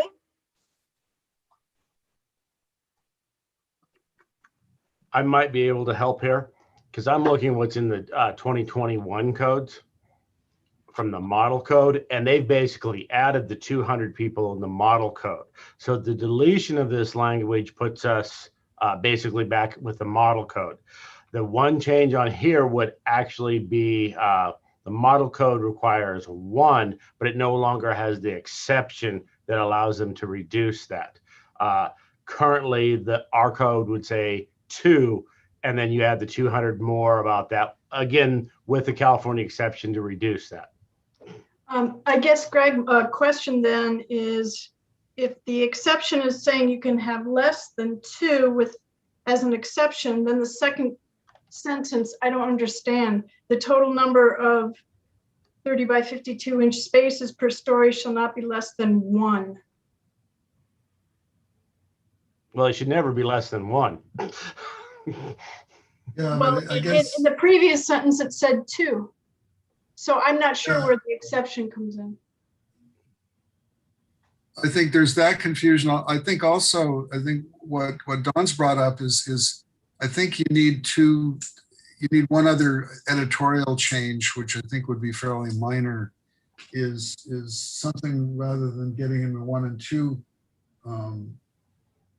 Because right now there is a conflict, because the things that Dawn's bringing up are within the single paragraph. They're not within, it's not a conflict between the exception and the base code. It's within the base code section. Yeah, you don't need the exception. It's already in the primary text. I think basically, I think what I would suggest is the required total number of such spaces per story shall be not less than the required number for every 200 persons. So that then the 1 and 2 is you're taken care of. Otherwise you need to change it to 2. This is Cheryl Domnich. I'm going to propose that we don't need to have this conversation, because the only change that I see that HCD is making to current California building code is to change the size from 48 inches to 52 inches. And the language that they're striking is from the 2021 model code. So what I'm hoping that HCD can chime in. What I'm reading is what is currently in the California Building Code, which is not up for discussion today. Am I mistaken? No, you're not. And I was just about to intervene, although I did want to let the discussion further progress, because it did have to do with an item related to another agency, and I wanted them to be able to discuss it. But you're correct. They're going down a path that I was about ready to intervene on. Well, the difficulty is there's enough change in the model code language that the amendment doesn't make any sense. The existing amendment doesn't make any sense. Cheryl's right in terms of what's being changed, but in terms of, there is no change to the California amendment. The way I read it, and I think what Dawn brought up, is the underlying model code text has changed enough that the amendment doesn't make any sense. I would suggest, if I may, that this isn't something we're going to fix it here. Yeah, I think this would be a further study and move on.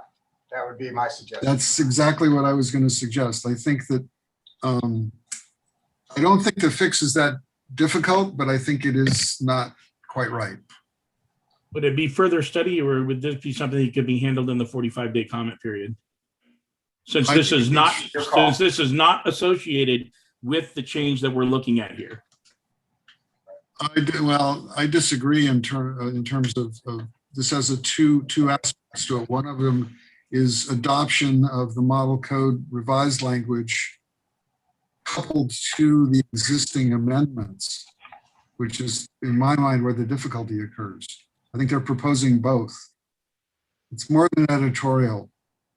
I think that this needs to be, I think it's fixable. I don't think we're not talking about throwing it out. I think we're talking about just some wordsmithing and also, you know, in the presentation, it may be something where it's presented in terms of just new and existing rather than dealing with the publication aspect that Michael Neerman brought up. I think just some of the presentation is what's confusing us, at least for me. Well, this is Emily Withers. Looking at the draft version of the IBC, which shows what the changes were, it looks like the only change to that section was the dimension, the 48 to 52. The rest of the language remained the same. I agreed with Emily. I'm looking at the exact same thing, that there's no other changes than the dimension. That was our intent, was just to keep it the same. This is Crystal, and the model code changed based on revisions of the 2017 ICC A117.1 document. So that was the whole intent, was to update based on that document. So there's no proposed change from 1 to 2? No. That's Okay, Mr. existing. Chair, I am confused now because when you say the model code, I'm assuming ICC or IBC. And I did look at 1009 and this provision in the IBC, and that stricken language is still in there. So I'm not quite sure what you're referring to. Yeah, Currently, California version.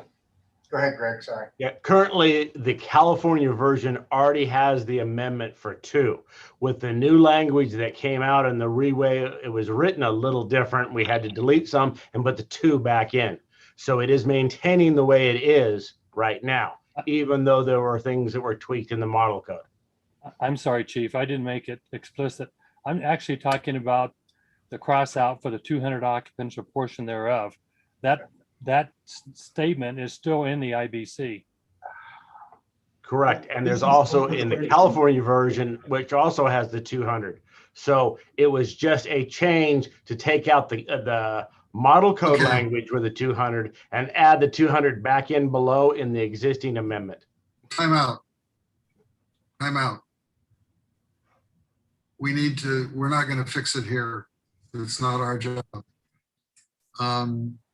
There's enough confusion that I think this needs to be further studied, as I think that it needs to be looked at and just represented, at least to the commission or in the final statement of reasons, as just plain text to see what it reads now and what it'll read in the future. Because I think it'll probably be all right, but right now we're chasing our tail. We're not getting anywhere. So I'd like a motion, whatever the motion is, let's make it and see what the sense of the committee is. Cheryl has a hand raised and attending has a hand raised. Okay, thank you. Cheryl, you were first. I had my hand raised. It was a mistake. I apologize. Okay, all right. So Crystal? Yes, I think in the presentation, Chair, you are correct. By putting in the existing amendment for the strikeout is causing the confusion. So that the presentation would need to be cleaned up. As I say, I don't think this is a major issue and I think it'll come out, but it's just, we're not going to fix it here. So let's make a motion as to what we ought to do and move on. Well, I'll make a motion on this particular. Point of order before you go, Don. Sorry, I don't mean to interrupt, but I think, Steve, we still need to go to the public to get feedback on the proposed motion and the discussion that's occurred so far. We haven't had any public input. I thought, now I'm really confused. I thought we had done that and we would come back trying to make a motion when we went off on this bend. In any case, that's fine. I'm happy to open it up again. I thought we'd already done it, but let's make sure we don't have any stragglers. Yeah, let's see if there's any raised hands, please, in the Zoom meeting. Also, anybody who's on the call, toggle yourself in. I see Kevin's hand. Good afternoon again, Kevin Rennerson, Riverside County Fire. I'm gonna hope I can make this really clear so you guys can do and approve as submitted. The language that's being struck out was an amendment I made in the past. All it is in there for is to show for clarity that it's continuing to be removed. It's simple. I'm not sure how we got so sidetracked here, but the language that's being shown struck out, it's an existing HCD, SFM, maybe even DSA amendment. The change is from 48 to 52 inches, if I recall. And thank you for taking my 2 cents. Thanks. Kevin. Okay, any other hands raised in the Zoom call? No. Anybody on the phone? You have 0 questions remaining. Okay, now, are we back? Yes. You had your hand raised? I missed school. I just did a last minute hand raise. I'm just going to chime in as well in support of what HCD and CAL FIRE is trying to convey here. I'm sorry, not CAL FIRE, State Fire Marshal. We also take a similar approach with DSA with our package. You'll see later on. We take a little different approach to showing it. We show that continued strikeout with a gray highlight, but just to reiterate what Michael mentioned earlier, we have to do that to make sure the publisher puts everything through. But I agree, it is confusing and it's a challenge every year. But so I'm just speaking up in support of what they're trying to explain, which is very complicated to explain without having a visual side by side. Okay, thank you. Any other raised hands? We didn't have a call, so we're back to the committee. I need a motion. And Don. This is Cheryl. I'm going to make a motion for approve as submitted. Okay, do I have a second for approve as submitted? Second, Metz. Okay, I think Randy, Mark, Metz, and Mark, it's I'll sort let, of talk. I'll let Mark do it. Blanchett or Metz? Yeah, We'll give it to let Mark have it. thank you. Okay, so we have a motion and a second for approval as submitted. Want to call the roll? I will. Steve Winkle, No. Ara Sagarian, Yes. Cheryl Domnich, Yes. Dave Tyree, No. Chris Ochoa, Yes. Randy Metz, Yes. John Anderson, No. Mark Blanchett, Yes.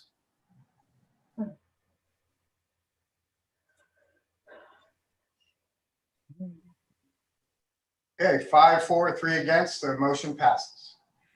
All right. Okay, next item. And this one is item number 35, which is down toward the end of this package. Could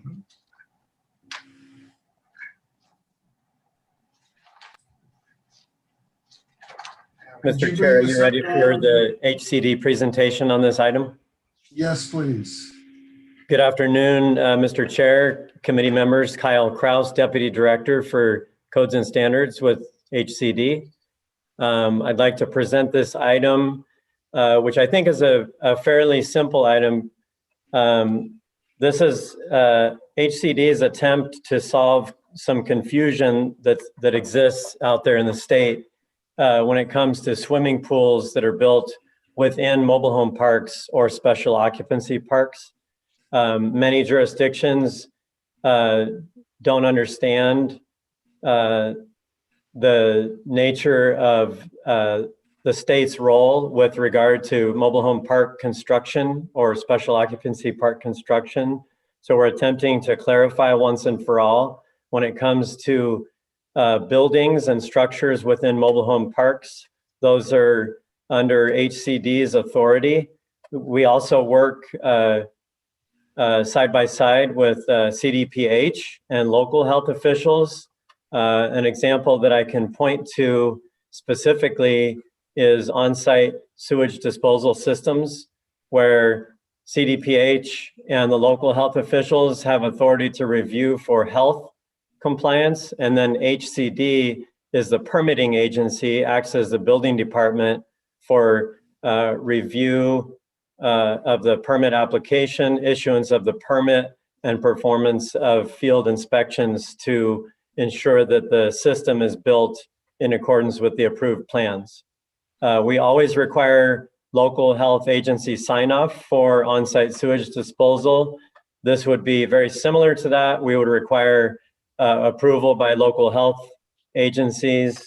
This is identified in the Chapter 1, California Administration, in 1.7.1, where CDPH and the local health agencies enforce health compliance.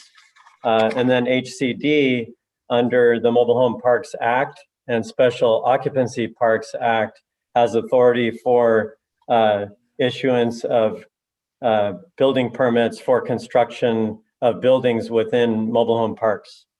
So we're trying to clarify that in our role. We communicated with CDPH, and they do not oppose this rulemaking action. And further, we agreed with their recommendation that if this was approved, we would issue an information bulletin to clarify to enforcement agencies HCD's authority that's shared with CDPH and local health officials. But as far as the building department role, HCD serves as that building department statewide. There's one exception where local enforcement agencies request to perform as the local enforcement agency on behalf of HCD, which is allowed by law. Currently, HCD has enforcement of about 80% of mobile home parks statewide, and local enforcement agencies have assumed responsibility for the other 20%. So either HCD or a local governing body who has assumed enforcement authority for the Parks Act would act this way. This is proposing the adoption of 31B, Chapter 31B, my bad, for public pools. We're proposing an addition of a definition for enforcing agent or enforcing agency. We use the term enforcement agency in the Mobile Home Parks Act and department regulations. So rather than modify every occurrence of enforcing agent within Chapter 31B, we felt by adding an HCD2 definition to clarify that enforcing agent also means enforcing agency, and that for mobile home park pool construction, that would be HCD. And we ask for your approval.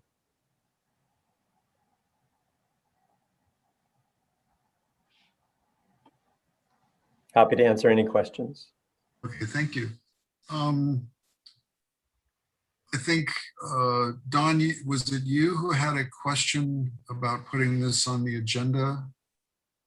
For Yes. Okay. This would be item number 35. Yes. Yeah, so if the context is in mobile parks, the comments that I would make would be the same as before about the actual statute language. We've been through that. It sounds like you take what you get. So I just want to voice that it is against and in conflict with other California regulation.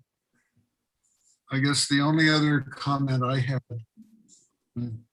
is, and not questioning the notion of what's in the legislative language, if this is going to be adopted, does the legislative language cover these pools or intended to cover these pools? That's one question. And if yes, should the text of that legislative language be published here as well, or cross-referenced here, since it'll be someplace else already? Yeah, I think the answer to that, Mr. Chair, is that the Pool Safety Act is a legislative act. It was repeated in various locations in the building code by the Building Standards Right. Commission to apply to all occupancies. Okay, so it's covered. Yes, I believe the answer to that question is yes, as Okay, Mr. Chairman stated earlier.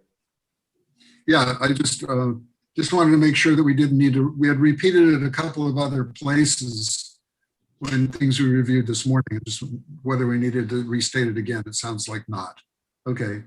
Any other comments from, okay, Cheryl had her hand up. Okay, I have like the most, this is like dumb question of the day. I'm sorry. I am aware that under Title 25 that HCD has responsibility for mobile home parks, but when you review mobile home parks, do you review them to the California Building Code? Yes, we do. Okay. Yes, the Mobile Home Parks, it's actually under our authority in the Mobile Home Parks Act, which also incorporates the California Building Standards codes. Okay, So clubhouses. I thought it was hocus pocus. I didn't know. No, Okay. it's all based on building standards codes and department regulations. The regulations don't apply to the swimming pools. The regulations apply to like mobile home lots. Thank you. Don, you had a question? Yeah, to follow up Cheryl's question, if the mobile home park is publicly funded, then you would do that review as well, correct? Would you review under 11A or 11B? You'd review under 11A or 11B? 11B, I'm hoping, if it was publicly funded. Yeah, I mean, I haven't seen one yet that's publicly funded. However, because no one's building new parks these days, very far and few between. So if it's a publicly funded park, then yes, it would be reviewed under 11B as a public accommodation.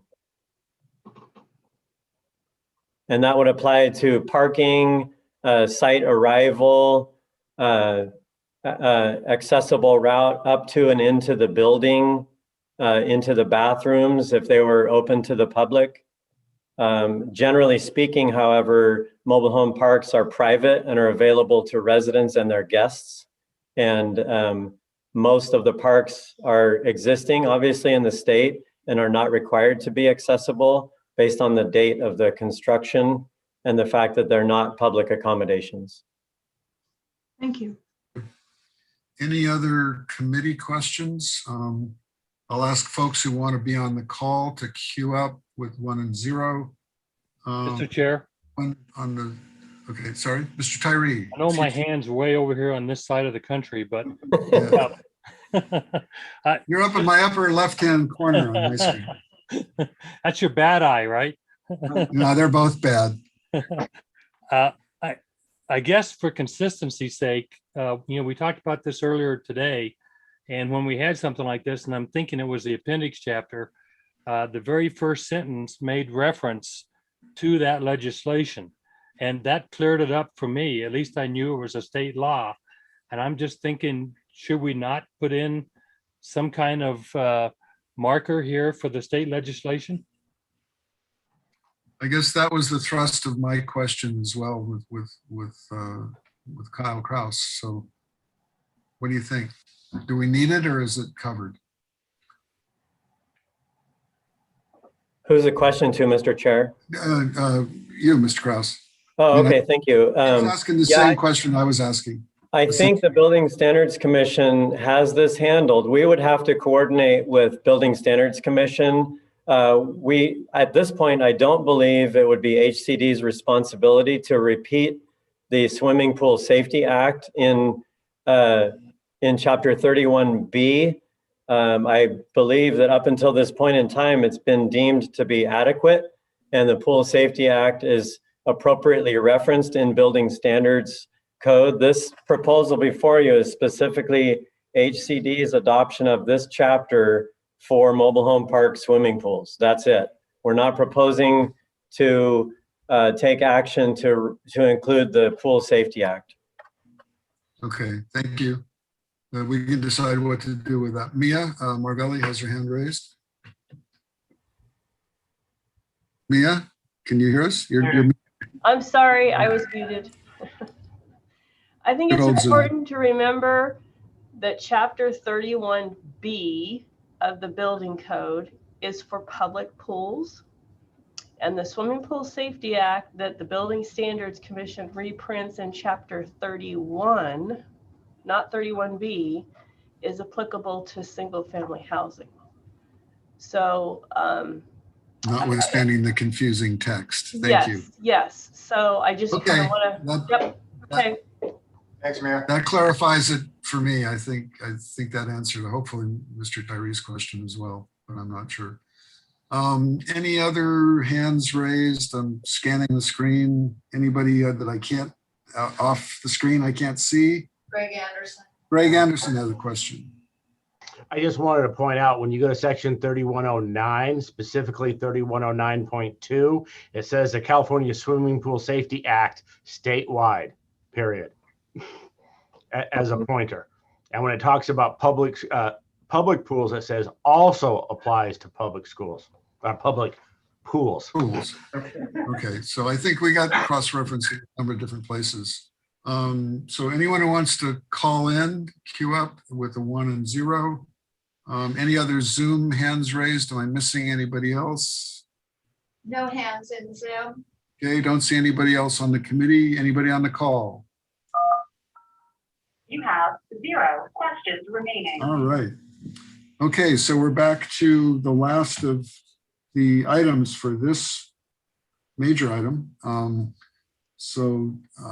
I have a motion for item 35? This is Cheryl Domnich. I make a motion to approve as submitted. I'll second that. Chair Winkle. Thank you. Okay. Go ahead and do roll. Yes, call the roll, please. What is the motion again? May I ask? Approval as submitted. Approval is submitted. Which item? 35, the 31B pool at trailer park, at mobile homes. Sorry. Thank you. Yes, I apologize, Dawn, for not clarifying that. Mobile home park. All Okay. clear? Ready, Yeah. ready to roll? I think so. Okay, Steve Winkle, Yes. Ara Sagarian, Yes. Cheryl Domnich, Yes. Dave Tyree, Yes. Chris Ochoa, Yes. Randy Metz, Yes. Don Anderson, She's muted. Yes. Yes. yeah, thank you. Mark Blanchett, Yes. thank you. So unanimous. All right. So let's move on to item number 10. We're a little beyond halfway, but we started off with 4 easy items, so they don't count. So let's see what we can do about this one. Let's try this the same way. This is item number 10, HCD's 0621, adopt and amend the 2022 edition of the California Residential Code, Part 2.5 of Title 24. And what I would suggest is that we have an initial presentation from HCD about the scope of this, then poll the committee about any items that might be singled out for non-consent. Then we'll do a consent calendar and then do item by item of the reserved items with public comment, committee comment and public comment at that time. Pretty much like we ended up doing finally, and I think worked out fairly well in the last round of HCD. Does that meet with the committee's approval and HCD's? With HCD, for sure. Okay, thank you. Great. Okay, so let's just make a brief presentation of kind of what you're covering and then let us think about which ones we would like to carve out. And then you can finish the consent calendar presentation. We'll vote on that and then move back to the reserved items. Okay, thank you, Mr. Chair, committee members. My name is Tom Martin. I'm a district representative with the Department of Housing. I will be presenting the residential code. As far as chapter 1, we've done minimal changes like we did in the building code. Chapter 2, we have definitions that we're continuing to adopt and ones we're continuing to not adopt. The only major change there is we're adopting a new definition of entry level. It will be for the fall prevention regulations. And most of the rest of the code is editorial corrections or corrections to references to make sure they go to like California Electrical Code instead of NFPA 70. The only thing that I think you probably might find controversial is one of the appendixes. The appendix, I believe it's AU. Yes, it's Cobb Construction. Okay, that's one of the specific Adobe construction. That's, I think, the only one we received that I comments on. But okay, are there any items that the committee would like to carve out? I would say the item number, and I don't have it at my fingertips, the item number related to the Cobb construction, I would like to consider separately. So if somebody can give me a reference number for that. Yes, it's item 43, and it's on page 50 of 51 of the matrix tables. Okay. And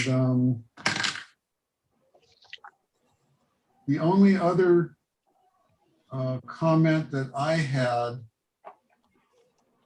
that I would like to do separately would be just a discussion. I don't have any objection. I just want to understand it. Is the fall prevention provisions, which are in R320, which are kind of a 1 and 2 family dwelling adaptation of fair housing, to paraphrase my thinking on it. Mr. Chair, if I could, Mr. Chair, yes, please. Those provisions have already been heard by the Access Committee. Okay. And a lot of them were set back for further study. So we are working on them. I really don't think it'd do much good to discuss them here.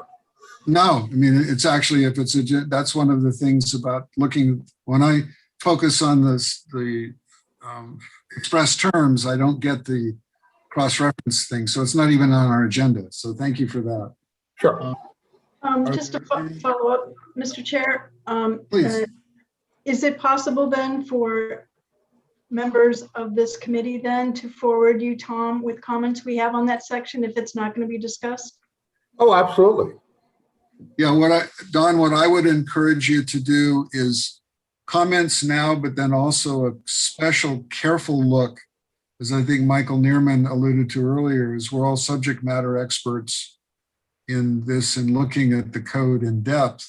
So when the final express terms or the 45-day language comes out, each of us who have concerns about sections should look very carefully at those, even if they weren't on our agenda. We're still, we don't have any special standing, but we have some special expertise as committee members to pay attention, having looked in depth at a lot of these things. So yeah, we should take that responsibility if we can. Thank you for the clarification. Sure, please. Does anybody else have any other items that they would like to discuss? Right now, we just have item 43. I just have a clarifying question. Yes, I have a clarifying question. If section 320 was heard in another committee, did they also hear the definition of entry level, since that correlates? Yes, they did. And it was further study? I really don't remember. I didn't present that package.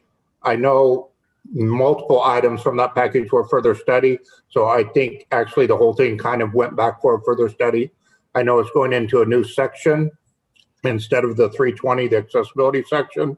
It's probably going to go into 327, which is reserved. But I don't know specifically on the entry level. Emily Weathers might be able to answer that.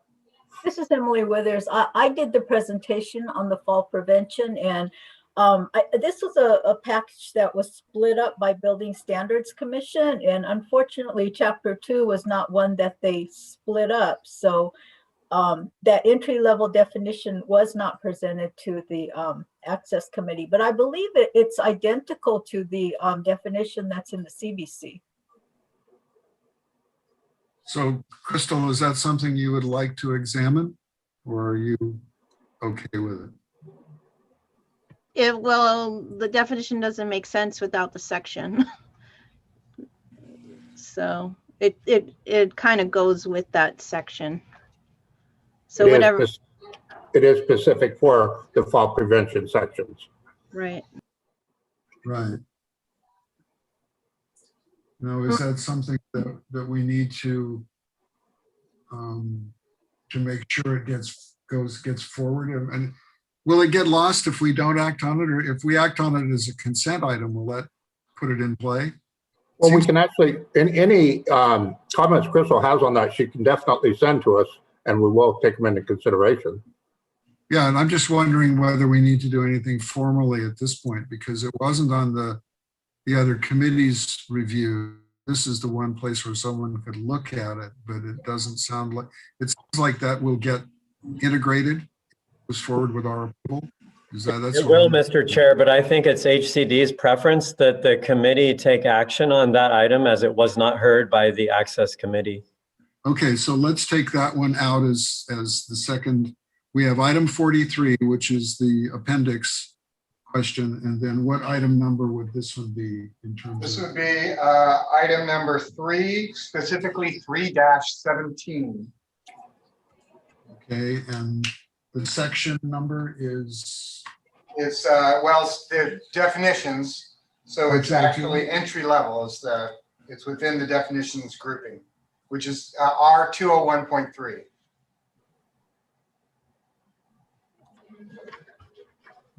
If I could remember. Yeah, there it is. Okay, got it.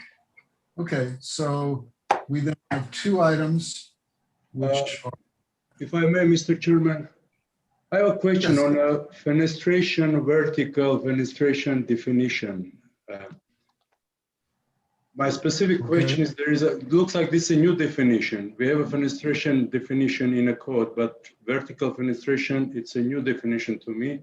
But throughout the code language, I don't find that where is this happening. So looks like there is a definition, but there is no use for that. So if someone can explain, maybe I'm missing something. Is that model code? Item number 3 on the definitions, vertical fenestration vertical. It is, if I may, Chair, it is a model code definition. The only thing we amended on it was at the last sentence in the definition said, please refer to, I believe it's in 1101, which is a section that's not adopted by HCD. So we just removed that last sentence from the definition. We do that on a lot of the definitions it's a pertinent definition to the code, but referring to that section in 1101 is not relevant since we don't adopt it and it's not even printed. Yeah, that's to the IBC's accessibility chapter, which we don't, as you say, don't adopt or print. Correct. As model code language, unless we intended to amend it, I don't think that we should just adopt it as is, even if it's not used.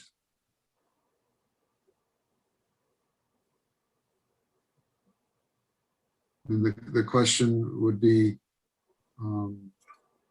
this is the agency that has purview over that.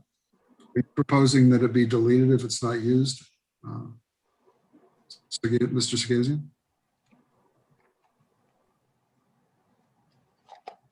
Fine. Okay. So do you want to discuss it separately, or are you okay with it? Oh, I'm okay. Just it's a copy from the model code, but there is there are so many terms that needs to be defined in the code. I hope we all agree, but there are some definitions that they are in a definition, but there is no use for that. So Yeah, no, I wouldn't disagree with you on define this. wall, the wall is not defined anywhere in the code, but vertical fenestration not using California code at all, and suddenly we are coming up with definition. Yeah. But I'm okay, whatever is there. Maybe next cycle they will come up with some use of that definition. Okay, thank you. Let's get used to that. So we have item 317, which is and 43, which is the appendix. Okay. So any discussion on what then would be consent items for all of the other presentation items in item 10? Had your hand raised? Yes. I just would like clarification on the photovoltaic system. I noticed that there is a strikeout for NFPA 71 and it's making reference to the electrical code. But the photovoltaic amendments we saw by the Building Standards Commission were not carried into the electrical code. I believe it wasn't in chapter 16. I know I've forgotten, but so the residential code is not adopting that language that was presented. Which section are we? That is item number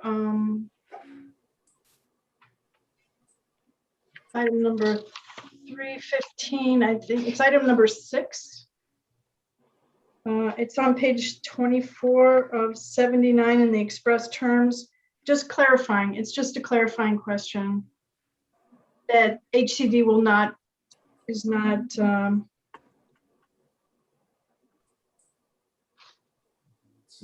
They're just clarifying that NFPA 70 is in fact the California Electrical Code. So some people who read NFPA 70 may not realize that. So. No, we're referring to the electrical code for the supports for seismic, wind, and all that, but that's not covered here. Well, NFPA 70 is the National Electrical Code. Correct, So I understand that. Okay, so we're just saying in California, you're not using the National Electrical Code, you're using the California Electrical Code. Correct. So the installation for seismic, wind, and design is not to ASCE. Well, this talks about the electrical portion of the solar PV system. So that's all they're addressing here.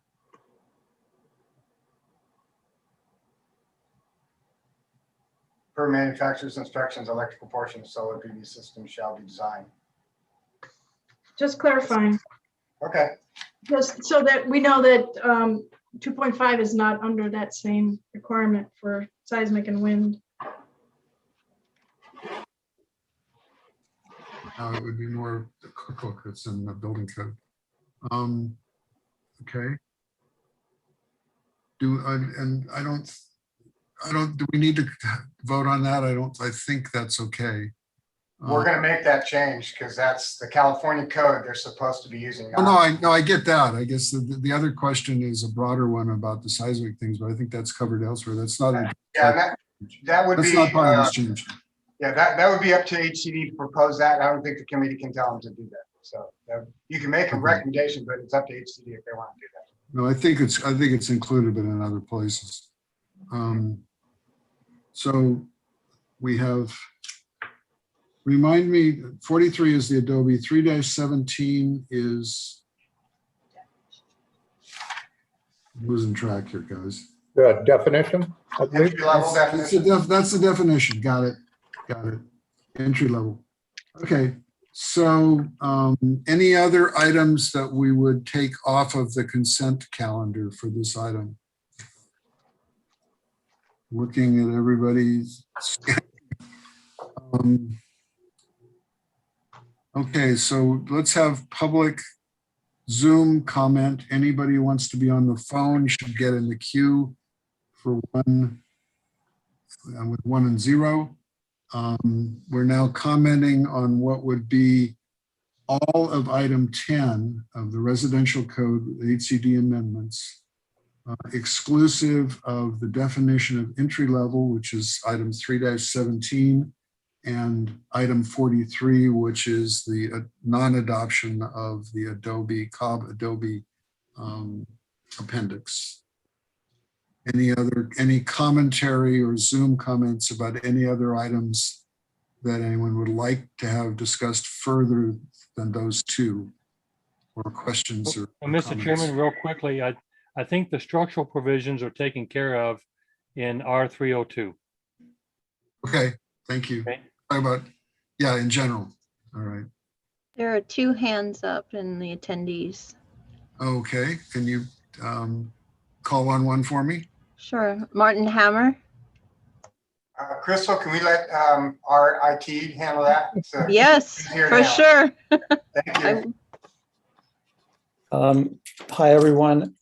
Just one comment that I have that applies to all of the appendices in the IRC. I'll be speaking about Appendix AU specifically, and I could speak about this issue more broadly for the other appendices, but it has to do with the opening language that each IRC or CRC appendix contains about the provisions being not mandatory. So I don't know how you want to handle that, Steve. It's the language is I don't want to consider each. I mean, it's up to the committee if they want to do that. I wouldn't recommend considering each appendix item based on that language question. It's certainly open to discussion during the item 43. Yeah, I suppose I could state it very simply right now if that helps. Okay, go ahead, please. Which is, well, I'll read the language right now that's at the head of every appendix. The provisions contained in this appendix are not mandatory unless specifically adopted by a state agency or referenced in the adopting ordinance. And I've had this discussion in previous code cycles with some of the state agencies. I found in practice that this is confusing language to building officials. In fact, just recently on one of the appendices that I've had it with both Appendix S and Q where building officials read that and they think that they're even an appendix that HCD has adopted statewide still must be adopted at the local level. They claim they didn't adopt it. It happened to me again just a week ago. So what I'd like to see is that the appendices that are adopted by state agencies simply say they're mandatory. And then the ones that aren't say that they're not mandatory unless adopted by or referenced in the adopting ordinance. Right out of the gate, that solves the problem in my mind. What I don't know is if there's some other compelling reason to leave the language as it is. It was improved last cycle where by a state agency was introduced, and I think that helped. And HCD issued an information bulletin about this subject, which also helps, but it usually helps after the fact, not at the beginning of the confusion. So that wasn't very brief, but that's the issue. I think that the attempt was made, in terms of some of the language itself is in the model code. And then what it is doing is overlaying the state adoption of that. I've had similar questions from other jurisdictions, but I think that I'm not sure what the language would say that would make that magically go away. But I'm sympathetic to Mr. Hammer's comments because it's happened to me too. Mr. Chair, if I may? Yeah, please. I know we had worked extensively with Building Standards Commission on what type of language we could put at the beginning of these appendixes to make it clear.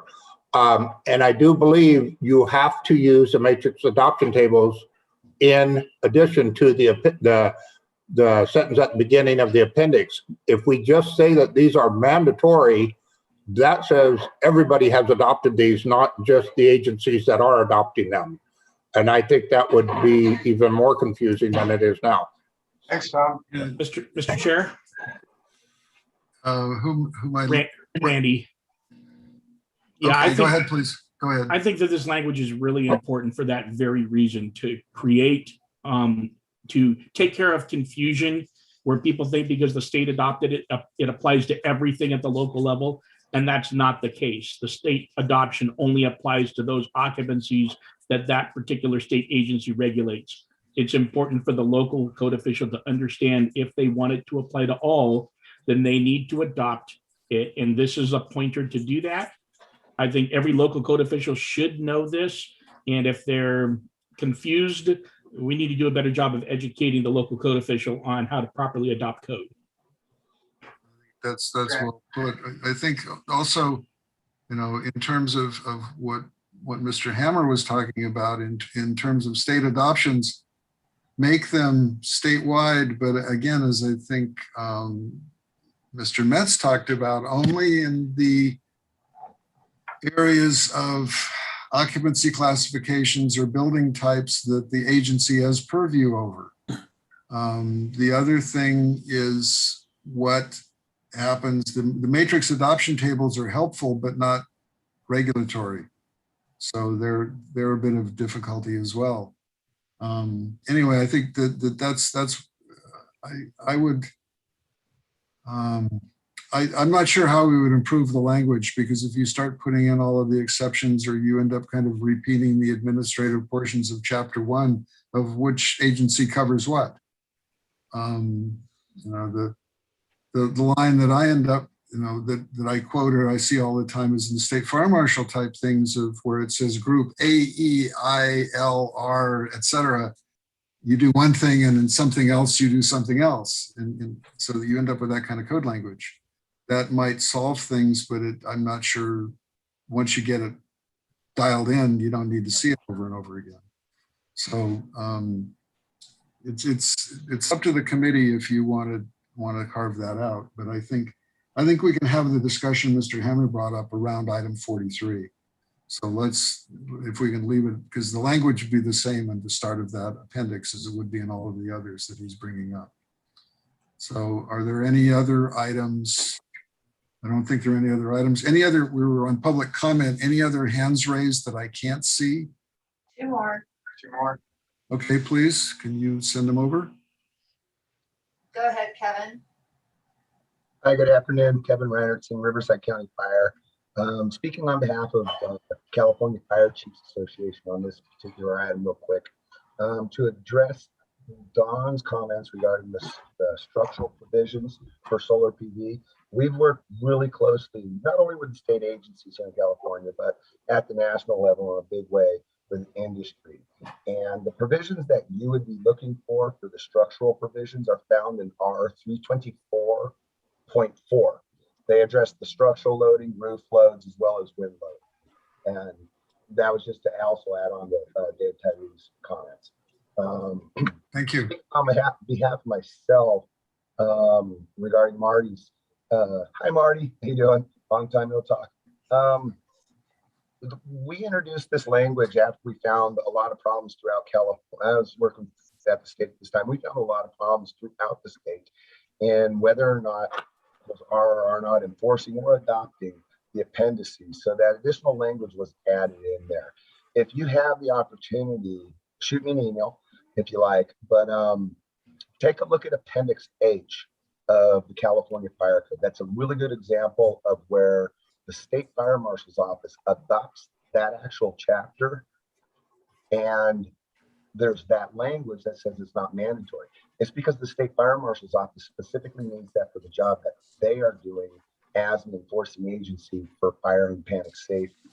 Now, local jurisdictions may deal with hazardous materials and PMMPs and plans and whatnot differently than what that chapter says. So it's not mandatory, but that's what the State Fire Marshal's Office uses for their enforcement activities. Thank you for the time. I don't have any more comments.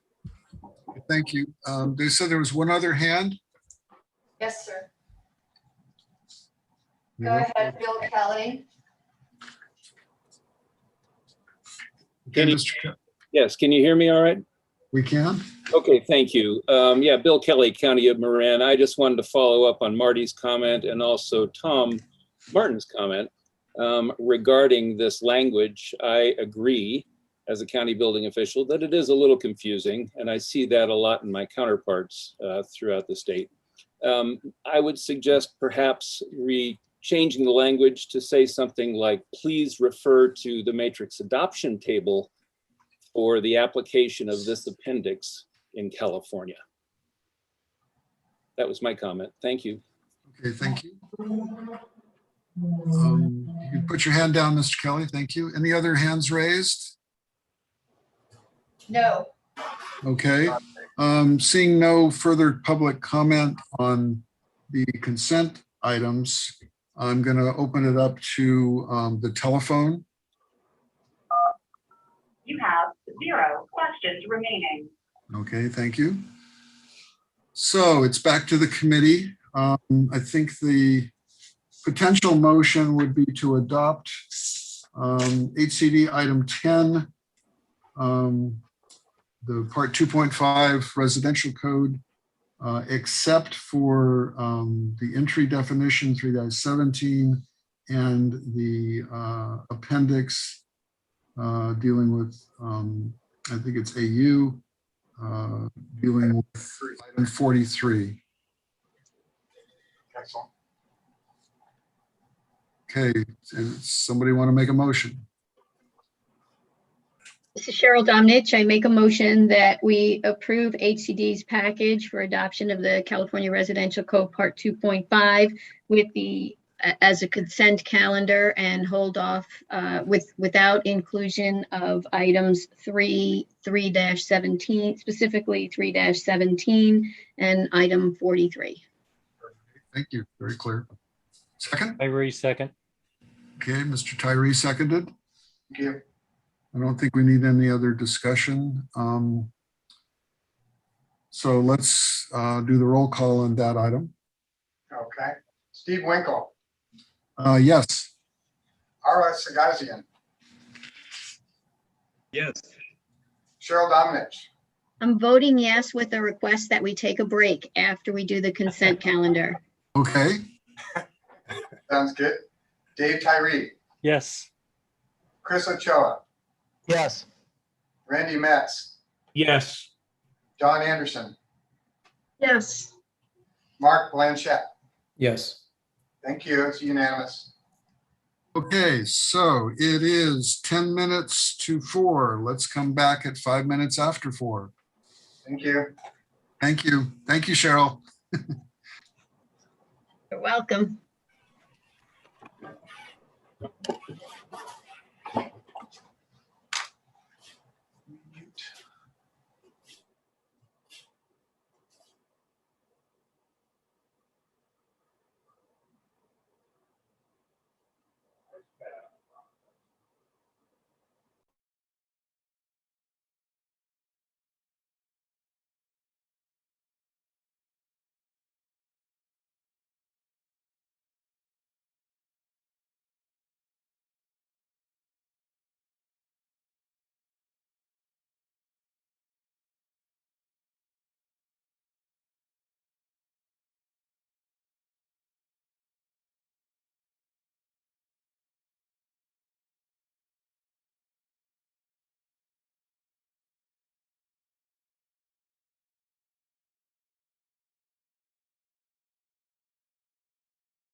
Some of us are back. There we go.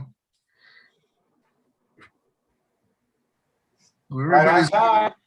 Everyone's in a different place. Just when I all were. Thank you. Except for you, Tyree. You're still in the upper left-hand corner. They do kind of move around. I notice that once in a while. Yeah, it's maddening. Okay, so we're back on. We are on item 10, Residential Code 2.5. The item up is 3-17, which is the definition of entry level.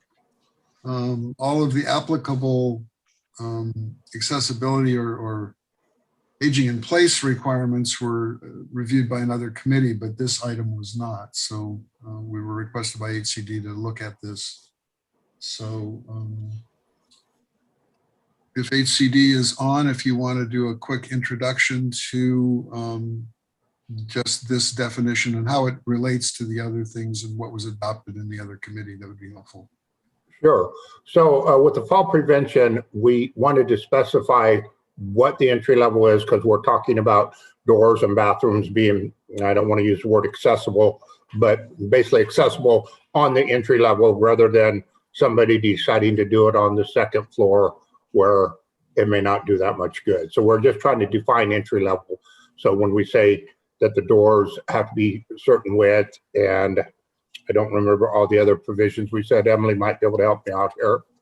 No, that's, I don't think I want to get into detail, but just basically the fall prevention provisions were reviewed and you said, I think, sent back for further study from the Some of them were, yes. Okay. So then the definition is, I'll just read it. It's very short. Entry level for the purposes of section R320, entry level is the floor level of the dwelling unit on which an entry is located. So that's what we're talking about. Correct.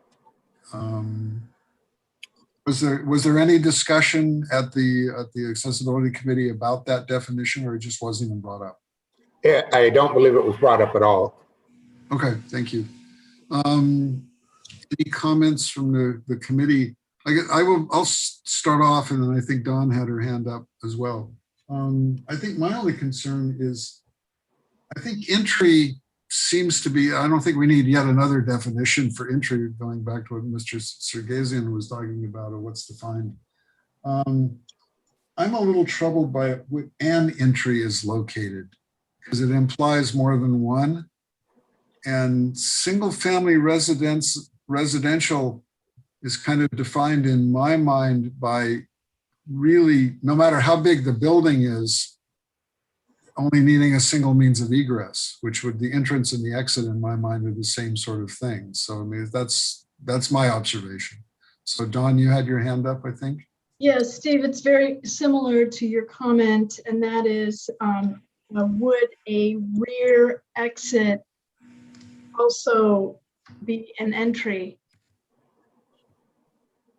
Yeah, and I think that's certainly a question for anything in the building code. It's less, it's kind of clear that their entry and exit are the one and the same in the residential code.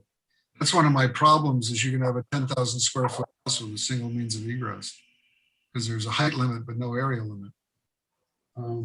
But in any case, I guess that would be my comment. Anybody else have any take on the definition of whether it works or needs to be tweaked or can work as it is? No, seeing none. Are there any comments from, you had your hand, sorry, there you go. This is Crystal. I would probably advise further study on this to, evaluate how it's being used in their proposal. Because I really only see it once. And it had to do with an interior door. Yeah, So, I think it does occur. What Tom Martin was saying is, I think it is used or is referred back to in the fall protection stuff, which is sort of an adaptation or an adaptable unit kind of thing. Okay, any other Any other comments from the committee? Looking around. Are there any hands raised out in the audience? No hands up in Zoom. Okay. I didn't call for the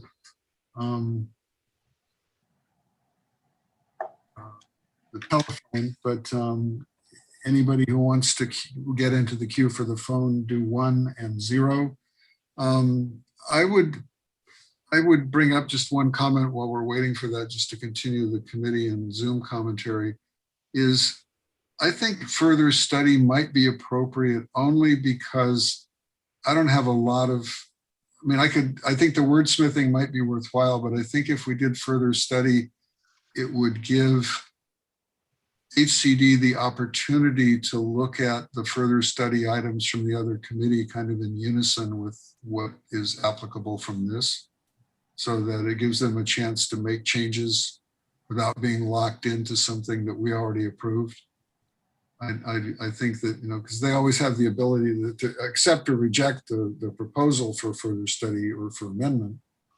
But I think if we do further study, it gives them the opportunity to look at that in a unified way. That would be the only reason I would think of doing it. Not necessarily because I got a better definition, but I do have a question about the same sort of thing of an entry causes some heartburn for me. So anybody on the phone while I was vamping, waiting for anybody to dial in? We'll check. You have 1 question remaining. Okay, please. Yes, Mr. Chairman. This is Bob Raymer with the California Building Industry Association. And I I worked a great deal on SB 280 along with the sponsors of the bill. And Crystal's correct. In the context of the legislation, the entry level appears one time in reference to where you're going to have the wider doors for 1 bedroom and 1 bathroom starting July of 2024. Other than that, it doesn't get used. And so, to the extent that there's a better way to say it, the problem the legislation is trying to address is they're recognizing that for single family homes, over 80% of new single family homes are 2 and even 3 stories in height now. And so it's not uncommon to find the first floor, the primary entry floor of a single family dwelling where you don't have both a bathroom and a bedroom. And so the idea was to basically allow that to happen on the 2nd and 3rd floor. As soon as you finally get to a floor where you have both a bathroom and a bedroom, you're good to go. But that's one of the reasons why it gets put off for 18 months. But other than that, we're open to anything there. Okay, so Dawn, you had a comment or response to that? A comment to the commenter. You actually used really good language. You called it primary entrance, and that is generally preferred to designate the entry that you would, the entrance of the facility. So I'm sorry, your reception's breaking up there. I think you used the term primary entrance, which is preferred, I think, to entry level. So it seems like there might be some wordsmithing opportunities here, but it wouldn't be terminal if we just adopted it as proposed. But I'll entertain if anybody's got an idea for a motion. Are there any other hands raised, or there's no one else on the phone? Let's verify that. I think there was only one caller. You have 0 questions All right, remaining. thank you. So it's back to the committee. So we have that one item for a motion. I'll make a motion to for further study on the item number, what item number? Number 3.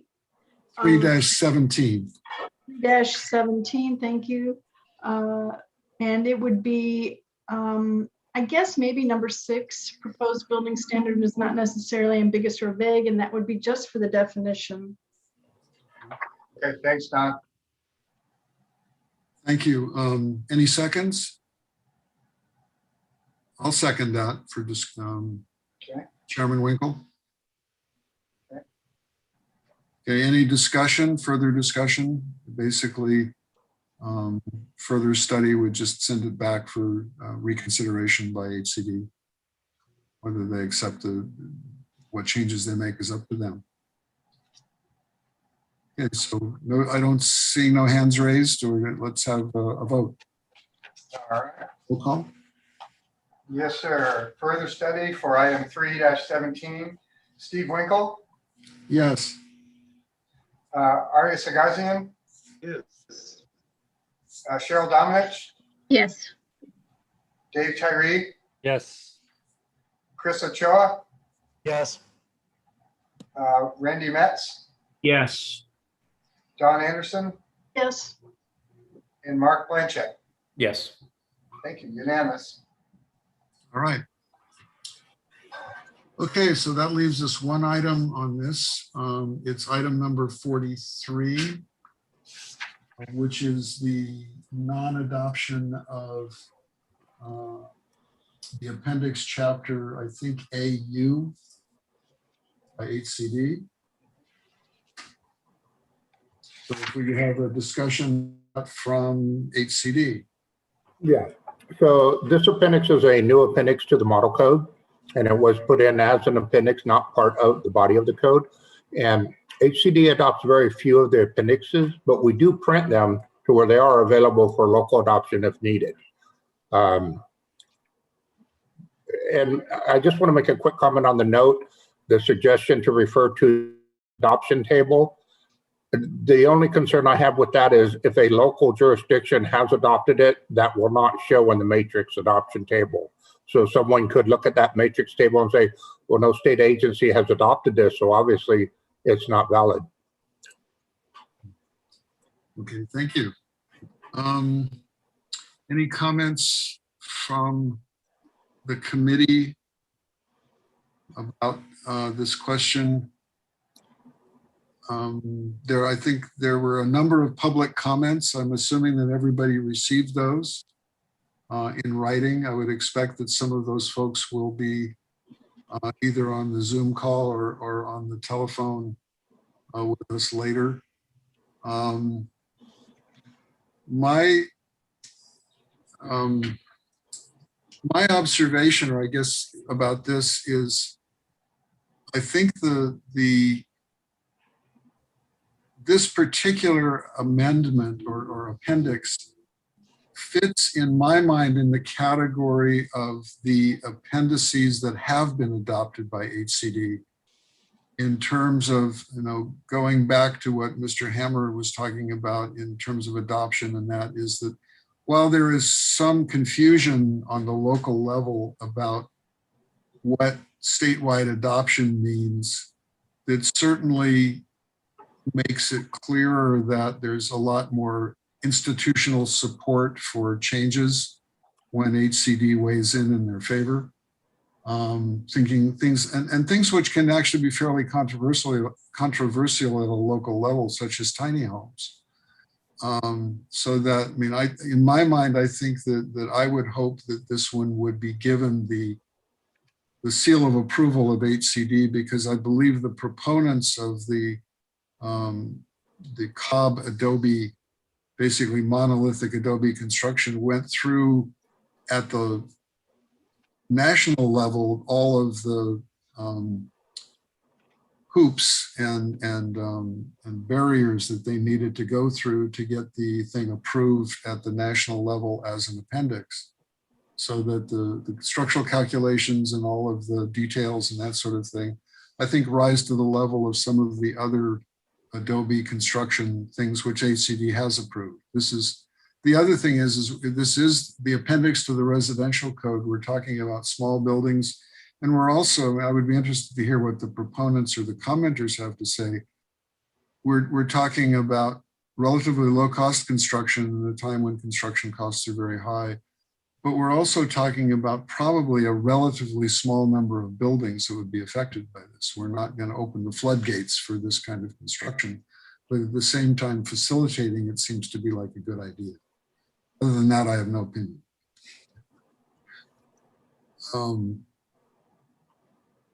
Any other comments about that?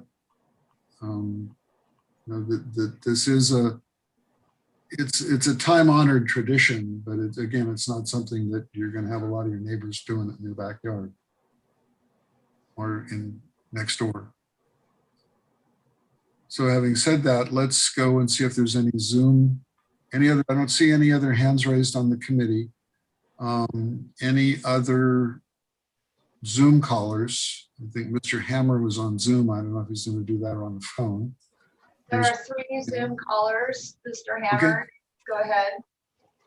Okay, thank you.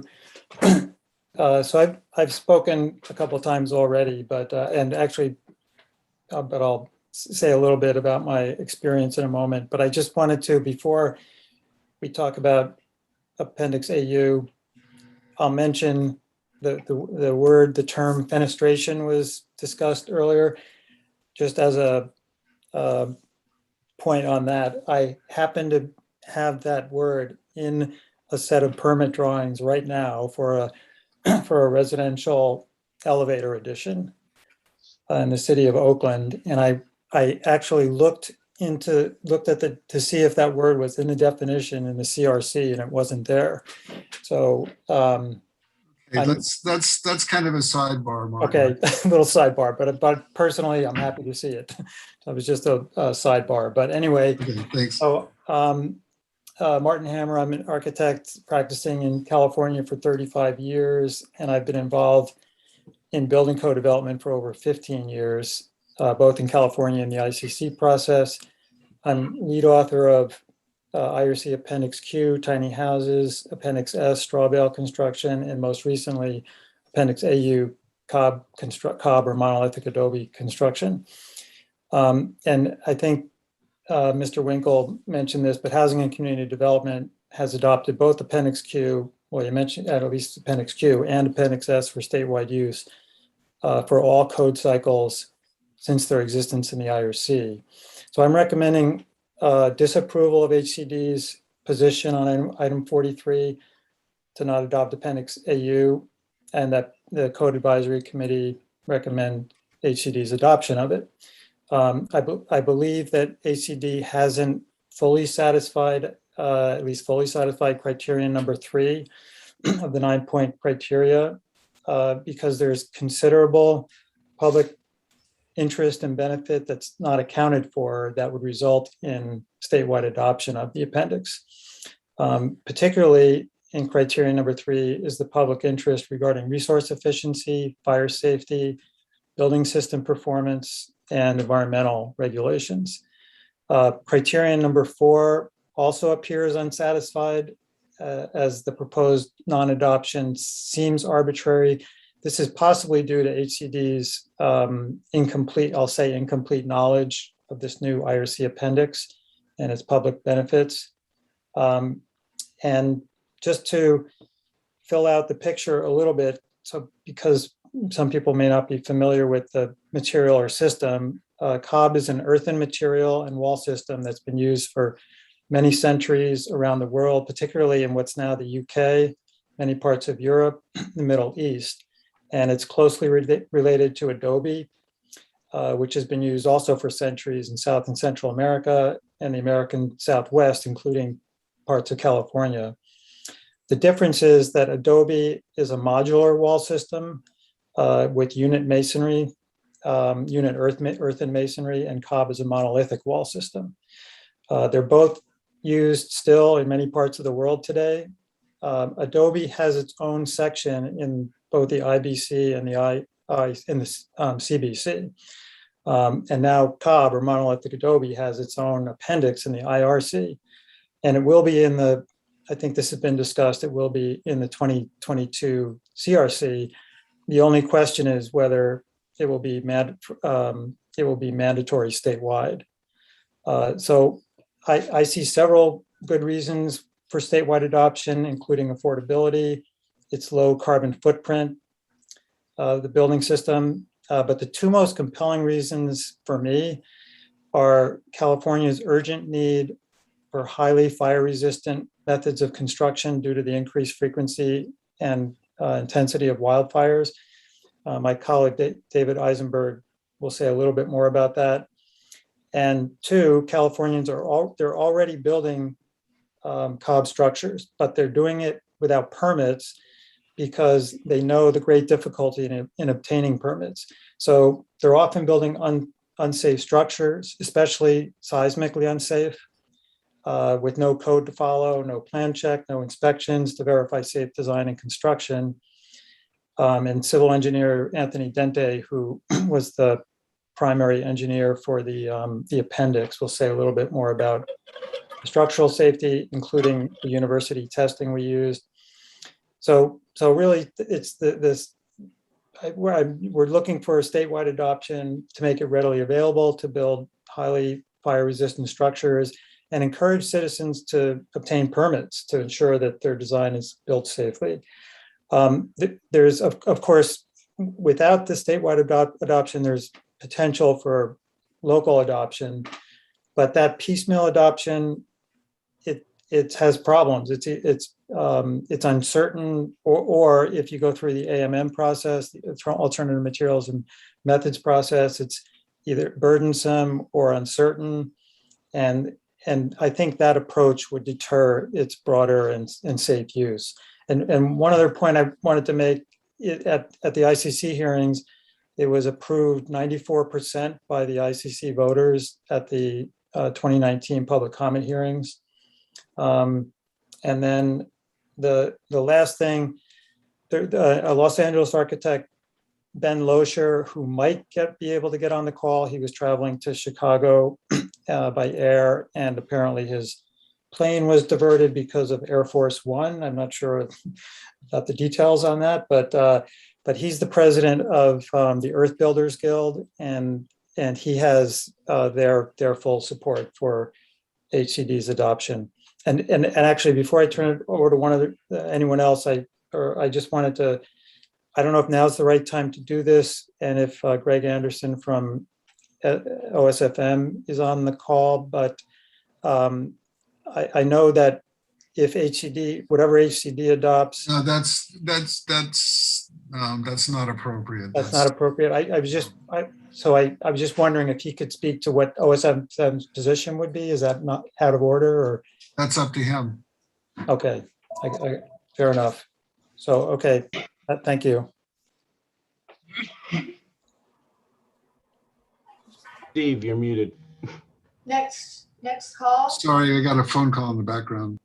next public comment, Next caller, please. that would be David Eisenberg. Hi, David. David. Eisenberg. Can you hear me? Yes, we can. David Eisenberg, representing the Development Center for Appropriate Technology. Just some quick background. I was involved with the development and adoption of Appendix AU and the ICC process. I was also the vice chair of an ASTM subcommittee where I led the development of ASTM E2392, standard guide for the design of earthen wall systems. I've overseen multiple ASTM E119 fire tests on alternative building materials. And I've been involved in local, state, and national code development processes for over 2 decades. I submitted an e-comment that's basically parallel to what Martin was just talking about, recommending disapproval of the exclusion of this for statewide use and recommending instead statewide adoption. And I also pointed out that I don't think it satisfies, that recommendation satisfies item 3 of the 9-point criteria.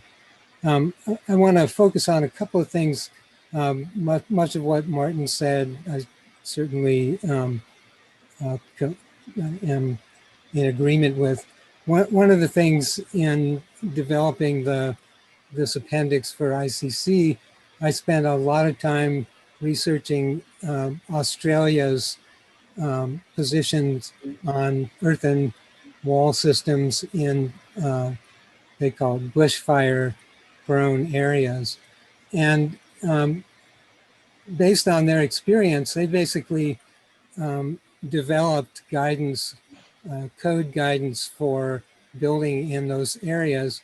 and they essentially listed 3 different materials that don't require additional testing for building in the highest, most susceptible fire-prone areas for bushfires, one of which was earthen wall systems. And part of the reason was that unlike concrete and other materials, there's not a tendency for cracking or spalling in earthen materials. And though the appendix doesn't give Cobb Construction a fire rating, the testing to establish a fire rating should be completed by year's end this year. But it's really important to understand that this is a material that's been used for centuries to build ovens, furnaces, kilns, etc. So, it's widely understood to be an extremely fire resistant building material. It's also an inexpensive material and building system with minimal environmental or climate impacts. The other thing I want to point out is that there's the potential for this material and buildings of this type to be used for not just single family residences, but for ADUs, and ADUs that could be built as fire refuge shelters for emergencies. And with a limited amount of additional testing for other building elements, it should be possible to develop a standard that could be used to essentially give these buildings a fire refuge rating.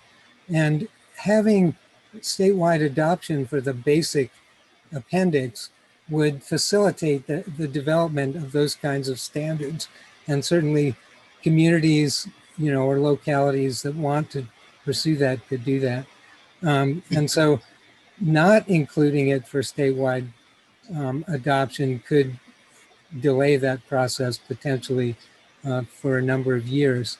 So this seems like a really potentially very advantageous step forward to give people access. Thanks for your consideration. Thank you, David. Other callers? Yes, there's 2 more. Okay. Before folks get on the line, could you, I don't want to cut anybody off, but we've heard a lot of testimony that's verging on being duplicative. So if you could give us new information, that would be appreciated, so that things dovetail without hearing a lot of the same thing over again. Thank you. Anthony Dente. Hello, everyone. Can you hear me? Yes, fine. I will do my best not to duplicate. I'm not interested in wasting anyone's time. My name is Anthony Dente. I'm a California civil engineer, number 80,715. I'm the principal and owner of Verdant Structural Engineers in Berkeley, California, and I'm the vice president of the Cobb Research Institute, and I was the lead engineer of the appendix we're discussing right now on Cobb construction and monolithic adobe. I obviously strongly urge statewide adoption of this appendix. I've been engineering structures in high seismic regions of California for over 13 years, and that includes Cobb structures in between 6 jurisdictions in California, and they've all been under the AMMR provisions. And I've seen firsthand how difficult that process can be and prohibitive for most homeowners. I was a part of witnessing the seismic testing that was conducted that this appendix is based on. Full-scale in-plane reverse cyclic testing and out-of-plane testing at Santa Clara University under Dr. Tonya Nielsen, as well as Cal Polytechnics University with Dr. Dan Jansen, and many rounds of small-scale testing, including those at the University of San Francisco through the University of California, Berkeley. The well-respected California structural engineer Kelly Cobean testified on behalf of this appendix at the original ICC hearings, which was obviously produced a successful result. And my office has extensive experience with other forms of natural building, some of them alternative materials or previously alternative, like straw bale, rammed earth, Adobe itself. And my experience is that when a wall system does not have a clear or accessible path to permitting and owners choose to build without a permit, there are often safety issues, structural safety issues that go beyond the wall system itself and subject from roof issues to foundation, because none of these systems are getting a permit when one of the systems causes them to not get a permit, to choose not to. So again, I thank you for your time, and I urge statewide adoption. I appreciate it. Thanks. Thank you. We had one more call, at least. Yes, sir. Mr. Kelly. New information, please. Okay, yes. Bill Kelly, can you hear me all right? Yes, fine. Thanks. Okay, thank you. Yes, Bill Kelly, building official for County of Marin, and thank you for this opportunity. So I would also like, I'll blow through the repetitive part of this very, very quickly so you understand my position. We're urging you to disapprove HCD's current position on Appendix 40 AU, which is item 43, on the basis of what we view as California's compelling public interest in fire safety. This is obviously your 9-point criteria number 3. Now, what I'd really like to share with you is that as a 20-year veteran building official, I interact with my counterparts throughout the state a lot over this period of time. And I can tell you that our culture as code officials is to be judiciously cautious. As a group, we are, and I think any of you who have tried to get our approval for things that are not just very straightforward and understood by us, you've had the experience of recognizing just how difficult it is to win our individual approval over these things. And that's because we are a risk-averse group, which is a good thing in many ways. But I want to point out to you that if the appendice AU is left unadopted by a state agency, there is very little real world likelihood in the world out here outside of our regulatory, environment, very little real world opportunity for application of these valuable, fire resistant provisions, because there's really no incentive for most building officials to locally adopt an appendix provisions about a subject matter that we know very little about. I'm just being very honest and direct with you. So it's likely not to get adopted very much in California. The other thing is that if someone comes to us with an alternative materials and methods application to use this very material, again, very unlikely that they're going to walk away with approval to use this, this highly fire resistant construction material based upon our understanding of this, because we tend to not approve things that we don't really understand because it's beyond our comfort level. So I want to speak to the implications of your decision today.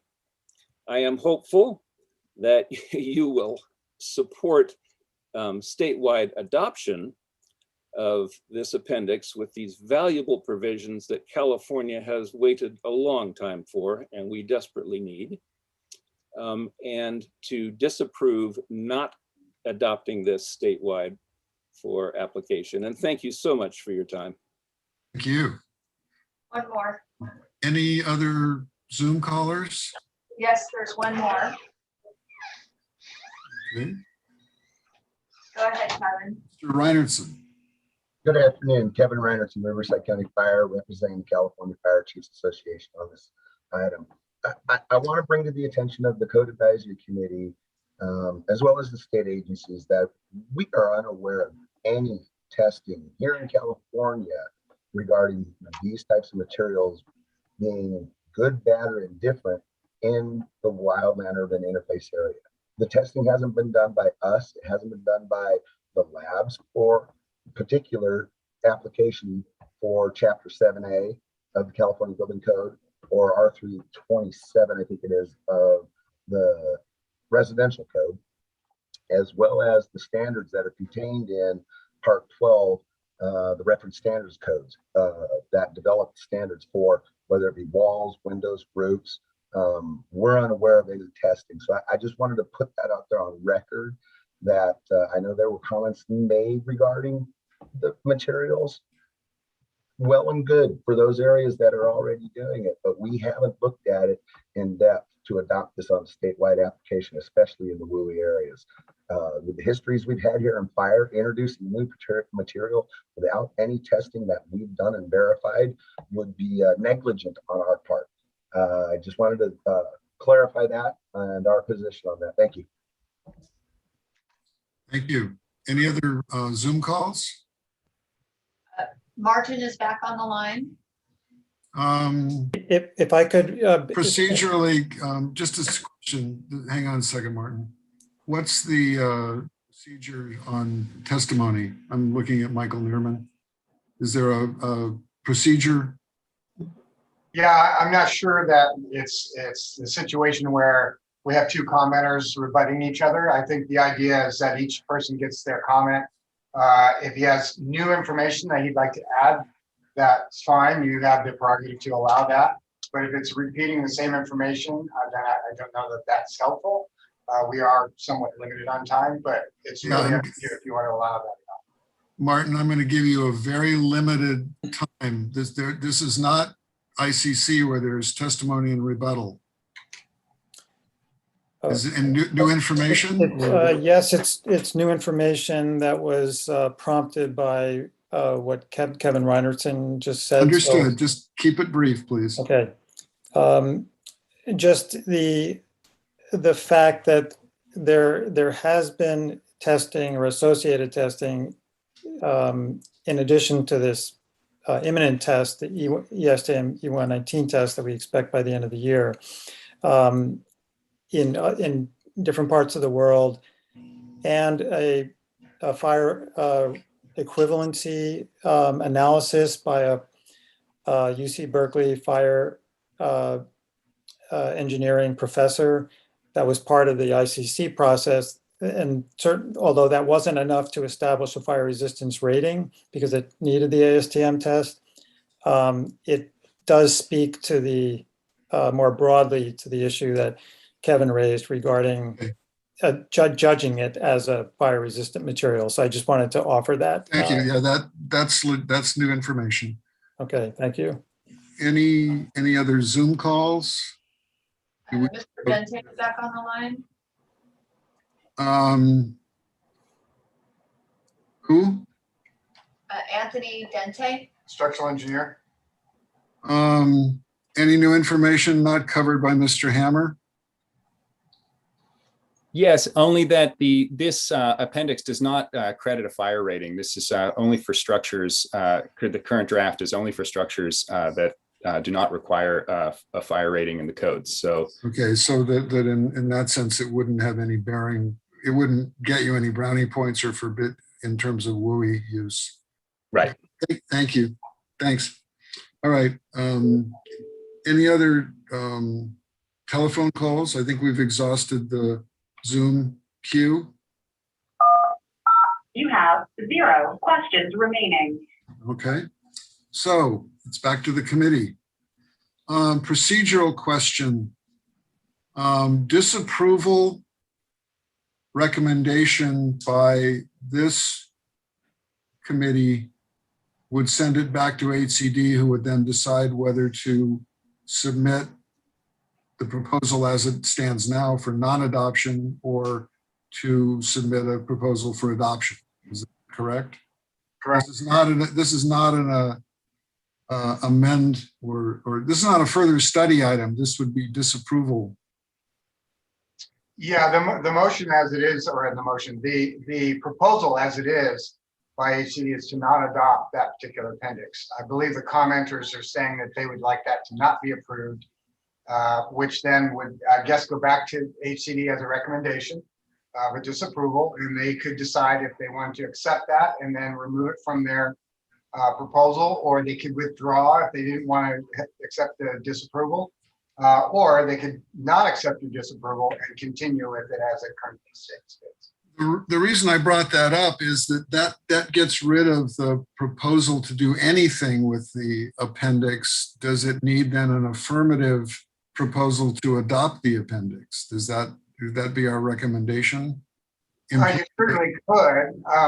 It's pretty unusual for the agency to, for the Code Advisory Committee to recommend proposals to the agencies. It's one thing to propose perhaps amended language, but to recommend that they adopt an appendix, I don't know that would be something that I've seen before. I'm just trying to kind of get it, because I think we'll see what the committee says, but one of the things might be is we don't want it this is like double negatives, not recommended for adoption because we do want it adopted, would like it adopted, but that's. I think the way we need to look at it is HCD proposed to not adopt. So that's what they have on the table. Your decision is to either approve as amend, approve as submitted, disapprove, or further debate. So it doesn't say that you can then approve as amend to tell them to adopt an appendix. Okay, so I think Cheryl and Crystal had their hands up. I think Cheryl was first and Crystal was second, if you don't mind doing that. Yes, so actually my question is for HCD. The eyesores simply say their proposal is to not approve, but I haven't, in the eyesore, there's no technical justification for not approval. So I would like to understand what HCD's basis is for their technical basis is for their proposal to not approve. Yeah, this is Emily Withers, and Tom Martin can chime in after me. The one thing about this appendix, it's labeled very differently from the other appendices in the IRC. On this particular appendix, it says this appendix is informative and not part of the code, which is very unusual. The other appendices don't have that designation. So as far as HCD, our directive through statute is to adopt the model code or incorporate the latest versions of the model code. So I don't know why this particular appendix is labeled as such.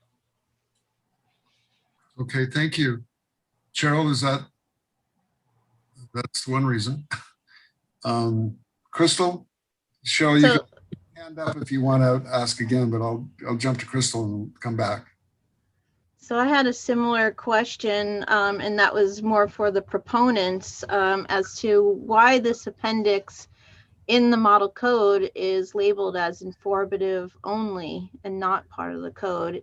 Was that part of their public comment because initially this was disapproved? I have Mr. Hammer on the other side. I think we have to wait on that. Okay. Crystal's question was directed to him. Okay, so Chair, I don't know if you want to bring Mr. Hammer back to address Crystal's question.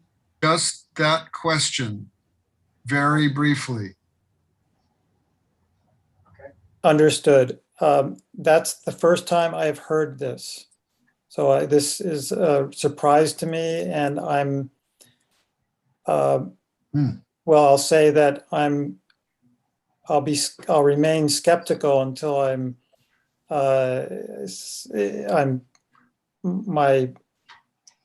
it's proven to me satisfactorily. I've never heard of this for any other appendix, and certainly not this one.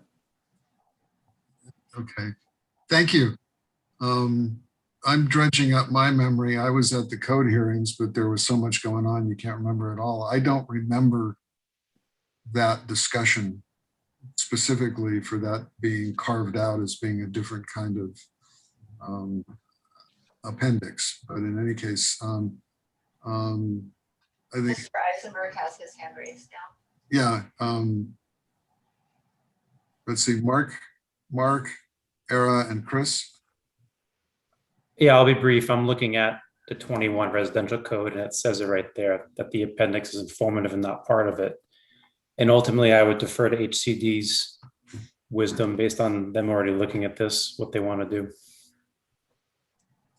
Okay, thank you. Era, and then Chris, and then Randy. Thank you, Mr. Chair. On testimonies, I heard many references to number 3 and specifying on the fire resistance, but Adobe in chapter 21 on building code is considered as type 5 construction, and this one appears is not tested or is not considered any better than type 5 construction.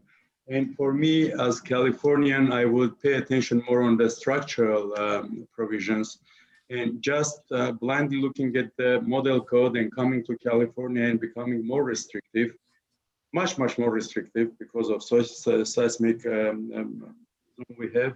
And in addition to that, local jurisdictions also adding based on their climatic and geotechnical and seismic conditions more restrictive.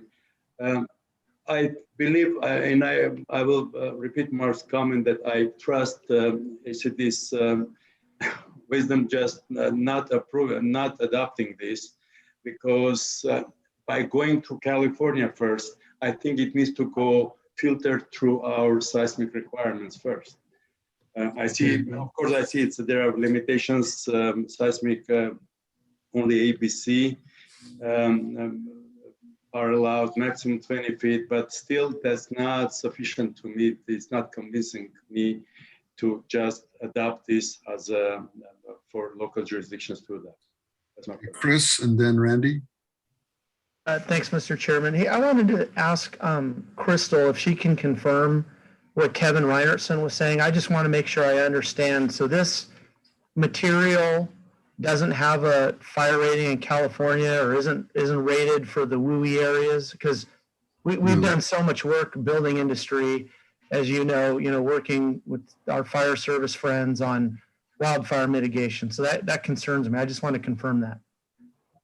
Yeah, I think the proponent said it perfectly, is that the ASTM E119 rating or the testing has not been completed. And so, no, this does not have any fire rating as it is in the code currently. It's not been demonstrated. Okay, then I think, who was Randy? You were next.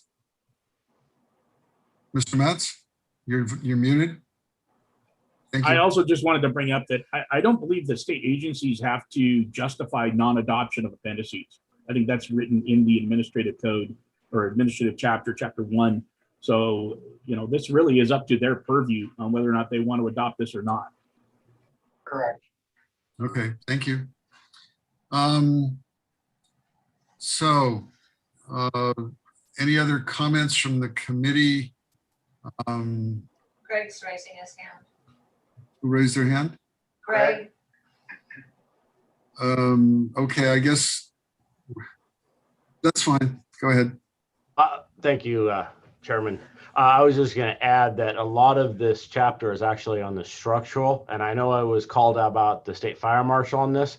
We're neutral on this, and as far as it falls into WUI, it would probably meet the requirement for a non-combustible surface, but the fire testing for a rated wall has not been done. Has not been demonstrated. Okay. So what's the pleasure of the committee? It seems like disapproval, further study seems to be, in my mind, more open-ended in terms of allowing the disapproval, to not adopt it without a proposal to adopt it still doesn't get it adopted, if that makes any sense. So that it seems to me further study would allow the agency to decide, no, we still don't want to adopt it, or yeah, maybe we will. So that would be the, and I think the item 3, which is the public interest, is, I think the question is, it seems to me this is a low-cost ancient building material, which I'll take anybody out to dinner if it doesn't pass the UN-19 test, with a lot of water to drink. But in any case, it seems to me if we remanded, it would be further study. So we'll see if anybody wants to make that motion, or whether you want to leave it as proposed. Mr. Chair, I'd like to call the question and make a motion. That's I think fine, please. Before you, Chair, point of order, before you go there, I think Crystal Yeah. had her hand raised.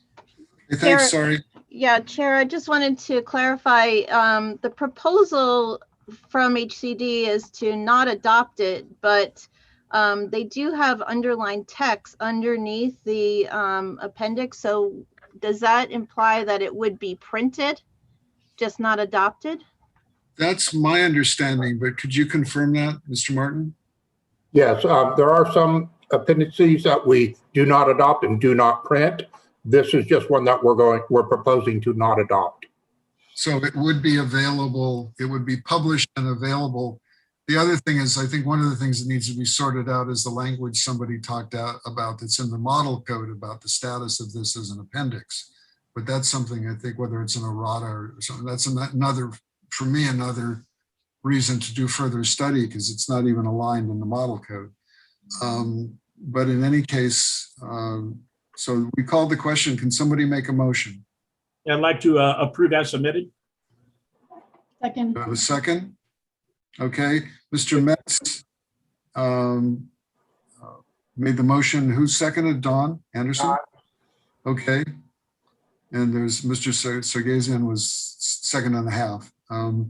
So the question is to adopt as proposed, which would be non-adoption of this particular appendix. Okay, ready for roll call? Yes, please. Steve Winkle, No. Ara Sagajian, Yes. you, Cheryl Domnich, Yes. Dave Tyree, I am going to abstain. okay. Chris Ochoa, Yes. Randy Metz, Yes. Don Anderson, Yes. Mark Blanchett, Yes.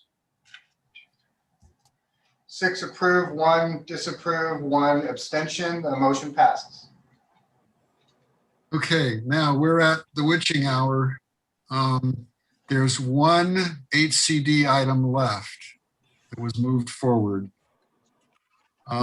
Is it possible to extend? I'm asking this of both the committee and the BSC staff, of whether we could dispose of one more item, which makes tomorrow shorter, and then let's HCD be done. Is that feasible? It's okay with the staff that are helping me administer this meeting, so we can stay, but it would really be more important that the committee members are all okay with moving forward. Can I get just a show of hands who can stay, or I guess show of hands who cannot? Looks good to me, so let's press on. We have one item left, and it's not going to be, hopefully, this one should be fairly short, but I'm giving up predicting that. The item is 18, moved forward to be after item 10. It's Housing and Community Development, HCD 0721, adoption of the California Existing Building Code, Part 10 of Title 24. So, Mr. Martin, you want to take it away, or are you making the presentation? My name is Tom Martin. I'm a district representative with HCD, and I will be presenting the California Existing Building Code. Again, these are minor changes. Most of it is just being brought forward. We're adopting the newest edition of the existing building code. We're making changes to our references in Chapter 1, adopting or not adopting the definitions as we have in the past, and we're updating references mostly. There are a few sections that are being renumbered because model code renumbered. Other than that, I do not believe there's anything in here. We originally tried to look at adopting Chapter 6 through 13, but that's just not going to happen this code cycle. We're looking at it for the intervening. Okay. Are there any items that any of the committee flagged as specific items they'd like to discuss that we would take off of the consent calendar?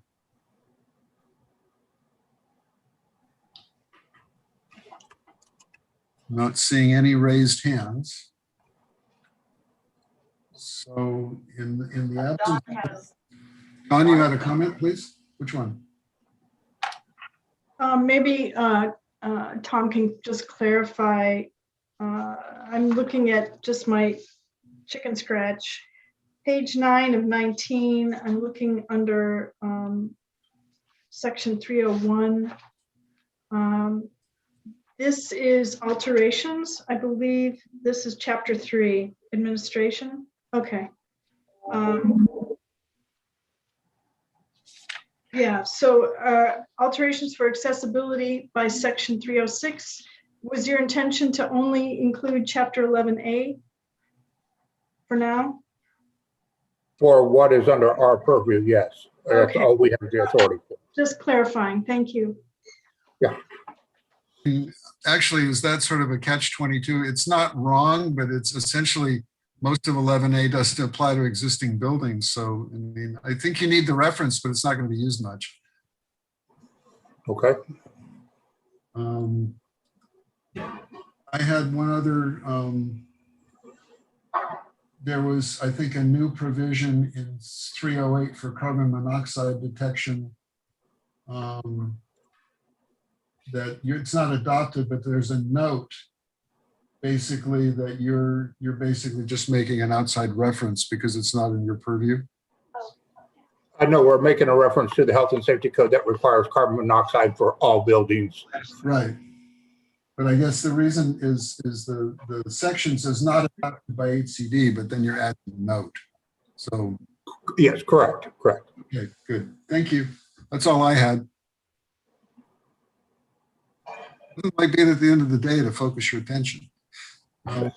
This is Crystal, guys. Yes, Can I- please. So they're adding this note, but notes are typically not enforceable. So just maybe want to think about not having that as part of your express terms. Well, it is a note to the health and safety code section that is enforceable. I mean, it's really just a courtesy note for something you have to do anyway. Correct. And it's not incorrect. It's just sort of window dressing. If it pointed you in the wrong place or changed the scope, I would be more concerned. But I think they're really just saying. The other thing, I guess, Crystal, would this be in conflict with anything that might be adopted or proposed to be adopted by SFM? I think we need to coordinate this. Yes, we would need to coordinate this. I think we have something already. Okay, I'll have to verify. verify. Can we add that as a commentary that basically the note to section 308.1 should be coordinated with the state fire marshal without carving it out separately? Yeah, we can do that. Greg's still on the line. Greg, is that acceptable to you to just make a note to take a look at it? Yeah, that's fine. I believe the pointer is to 915, which is driven by the fire code. I do not believe there'll be a conflict, but we'll look into it. I think I just wanted to, I had the question about the note and non-adoption, which is, I think, sort of the same thing Crystal's talking about as well. It's just to make sure that it's coordinated with who does have purview over it, which would be the state fire marshal and the fire code. So, Mr. Chair, Dave Tyree.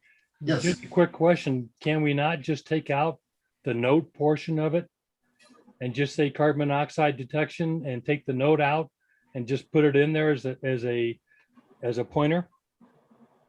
No, because they don't have purview to do that. That the state fire marshal is the one who would do that. So that if we took out the note, it would still occur in the code. And as I think somebody pointed out, it's legislative or it's. No, I wasn't discussing taking out the note. I would say take out the word note and then just put the whole thing up behind carbon monoxide detection. So, I mean, a note is not enforceable, but at least a pointer would be more consistent if it wasn't a note. Maybe that's common. Is that, I guess I'm looking at Michael Nerman, is that acceptable code language, or is the note the way? It's, Yeah, I think it was mentioned early on that from HCD that, as a note, it's not, and David mentioned it too, it's not enforceable. So it's, right. I don't believe it was intended as an enforcement item. I think it was a reference to the information that is needed. And like you said, it's window dressing. It's a helpful reference. And it's a note because the authority doesn't lie within HCD to adopt it as a regulatory language. So taking the word note away from it makes it a regulatory section, and you may have trouble with that. Yeah, I It's think up to HCD though, not me. ball's in your court, Mr. Martin. I mean, we can obviously take a look at it, but I do believe it was just put in there to reference a health and safety code section, which then refers you to 915 of the building code and R315 of the residential code. Okay, so. Yeah, this is Emily Withers too. Because that note is very specific to residential, which is under HCD's jurisdiction. Right. I don't know what other state agencies adopt at 308.1, but with our note there like that, HCD isn't adopting that section and then redirecting people to 915 and the R315. And I don't know what other state agencies use the 308.1. Right, and I guess you're going back to Mr. Tyree's, would it be more effective and maybe not wrong if we took the note part of it out and just made it an adoption? Or is that just going to confuse the heck out of everybody? I think historically we've tried to get away from doing notes. That was, yes, I think so. And State Fire Marshal does adopt a section. What if we, let's do this. Let's remove that item. Let's vote on the rest. Are there any other items that are controversial or questionable? Cheryl, you had your hand up? Yes, I see that in the express terms, HCD has other criteria with notes. And so I think if we focus on the word notes, we're going to get way off track. Okay. So I don't have a problem removing this item, but if we're removing it only because of the word note, then I think Then we got to carve out other, yeah. Yes, so. I'm inclined to leave it as a single. I would suggest, I think the coordination, I would leave it in. I think the coordination with the State Fire Marshal's office is important. And so I would suggest when we're ready, I don't see any comments from anyone else. I would think a consent calendar for everything else is appropriate and a further study for this one is warranted. And okay, so you're thinking of actually making it separate. That would be my suggestion, only to make sure the coordination between the two agencies occurs. But what's the proper number for 308? It's 4-12. 412. Okay. So then the possibility, unless anybody else wants to add any other items for consideration, it would be all of item 18 except for 4-12, which we would discuss separately. Are there any public comments on that idea or any other committee comments? Dawn, you had your hand up? I would like to discuss section 301.3 and 301.5. Just for general discussion. I noticed that 301.5 is being removed. I don't see it on an item number. 103 or 301.5 is being entirely removed. And 301.3, again, we have a note issue. The application of code for HCD 1 and 2 is just in a note. Is the intention of the staff then to just have nothing enforceable there for the accessibility note? I'm not sure what is in note and what is not in note. It's an existing California amendment. Correct, but they're changing the wording of the note. And they're getting rid of section 301.5, compliance with accessibility, and they're adding 3 points under 301.3, with number 1 being accessibility. And it's just, I think it's just a note, an HCD note. Is that correct, Tom? Yeah, I believe what happened is the model code did some rearranging. And so we kind of took what were sort of existing amendments and renumbered them. Basically, is what happened. There was no intended change in regulatory effect by what we were doing. Are footnotes then enforceable or not enforceable? And you have a note for your enforcement authority. Notes are not enforceable, no. So your enforcement authority is not enforceable? If it's a note, it's not in the code. It's just a recommendation. Correct. So is the accessibility requirements then just a recommendation, but not enforceable? Well, accessibility is enforceable through the building code. Chapter 11A. Correct. Greg, you got a. Yes, I do. I actually have some shed some light on information this? that might help. That statute for health and safety code is in the 17.920 area, which is under housing law. And it talks about the department, that it is HCD. So I believe HCD does have the authority to adopt this.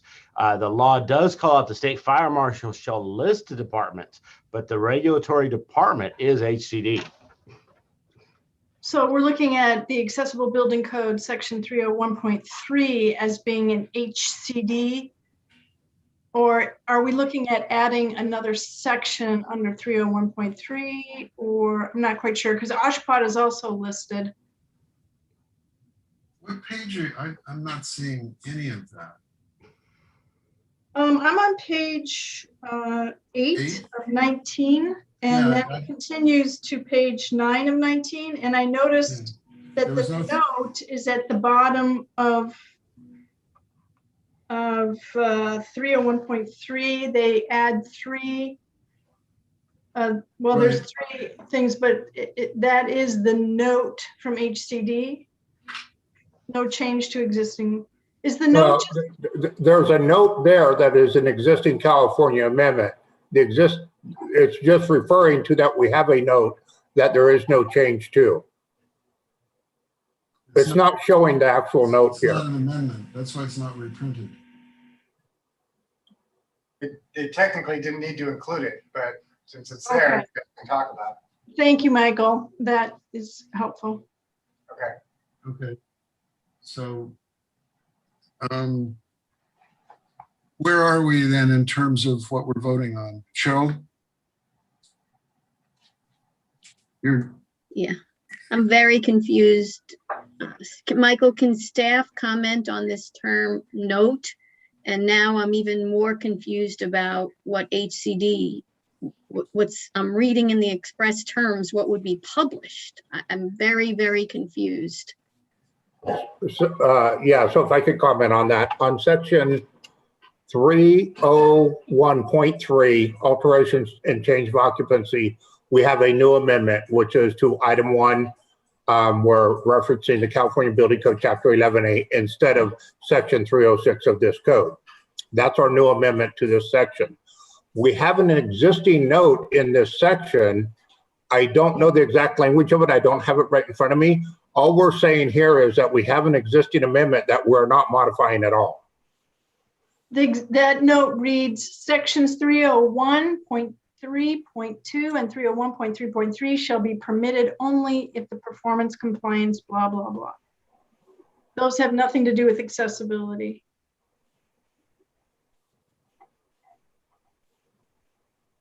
So that's my concern, is that I'd rather see just California Building Code mentioned rather than a specificity to 11A. If D is not mentioned is. The reason we did that is because section 306 of this code is accessibility. So we were just trying to point you to the right code and section for accessibility, which would not be this code. It would be the California Building Code. So I guess to our comments, Cheryl and I comments, would it be more appropriate then to put your jurisdiction in brackets next to your accessibility comment, number 1? Now what's done? So it's clear? The note I'm reading has HCD 1 and 2 in it, does it not?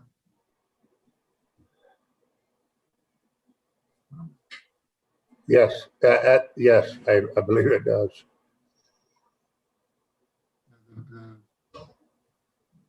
The other thing is additional alteration or change in on. Let's see. Notes 1, 2, and 3, are those under the main header of 301.3 alteration, addition, and change of occupancy? Or are those under the note where your jurisdiction is bracketed? I'm not quite sure what you're asking. I think the 1, 2, and 3 is model code text out of the 2021 IEBC. It is, and we're modifying number 1 to reference the California Building Code, Chapter 11A, instead of the accessibility section in this code, Section 306. Correct. So your modification is for enforcement by HCD, is that correct? Well, I mean, enforcement by the local jurisdiction, correct? Under HCD, right, but your note is not enforceable. There's no HCD in 301.3. I got to interrupt in point of order. The note's not even listed. It's just the brackets that are shown and the rest says it's not proposed for change. So it's not even part of the proposed code change. I think we're talking about adding something by including this note and then having them modify it in some way. And this wasn't even part of the proposal. So I'm not sure it's appropriate we go down that road. The public can't even see the note if they're only looking at the express terms. So I'm not sure that this is what they were intending to do in the proposal of this section. Yeah, the note is just an existing amendment, and the note is there because we don't adopt the entirety of the IEBC, the performance method, and that's why that specific note is there. I can read it.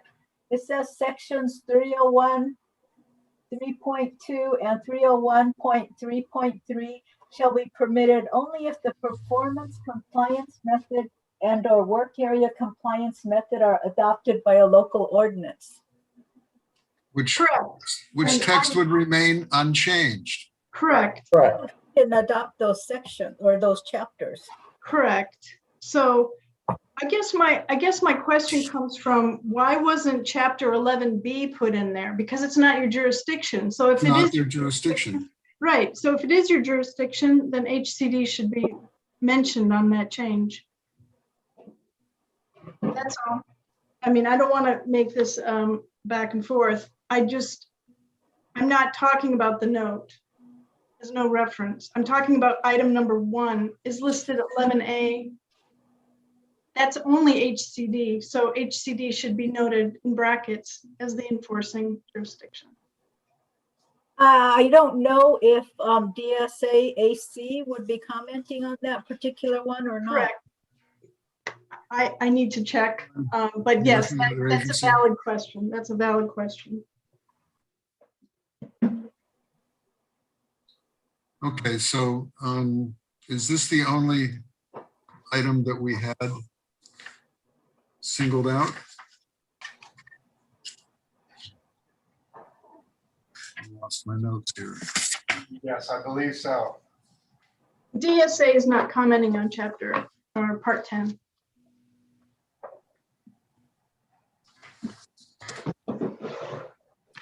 Okay, so do we want to keep it as a unified motion, or do we want to carve out this item?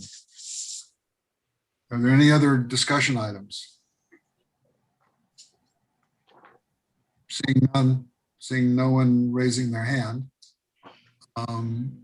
What item would this be if we want to send it for further study? This is 4-15. 4-15? I believe that's right. Okay. So there are no other comments.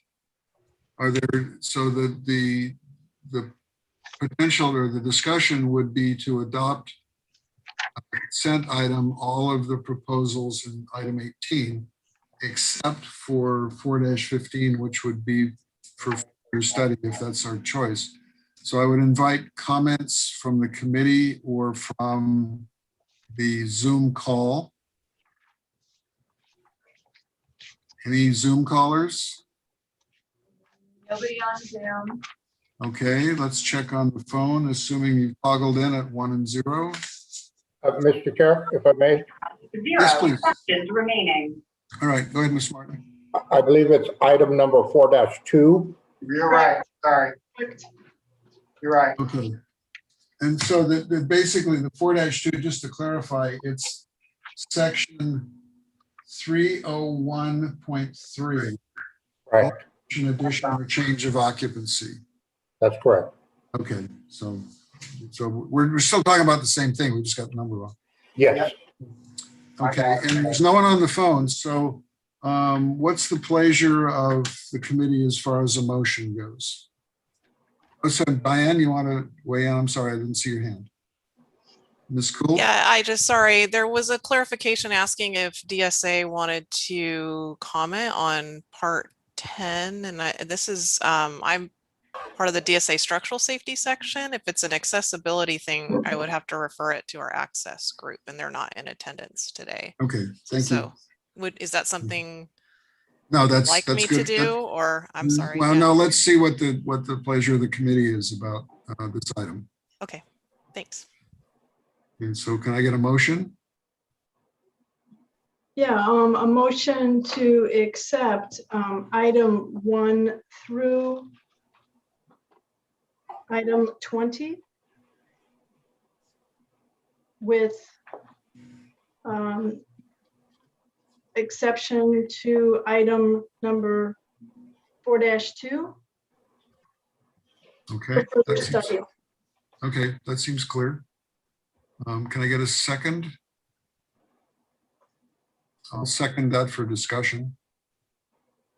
I have just one discussion item, and Crystal, if you could weigh in, should we also put 4-12 for further study so that there could be coordination on the carbon monoxide detection? Or if you're okay with this, I'm okay with this.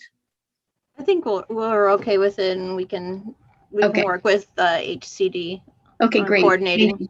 Thank you. So then the base motion remains the same, which is all of the proposal item 18 for 10 except for 4-2. Okay, any further discussion, committee discussion? Let's do a roll call on that. Okay. All right, make sure I have my right voting sheet. Okay, Steve Winkle. Yes. Thank you. Aris Agazian. Yes. Thank you. Cheryl Dominic. Yes. Thank you. Dave Tyree. Yes. Okay, Chris Ochoa. Yes. Randy Metz. Yes. Don Anderson. Yes. Mark Blanchett. Yes. Thank you. That's unanimous. Okay, so then that leaves us with item 4-2.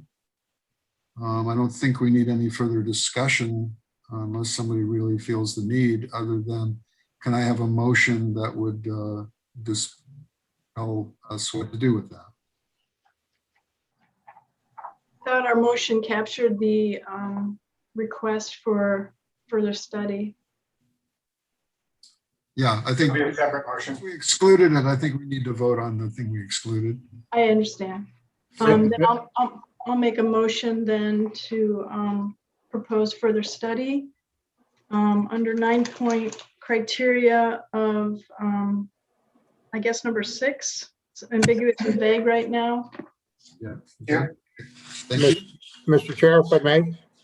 Yes, please. So the further study would be to eliminate Chapter 11A and just reference the building code? Is that the preference of the committee? Yeah, I mean, just basically, there's kind of a question about what's what the language would actually be once it's actually published. I think there's a lot of confusion on our part about what it will say when we're done, in terms of what's included and excluded.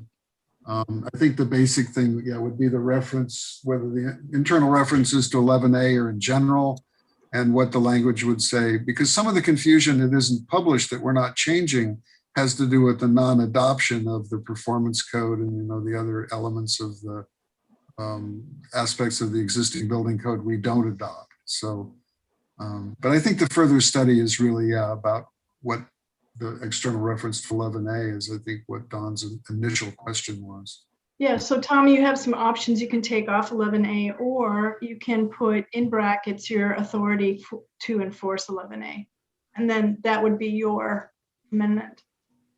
Okay. Yeah, and then I guess the other, just the general concern of the admonition is if clarifying or the notion of notes being kind of problematic, but I think we need a note in this case because of the adoption, the way we do existing buildings. So, okay, so we have a motion. Do we have a second? I'll second. And this is for motion for 4-2 to be further studied. Any other comment or question? We don't know. Do we need discussion on this from the public? I would, just to make Yeah, I sure. think, let's see if there's anybody on the Zoom call or on the phone. In at 10 for telephone discussion. We'll look, are there any hands raised on the Zoom call? I don't see any. No one in Zoom. Okay, check the phone, please. You have 0 questions remaining. All right, thank you. So let's call the roll. Okay, this is a further study, item 4-2, based on criteria number, lack of compliance with criteria number 6, from John Anderson, and Steve Winkle is the second. Steve Winkle. Yes. Aris Agazian. Yes. Cheryl Domnich. Yes. Dave Tyree. Yes. Chris Ochoa. Yes. Randy Metz. Yes. Don Anderson. Yes. Mark Blanchett. Yes. Thank you. It's unanimous. Okay, that's it. We'll start tomorrow morning at 9 sharp. And we're not going to do all of the preliminaries. We're going to dive right into item 11. Division of the State Architect, Part 2, Structural Safety. I guess the one question I had is these elements of structural safety are ones which were not turned over to the structural committee, so that these are properly in our domain. We believe so, yes. There was a fair amount of coordination done to try to separate out the appropriate items for BFO as opposed to structural. Okay, great. But this definitely is still on our agenda. I'm just double checking because there are a few things where they were referred out. And as a quick note to that as well, fortunately for this committee, if it turns out that you see something that you really feel is a structural design proposal and should be heard by SDLF, we can move that off to SDLF because their committee happens in a few weeks. So, okay, so they're down the road if we wanted to defer it. But I would say, I would look at this as keeping it, disposing of it here unless we really hit a roadblock where it needs to be referred out. Exactly. So thank you very much for staying late on the part of the staff and the committee. We did get HCD done, so we now have basically the State Fire Marshal show tomorrow with some of the structural safety sections. So we'll start at 9 sharp, and we'll hopefully get out on time. I don't know if we're not done what we do, if we just keep going. Well, and there's two things that we can go a little later if we need to, similar to tonight, but we'll have to verify again because of other people's schedules. And then the other is if it's just there's still material needs to be reviewed and we don't complete it in time, we do what's called a continuation. And so then we would pick another day where we would all reconvene to finish. I would like very much to avoid that. I was just going to say we usually try at all costs to avoid it because it makes it difficult for the public in general to understand what's happening. Right. So I would encourage, we'll start at 9 sharp. Everybody be prepared for a short lunch. and short breaks, and we'll just go quickly. I think that we've got things pretty well worked out. Some thrashing around of the consent calendar part and aggregated proposals. So I think that we should get through the state fire marshal stuff within the time allotted. But let's really do that. Steve, real quick question. We got Kevin Reinerson back on the phone. I'm not sure if you want to take the call. It's mainly because we've already taken action on the item, so I'm not sure that will affect it, but you can certainly take his call if you want. Sure. Kevin? Good night, everybody. Special dispensation, Kevin. No, Kevin Reinerson, Riverside County, representing California Fire Chiefs Association. I appreciate the staff and the chair, as well as the committee members and their hard work on this all day long. And I won't be here tomorrow. I'll be about 33,000 feet in the air flying into I guess it's Tropical Storm Elsa. But goody. I wanted to appreciate everybody and their hard work. Good job. Thanks. Thanks, Kevin. Thank you. Travel safe. Safe, yeah. Okay. Bring your foul weather gear.